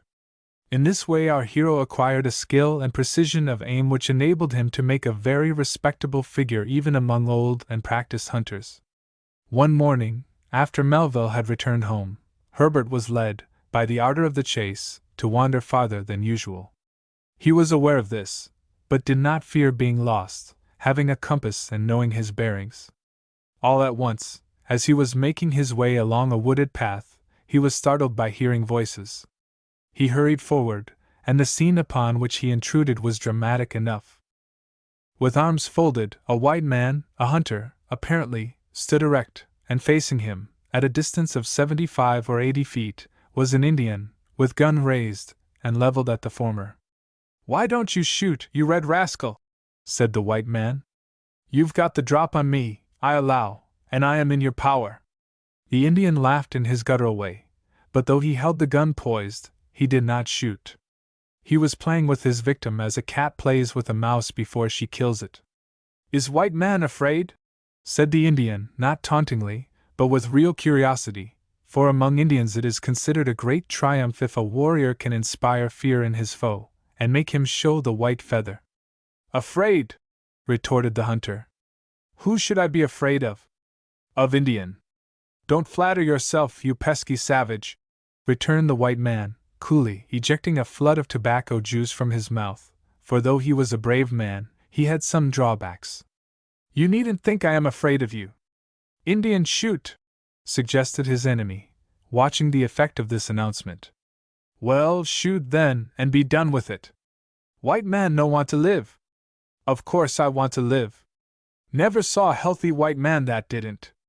If I was going to die at all, I wouldn't like to die by the hands of a red rascal like you. Indian great warrior, said the dusky denizen of the woods, straightening up, and speaking complacently. Indian may be great warrior, but he is a horse thief, all the same, said the hunter coolly. White man soon die, and Indian wear his scalp, remarked the Indian, in a manner likely to disturb the composure of even the bravest listener. The hunter's face changed. It was impossible to reflect upon such a fate without a pang. Death was nothing to that final brutality. Ha! White man afraid now, said the Indian, triumphantly, quick to observe the change of expression in his victim. No, I am not afraid, said the hunter, quickly recovering himself. But it's enough to disgust any decent man to think that his scalp will soon be dangling from the belt of a filthy heathen like you. However, I suppose I won't know it after I'm dead. You have skulked and dogged my steps, you red hound, ever since I punished you for trying to steal my horse. I made one great mistake. Instead of beating you, I should have shot you, and rid the earth of you once for all. Indian no forget white man's blows. White man die, and Indian be revenged. Yes, I suppose that's what it's coming to, said the hunter, in a tone of resignation. I was a tarnal fool to come out this morning without my gun. If I had it you would sing a different song. Again the Indian laughed, a low, guttural, unpleasant laugh, which Herbert listened to with a secret shudder. It was so full of malignity and cunning triumph, and so suggestive of the fate which he reserved for his white foe, that it aggravated the latter, and made him impatient to have the blow fall, since it seemed to be inevitable. Why don't you shoot, you red savage? He cried. What are you waiting for? The Indian wished to gloat over the mental distress of his foe. He liked to prolong his own feeling of power, to enjoy the consciousness that, at any moment, he could put an end to the life of the man whom he hated for the blows which he felt had degraded him, and which he was resolved never to forget or forgive. It was the same feeling that has often led those of his race to torture their hapless victims, that they may, as long as possible, enjoy the spectacle of their agonies. For this reason he was in no hurry to speed on its way the fatal bullet. Again the Indian laughed, and taking aim, made a feint of firing, but withheld his shot. Pale and resolute his intended victim continued to face him. He thought that the fatal moment had come, and braced himself to meet his fate, but he was destined to be disappointed. How long is this going to last, you red hound? He demanded. If I've got to die, I am ready.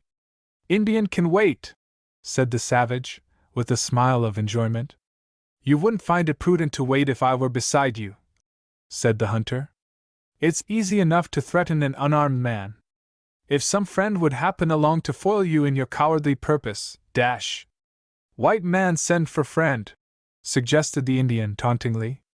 Herbert had listened to this colloquy with varying emotions, and his anger and indignation were stirred by the cold-blooded cruelty of the savage. He stood motionless, seen by neither party, but he held his weapon leveled at the Indian, ready to shoot at an instant's warning. Brought up, as he had been, with a horror for scenes of violence, and a feeling that human life was sacred, he had a great repugnance to use his weapon, even where it seemed his urgent duty to do so. He felt that on him, young as he was, rested a weighty responsibility. He could save the life of a man of his own color, but only by killing or disabling a red man. Indian though he was, his life, too, was sacred, but when he threatened the life of another he forfeited his claim to consideration. Herbert hesitated till he saw it was no longer safe to do so, till he saw that it was the unalterable determination of the Indian to kill the hunter, and then, his face pale and fixed, he pulled the trigger. His bullet passed through the shoulder of the savage. The latter uttered a shrill cry of surprise and dismay, and his weapon fell at his feet, while he pressed his left hand to his wounded shoulder. The hunter, amazed at the interruption, which had been of such essential service to him, lost not a moment in availing himself of it. He bounded forward, and before the savage well knew what he purposed, he had picked up his fallen weapon, and leveling it at his wounded foe, fired. His bullet was not meant to disable, but to kill.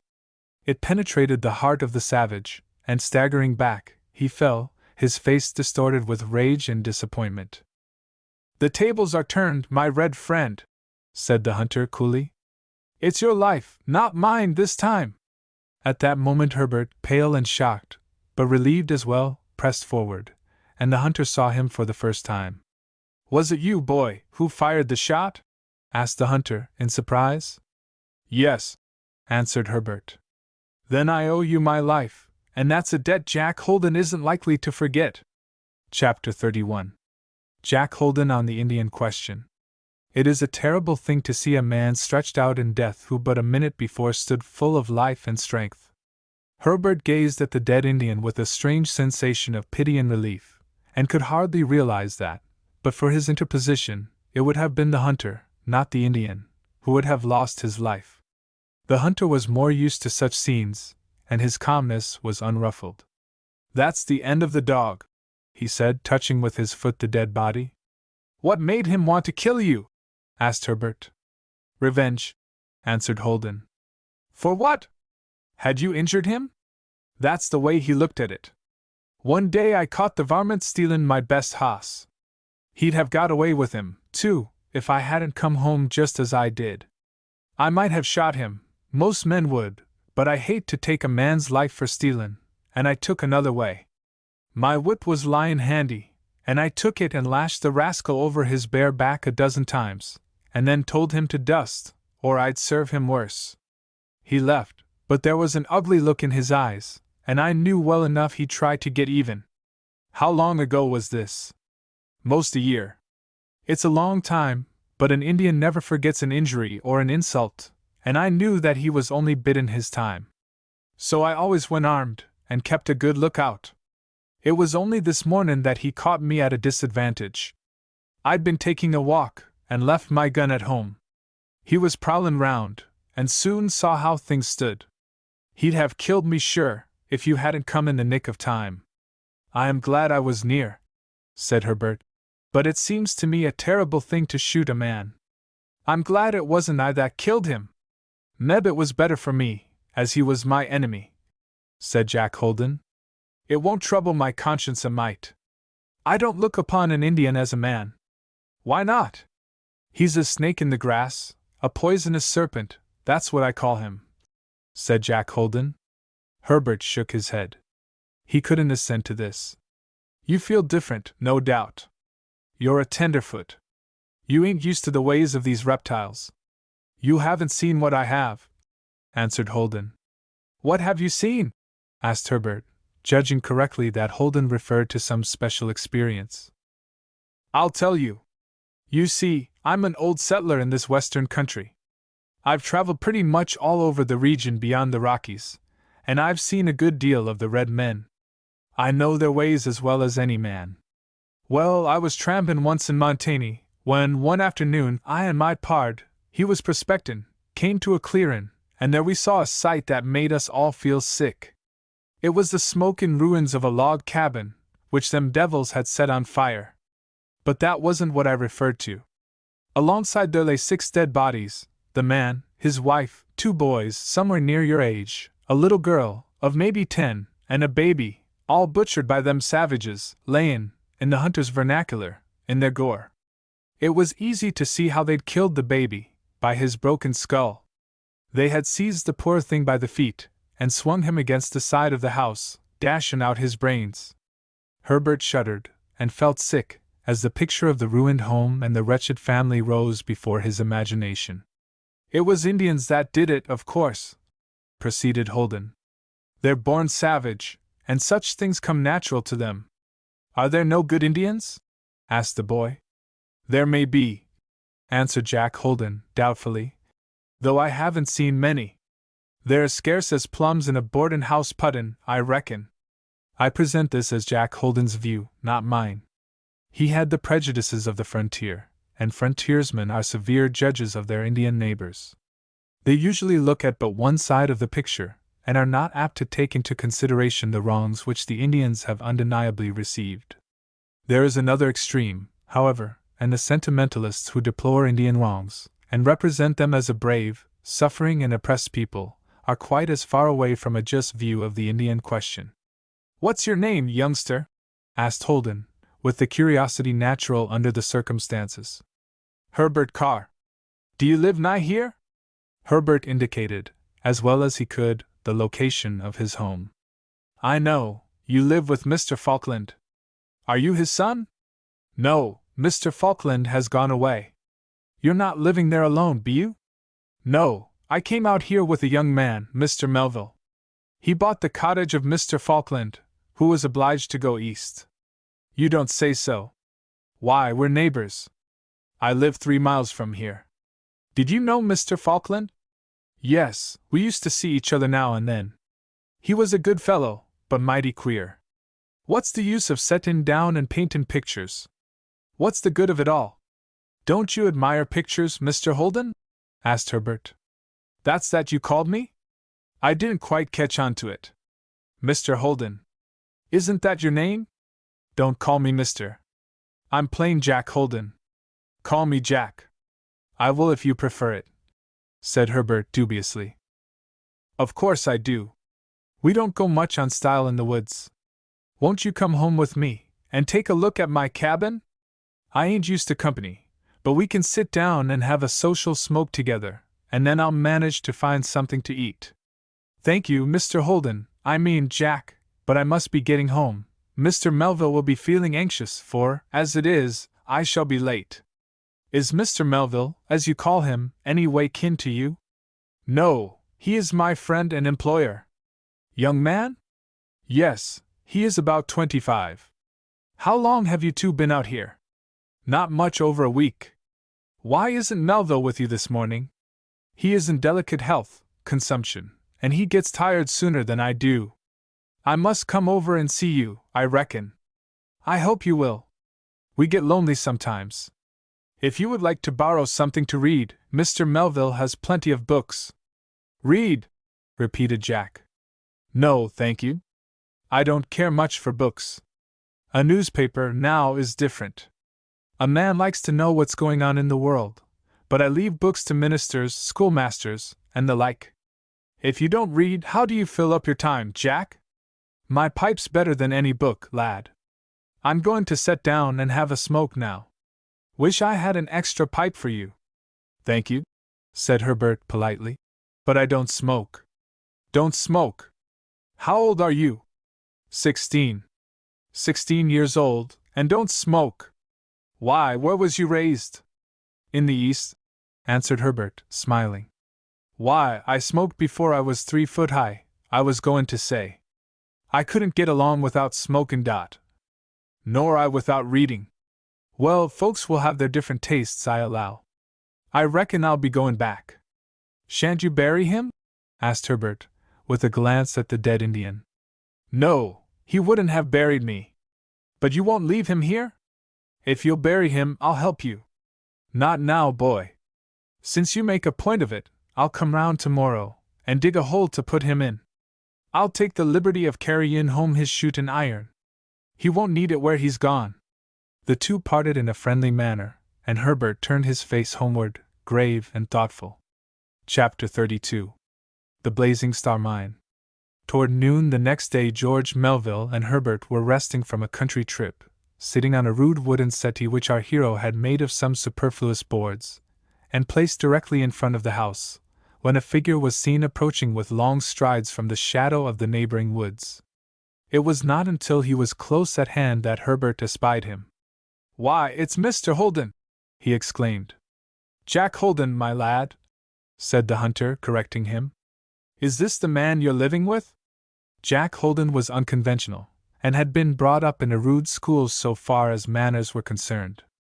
It did not occur to him that his question might have been better framed. "I am Mr. Melville," answered that gentleman, seeing that Herbert looked embarrassed. "Herbert is my constant and valued companion." "He's a trump, that boy," continued Holden. "Why, if it hadn't been for him, there'd been an end of Jack Holden yesterday. Herbert told me about it.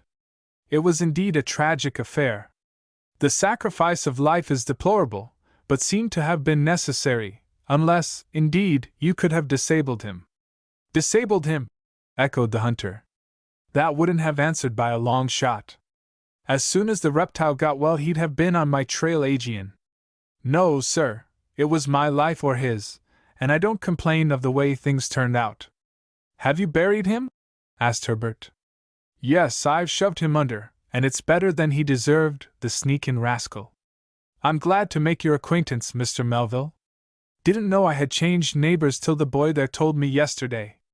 I've tramped over this morning to give you a call. You are very kind, Mr. Holden. Sit down here beside us." "I'm more at home here," answered Holden, stretching himself on the ground, and laying his gun beside him. "How do you like Colorado?" "Very much, as far as I have seen it," said Melville. "Herbert probably told you my object in coming here? He said you were ailing some way." "Yes, my lungs are weak.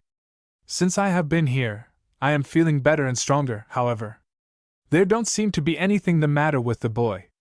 "Nothing but a healthy appetite," answered Herbert, smiling. "That won't hurt anybody. Mr. Melville, do you smoke?" "No, thank you." "Queer. Don't see how you can do without it." "Why, sir, I'd been homesick without my pipe. It's company, I tell you, when a chap's alone and got no one to speak to. I take it, Mr. Holden, you are not here for your health?" "No, I should say not. I'm tough as a hickory nut. When I drop off, it's more likely to be an Indian bullet than any disease. I'm 47 years old, and I don't know what it is to be sick." "You are fortunate, Mr. Holden." "I expect I am. But I haven't answered your question. I'm interested in mines, Mr. Melville. Have you ever been to Deer Creek?" "Yes, I went over with Herbert to visit the store there one day last week." "Did you ever hear of the Blazing Star mine?" "No, I believe not." "I own it," said Holden. "It's a good mine, and would make me rich if I had a little more money to work it." "Are the indications favorable, then?" asked Melville. "It looks well, if that's what you mean." "Yes, sir, the Star is a first-class property." "Then it's a pity you don't work it." "That's what I say myself." "Mr. Melville, I've a proposal to make to you." "What is it, Mr. Holden?" "If you could manage to call me Jack, it would seem more social-like." "By all means, then, Jack," said Melville, smiling. "You give me money enough to develop the mine, and I'll make half of it over to you." "How much is needed?" asked Melville. "Not over $500. It's a bargain, I tell you." "I do not myself wish to assume any business cares," said Melville. Jack Holden looked disappointed. "Just as you say," he responded. "But Herbert may feel differently," continued Melville. "I'd like the lad for a partner," said Holden briskly. "But I have no money," said Herbert in surprise. George Melville smiled. "If the mine is a good one," he said, "I will advance you the money necessary for the purchase of a half-interest. If it pays you, you may become rich. Then you can repay the money." "But suppose it doesn't, Mr. Melville?" objected Herbert. "How can I ever repay you so large a sum?" "On the whole, Herbert, I will take the risk." "You are very kind, Mr. Melville," said Herbert, his face glowing with anticipation. To be half-owner of a mine, with the chance of making a large sum of money, naturally elated him. "Why shouldn't I be, Herbert? But I want to see the mine first." "Can't you go over this afternoon?" asked Holden, eager to settle the matter as soon as possible. "It is a long journey," said Melville, hesitating. "You can stay overnight," said Jack Holden, "and come back in the morning." "Very well, let us go then, that is, after dinner. Herbert, if you will set the table, we will see if we can't offer our friend here some refreshment. He is hungry, I am sure, after his long walk." "You've hit it, Mr. Melville, said Holden. I allow I'm as hungry as a wolf. But you don't sit down to table, do you? Oh, yes, answered Mr. Melville, smiling pleasantly. I ain't used to it, said Holden. But I was once. Anyhow, it won't make no difference in the victuals. When dinner was ready, the three sat down, and did ample justice to it. But Jack Holden made such furious onslaughts that the other two could hardly keep pace with him. Fortunately, there was plenty of food, for Melville did not believe in economical housekeeping. After dinner they set out for Deer Creek. As has been already explained, it was the name of a mining settlement. Now, by the way, it is a prosperous town, though the name has been changed. Then, however, everything was rude and primitive. Jack Holden led the way to the Blazing Star Mine, and pointed out its capabilities and promise. He waited with some anxiety for Melville's decision. I don't understand matters very well, said Melville, but I am willing to take a good deal on trust. If you desire it, I will buy half the mine, paying you $500 for that interest. That is, I'd buy it for Herbert. Hooray! Shouted Holden. Give us your hand, pard. You are my partner now, you know. As he spoke, he gripped Herbert's hand in a pressure which was so strong as to be painful, and the necessary business was gone through. So Herbert found himself a half-owner of the Blazing Star Mine, of Deer Creek, Colorado. I hope your mine will turn out well, Herbert, said Melville, smiling. I wish it might for Mother's sake, said Herbert seriously. It won't be my fault if it don't, said his partner. I shall stay here now, and get to work. Ought I not to help you? Asked Herbert. No, Mr. Melville will want you. I will hire a man here to help me, and charge it to your share of the expenses. So the matter was arranged, but Herbert rode over 2 or 3 times a week to look after his property. Chapter 33. Good news from the mine. Well, Herbert, what news from the mine? Asked Melville, 2 weeks later, on Herbert's return from Deer Creek, whither he had gone alone. There are some rich developments, so Jack says. Do you know, Mr. Melville, he says the mine is richly worth $5,000. Bravo, Herbert! That would make your half worth $2,500. Yes, said the boy complacently. If we could sell at that figure, I could pay you back and have $2,000 of my own. Think of that, Mr. Melville, continued Herbert, his eyes glowing with pride and pleasure. Shouldn't I be a rich boy? You may do even better, Herbert. Don't be in a hurry to sell. That is my advice. If the present favorable indications continue, you may realize a considerably larger sum. So Jack says? He says he is bound to hold on, and hopes I will. You are in luck, Herbert. Yes, Mr. Melville, and I don't forget that it is to you I am indebted for this good fortune, said the boy earnestly. If you hadn't bought the property for me, I could not. I don't know, but you ought to get some share of the profits. George Melville shook his head. My dear boy, he said, I have more than my share of money already. Sometimes I feel ashamed when I compare my lot with others, and consider that for the money I have done no work. The least I can do is to consider myself the Lord's trustee, and do good to others, when it falls in my way. I wish all rich men thought as you do, Mr. Melville. The world would be happier, said Herbert. True, Herbert. I hope and believe there is a considerable number who, like myself, feel under obligations to do good. I shall be very glad, on Mother's account, if I can go home with money enough to make her independent of work. By the way, Mr. Melville, I found a letter from Mother in the Deer Creek post office. Shall I read it to you? If there is nothing private in it, Herbert. There is nothing private from you, Mr. Melville. It may be explained that Deer Creek had already obtained such prominence that the post office department had established an office there, and learning this, Herbert had requested his mother to address him at that place. He drew the letter from his pocket and read it aloud. We quote the essential portions. I am very glad to hear that you have made the long journey in safety, and are now in health. Herbert had not mentioned in his home letter the stagecoach adventure, for he knew that it would disturb his mother to think that he had been exposed to such a risk. It will do no good, you know, he said to Mr. Melville, and his friend had agreed with him. It is very satisfactory to me, continued Herbert, reading from the letter, that you are under the charge of Mr. Melville, who seems to me an excellent, conscientious young man, from whom you can learn only good. Your mother thinks very kindly of me, said Melville, evidently pleased. She is right too, Mr. Melville, said Herbert with emphasis.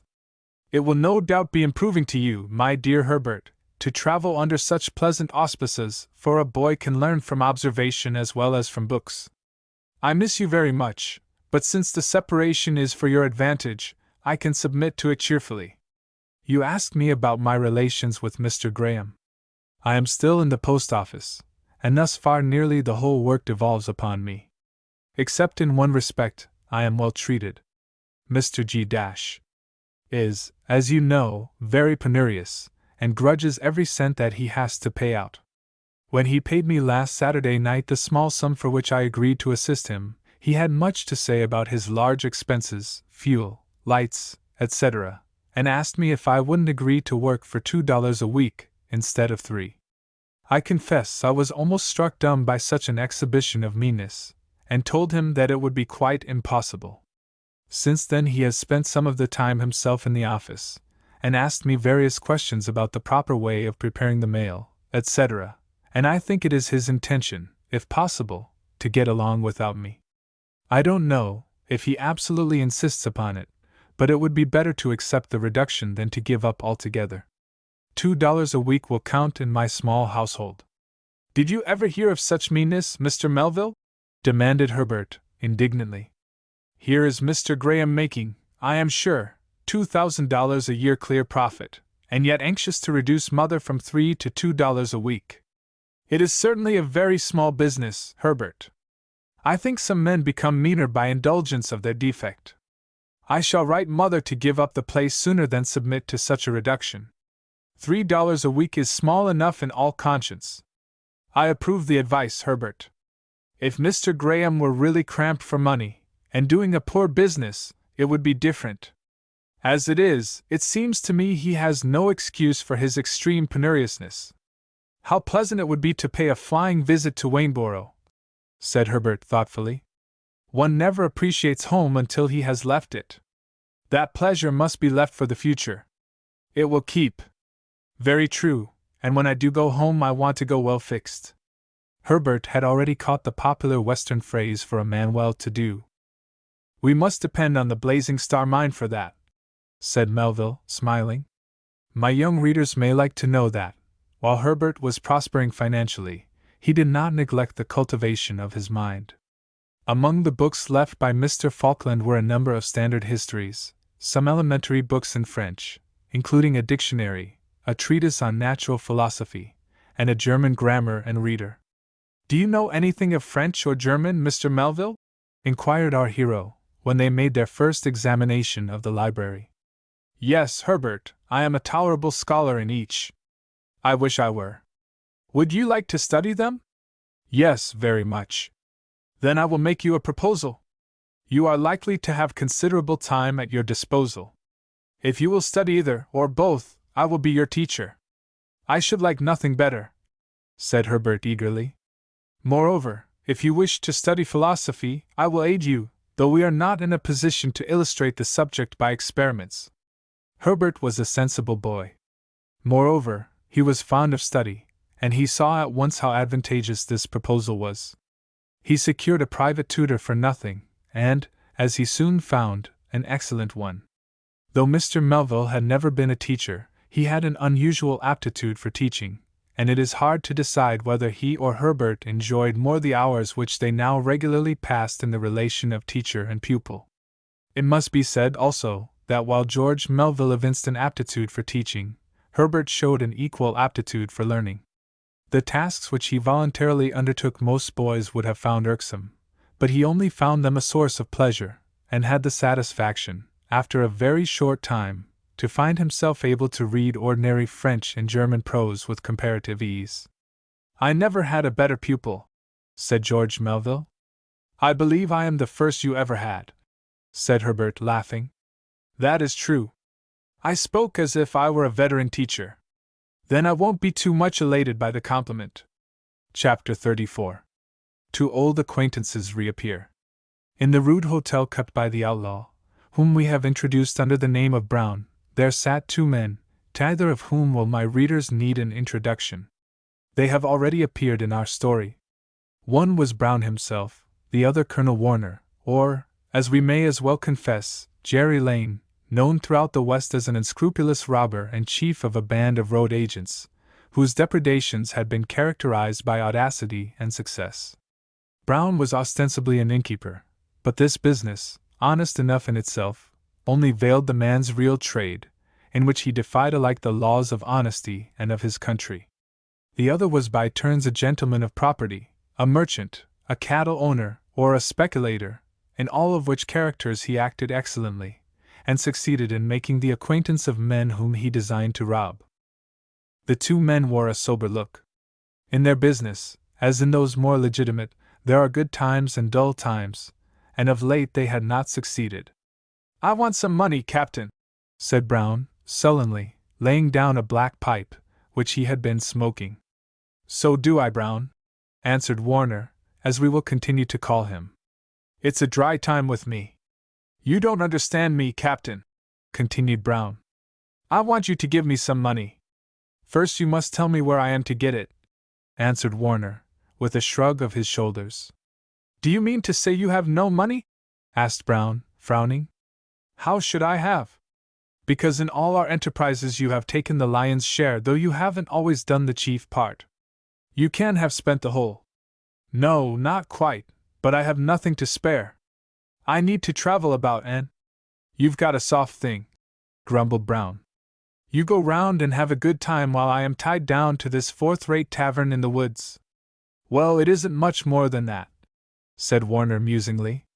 "Do you expect me to keep a first-class hotel?" demanded Brown, defiantly. "No, of course not. Brown," continued Warner, soothingly, "don't let us quarrel. We can't afford it. Let us talk together reasonably. What have you to say?" "This, that it isn't my fault if things have gone wrong. Was it my fault that we found so little cash in that last store we broke open?" $19, muttered Brown, contemptuously. $19, as you say. It didn't pay us for our trouble. Well, I was as sorry as you. I failed to see how it was my fault. Better luck next time." "When is the next time to be?"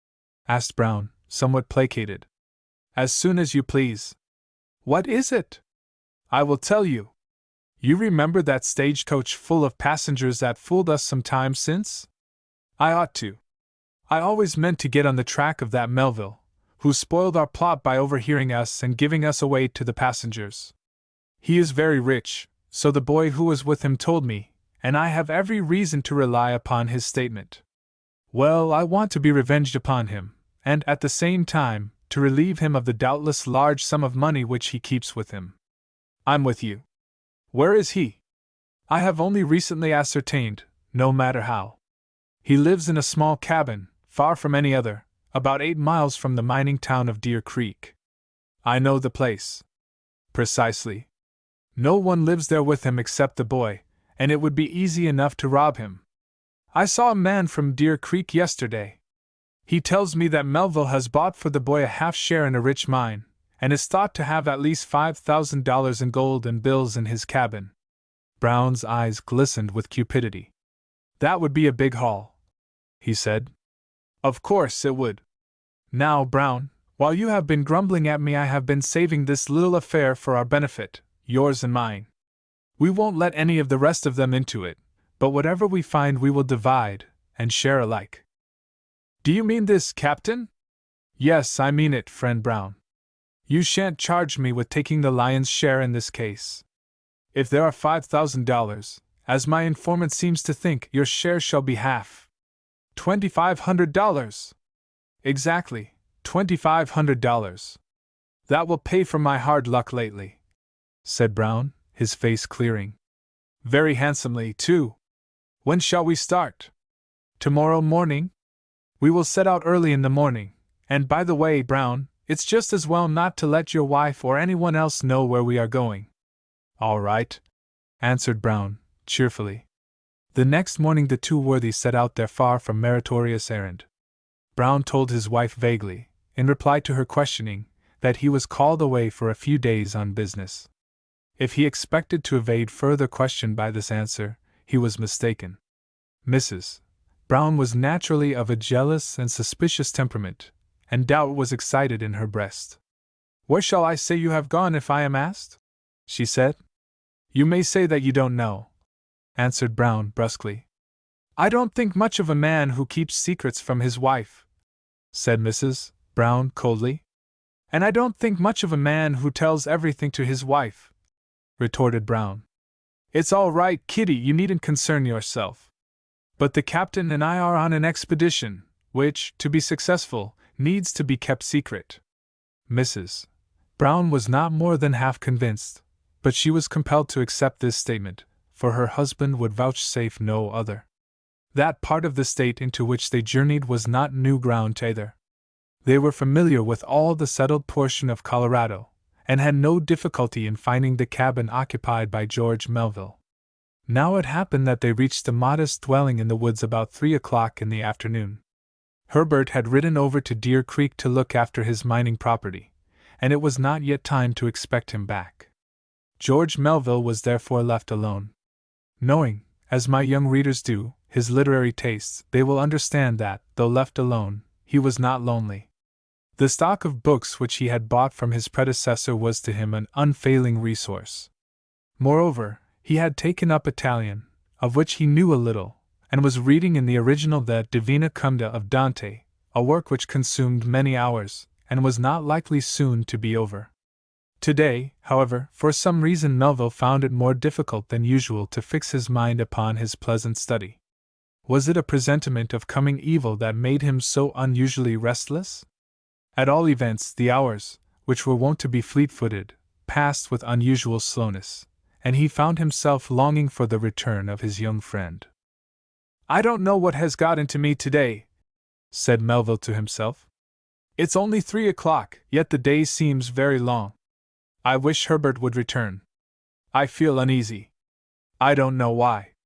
I hope it is not a presage of misfortune. I shall not be sure that something has not happened to Herbert till I see him again." As he spoke, George Melville rose from his chair, and was about to put on his hat and take a short walk in the neighboring woods, when he heard the tramp of approaching horses. Looking out from the window, he saw 2 horsemen close at hand. He started in dismay, for in the 2 men he was at no loss in recognizing his stagecoach companion, Colonel Warner, and the landlord who had essayed the part of a road agent. Chapter 35. Melville in Peril. Colonel Warner and his companion enjoyed the effect of their presence upon their intended victim, and smiled in a manner that boded little good to Melville, as they dismounted from their steeds and advanced to the door of the cabin. "How are you, Melville?" said Warner ironically. "I see you have not forgotten me." "No, I have not forgotten you," answered Melville, regarding his visitor uneasily. "This is my friend, Mr. Brown. Perhaps you remember him?" "I do remember him, and the circumstances under which I last saw him," replied Melville, rather imprudently. Brown frowned, but he did not speak. He generally left his companion to do the talking. "Being in the neighborhood, we thought we'd call upon you," continued Colonel Warner. "Walk in, gentlemen, if you see fit," said Melville.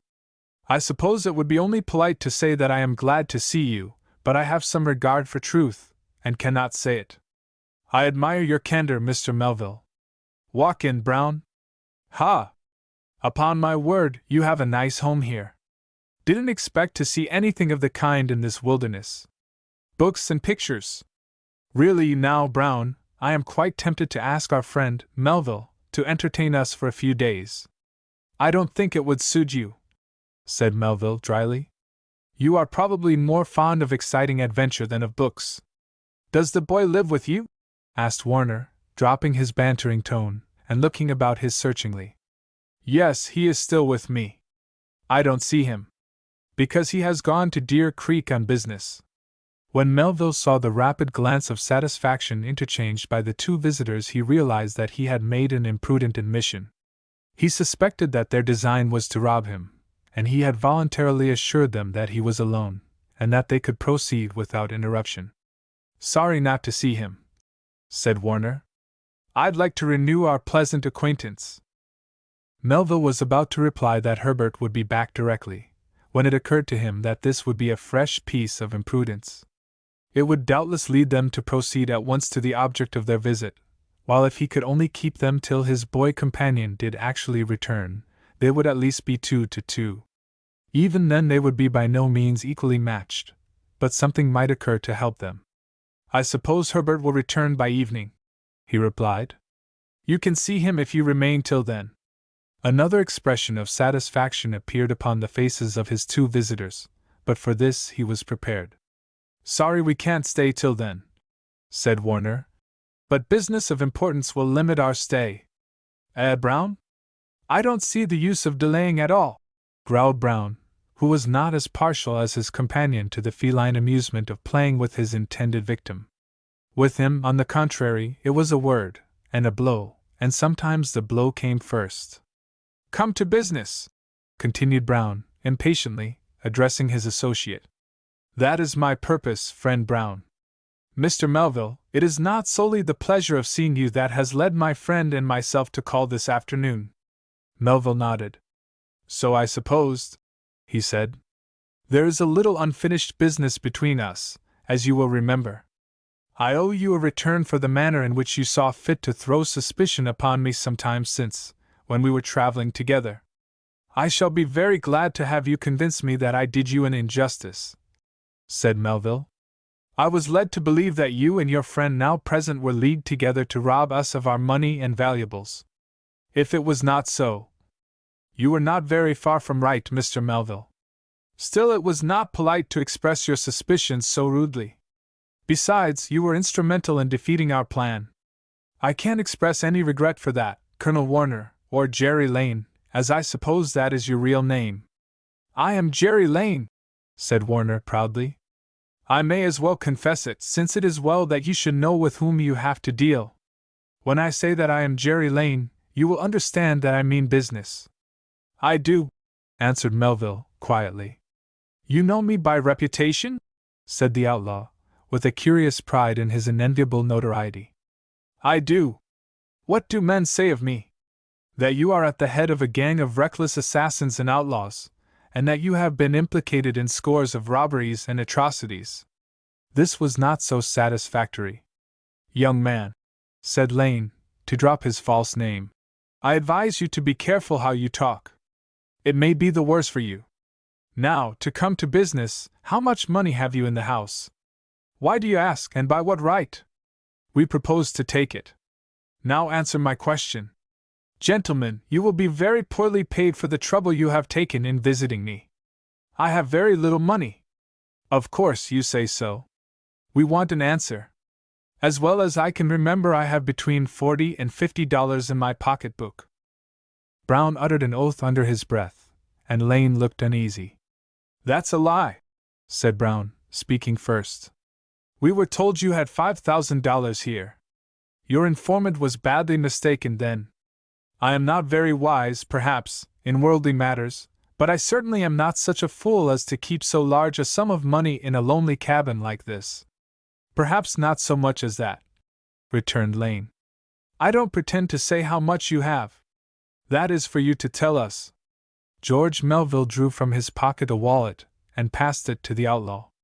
Count the money for yourself, if you wish, he said. You can verify my statement. Lane opened the wallet with avidity and drew out the contents. It was apparent at the first glance that the sum it contained was small. It was counted, however, and proved to amount to $47 and a few silver coins. The 2 robbers looked at each other in dismay. Was it possible that this was all? If so, they would certainly be very poorly paid for their trouble. Do you expect us to believe, Mr. Melville, said Jerry Lane, sternly, that this is all the money you have? In this cabin, yes. We are not so easily fooled. It is probably all you carry about with you, but you have more concealed somewhere about the premises. It will be best for you to produce at once, unless you are ready to pass in your checks. That means, said Melville, growing pale in spite of himself, for he knew from report the desperate character of his guests. That means, I suppose, that you will kill me unless I satisfy your rapacity. It does, said Lane curtly. Now for your answer. Gentlemen, I cannot accomplish impossibilities. It is as I say. The money in your hands is all that I have by me. Do you mean to deny that you are rich? Asked Lane. No, I do not deny it. That is not the point in question. You asked me to produce all the money I have with me. I have done so. Do you believe this, Brown? Asked the captain, turning to his subordinate. No, I don't. It is strictly true. Then, said Brown, you deserve to die for having no more money for us. True, chimed in Lane. Once more, will you produce your secret hoard? I have none. Then you must be dealt with in the usual way. Brown, have you a rope? Yes. Is there a convenient tree nearby? We'll find one. The two seized Melville, and despite his resistance, dragged him violently from the cabin, and adjusted a rope about his neck. The young man was pale, and gave himself up for lost. Chapter 36. The mine is sold. While his friend was in peril, where was Herbert? For him, too, it had been an exciting day. Deer Creek had been excited by the arrival of a capitalist from New York, whose avowed errand it was to buy a mine. Reports from Deer Creek had turned his steps thither, and all the mine owners were on the qui-vive to attract the attention of the moneyed man. It was understood that he intended to capitalize the mine, when purchased, start a company, and work it by the new and improved methods, which had replaced the older and ruder appliances at first employed. Mr. Compton, though not a mining expert, was a shrewd man, who weighed carefully the representations that were made to him, and reserved his opinion. It was clear that he was not a man who would readily be taken in, though there were not wanting men at Deer Creek who were ready to palm off upon him poor or worthless mines. About the only mine owners who did not seek him were the owners of the Blazing Star, both of whom were on the ground. The mine was looking up. The most recent developments were the most favorable, and the prospects were excellent. They might, indeed, peter out, as the expression is, but it did not seem likely. Jack, said Herbert, shall we invite Mr. Compton to visit our mine? No, answered Jack Holden. I am willing to keep it. Wouldn't you sell? Yes, if I could get my price. What is your price? $25,000 for the whole mine. That is $12,500 for mine, said Herbert, his cheek flushing with the excitement he felt. You've figured it out right, my lad, said his partner. That would leave me $12,000 after I have paid up Mr. Melville for the sum I paid in the beginning.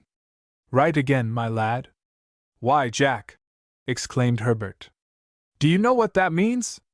It means that I should be rich, that my mother could move into a nicer house, that we could live at ease for the rest of our lives. Would $12,000 do all that?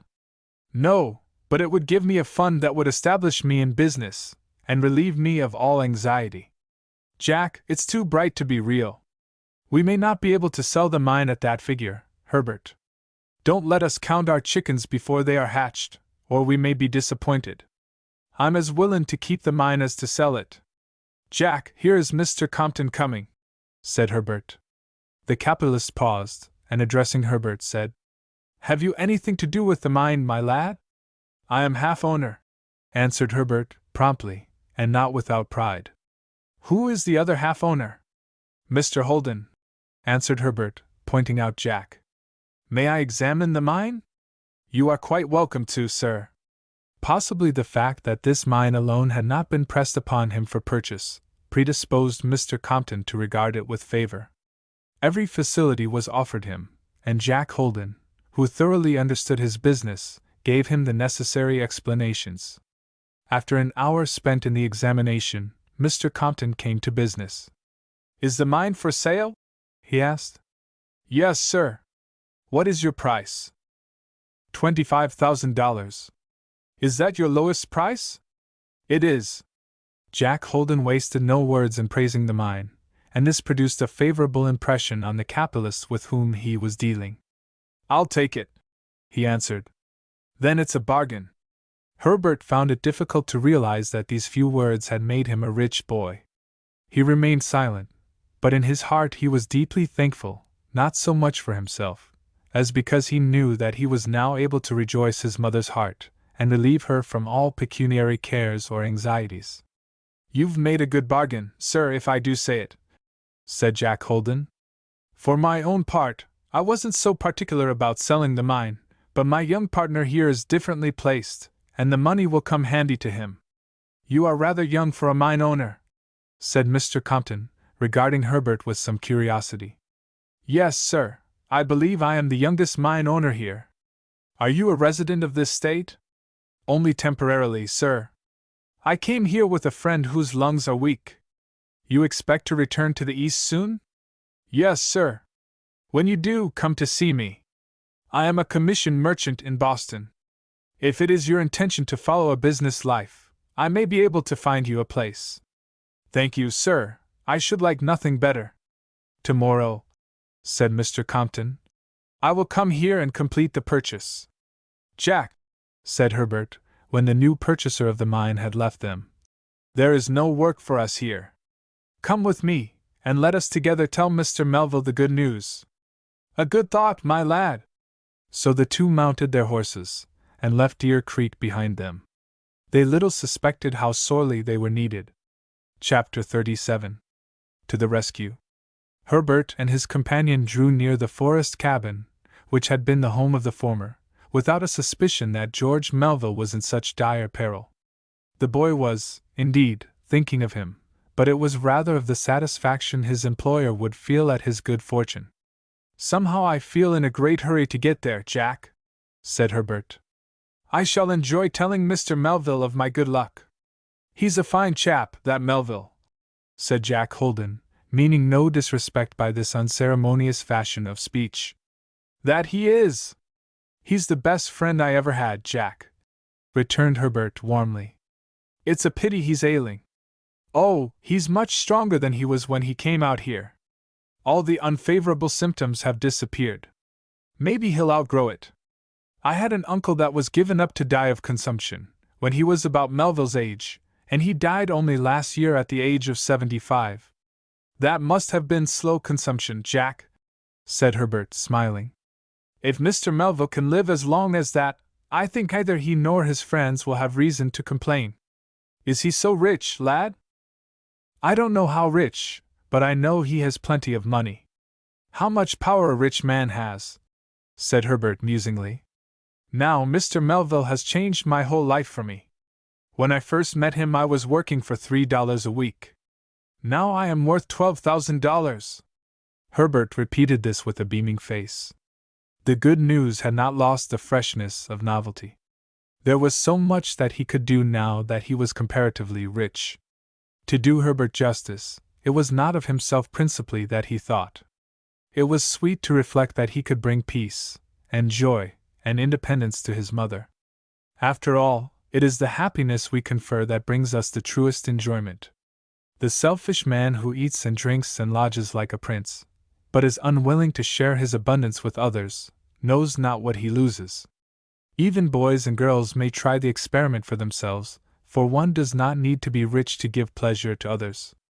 "Come, Jack, let us ride faster, I am in a hurry," said Herbert, when they were perhaps a quarter of a mile distant from the cabin. They emerged from the forest, and could now see the cottage and its surroundings. They saw something that almost paralyzed them. George Melville, with a rope round his neck, stood beneath a tree. Colonel Warner was up in the tree swinging the rope over a branch, while Brown, big, burly and brutal, pinioned the helpless young man in his strong arms. "Good heavens! Do you see that?"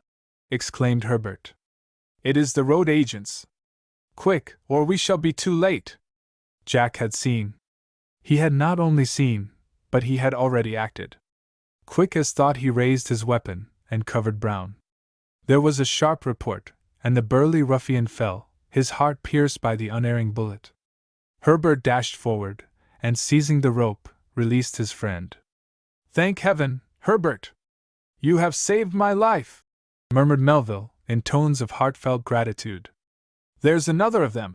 exclaimed Jack Holden, looking up into the tree, and he raised his gun once more. "Don't shoot!" exclaimed the man, whom we know best as Colonel Warner. I'll come down.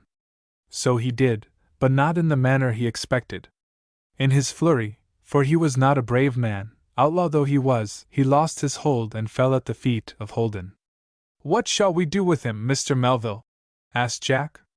"He deserves to die." "Don't kill him. Bind him, and give him up to the authorities." "I hate to let him off so easy," said Jack, but he did as Melville wished. But the colonel had a short reprieve. On his way to jail, a bullet from some unknown assailant pierced his temple, and Jerry Lane, the notorious road agent, died, as he had lived, by violence. Chapter 38. Conclusion. It had been the intention of George Melville to remain in Colorado all winter, but his improved health, and the tragic event which I have just narrated, conspired to change his determination. "Herbert," he said, when the business connected with the sale of the mine had been completed, "how would you like to go home?" "With you?" "Yes, you don't suppose I would remain here alone? If you feel well enough, Mr. Melville, there is nothing I should like better." "I do feel well enough. If I find any unfavorable symptoms coming back, I can travel again, but I am anxious to get away from this place, where I have come so near losing my life at the hands of the outlaws." There was little need of delay. Their preparations were soon made. There was an embarrassment about the cottage, but that was soon removed. "I'll buy it of you, Mr. Melville," said Jack Holden. "I can't sell it to you, Mr. Holden. I will give you a fair price."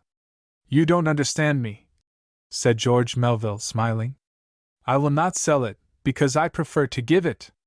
"Thank you, Mr. Melville, but you know I am not exactly a poor man.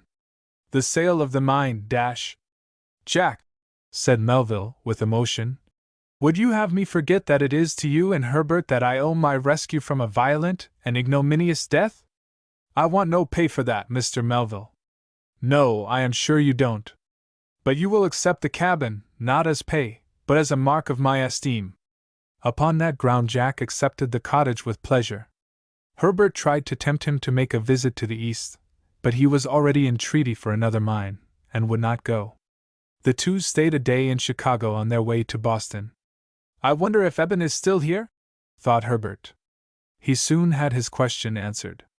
In passing through a suburban portion of the great city, he saw a young man sawing wood in front of a mean dwelling, while a stout Negro was standing near, with his hands in his pockets, surveying the job. He was the proprietor of a colored restaurant, and Eben was working for him. Alas, for Eben! The once spruce dry goods clerk was now a miserable-looking tramp, so far as outward appearances went. His clothes were not only ragged, but soiled, and the spruce city acquaintances whom he once knew would have passed him without recognition. "Eben!" Eben turned swiftly as he heard his name called, and a flush of shame overspread his face. "Is it you, Herbert?" he asked faintly. "Yes, Eben. You don't seem very prosperous." "I never thought I should sink so low," answered Eben mournfully, "as to saw wood for a colored man." "What are you talking about?" interrupted his boss angrily. "Ain't I as good as a worthless white man that begged a meal of vills of me, 'cause he was starvin'? You jest shut up your mouth, and go to work." Eben sadly resumed his labor. Herbert pitied him, in spite of his folly and wickedness. "Eben, do you owe this man anything?" he added. "Yes, he does. He owes me for his dinner." "Don't you go to interfere," returned the colored man. "How much was your dinner worth?" asked Herbert, putting his hand into his pocket. "It was wuff a quarter." "There is your money. Now, Eben, come with me." "I've been very unfortunate," wailed Eben. "Would you like to go back to Waynesboro?" asked Herbert. "Yes, anywhere," answered Eben eagerly. "I can't make a living here. I have almost starved sometimes. Eben, I'll make a bargain with you. If I will take you home, will you turn over a new leaf, and try to lead a regular and industrious life?" "Yes, I'll do it," answered Eben. "Then I'll take you with me tomorrow." "I shouldn't like my old friends to see me in these rags," said Eben, glancing with shame at his tattered clothes. "They shall not. Come with me, and I will rig you out anew." "You're a good fellow, Herbert," said Eben, gratefully. I'm sorry for the way I treated you. Then it's all right, said Herbert. Herbert kept his promise. He took Eben to a barber shop, where there were also baths, having previously purchased him a complete outfit, and Eben emerged looking once more like the spruce dry goods salesman of yore. One day not long afterwards Mrs. Carr was sitting in her little sitting room, sewing. She had plenty of leisure for this work now, for Mr. Graham had undertaken to attend to the post office duties himself. It was natural that she should think of her absent boy, from whom she had not heard for a long time. When shall I see him again? She thought wearily. There was a knock at the outer door. She rose to open it, but before she could reach it, it flew open, and her boy, taller and handsomer than ever, was in her arms. "Oh, Herbert!" It was all she could say, but the tone was full of joy. "How I have missed you! We will be together now, Mother." "I hope so, Herbert. Perhaps you can find something to do in Waynesboro, and even if it doesn't pay as well." "Mother," interrupted Herbert, laughing, "is that the way to speak to a rich boy like me?" "Rich?" "Yes, Mother, I bring home $12,000. Mrs. Carr could not believe it at first, but Herbert told his story, and she gave joyful credence at last. Eben did not receive as warm a welcome, but finally his father was propitiated, and agreed to give his son employment in his own store. He's there yet. His hard experience in the West has subdued his pride, and he has really turned over a new leaf, as he promised Herbert. His father will probably next year give him a quarter interest in the firm, and the firm's name will be Ebenezer Graham and Son. Herbert and his mother have moved to Boston. Our hero is learning business in the counting room of Mr. Compton. They live in a pleasant house at the South End, and Mr. Melville, restored to a very fair measure of health, is boarding, or rather, has his home with them. He is devoting his time to literary pursuits, and I am told that he is the author of a brilliant paper in a recent number of the North American Review. Herbert finds some time for study, and under the guidance of his friend and former employer, he has already become a very creditable scholar in French, German, and English literature. He enjoys his present prosperity all the better for the hardships through which he passed before reaching it. The end.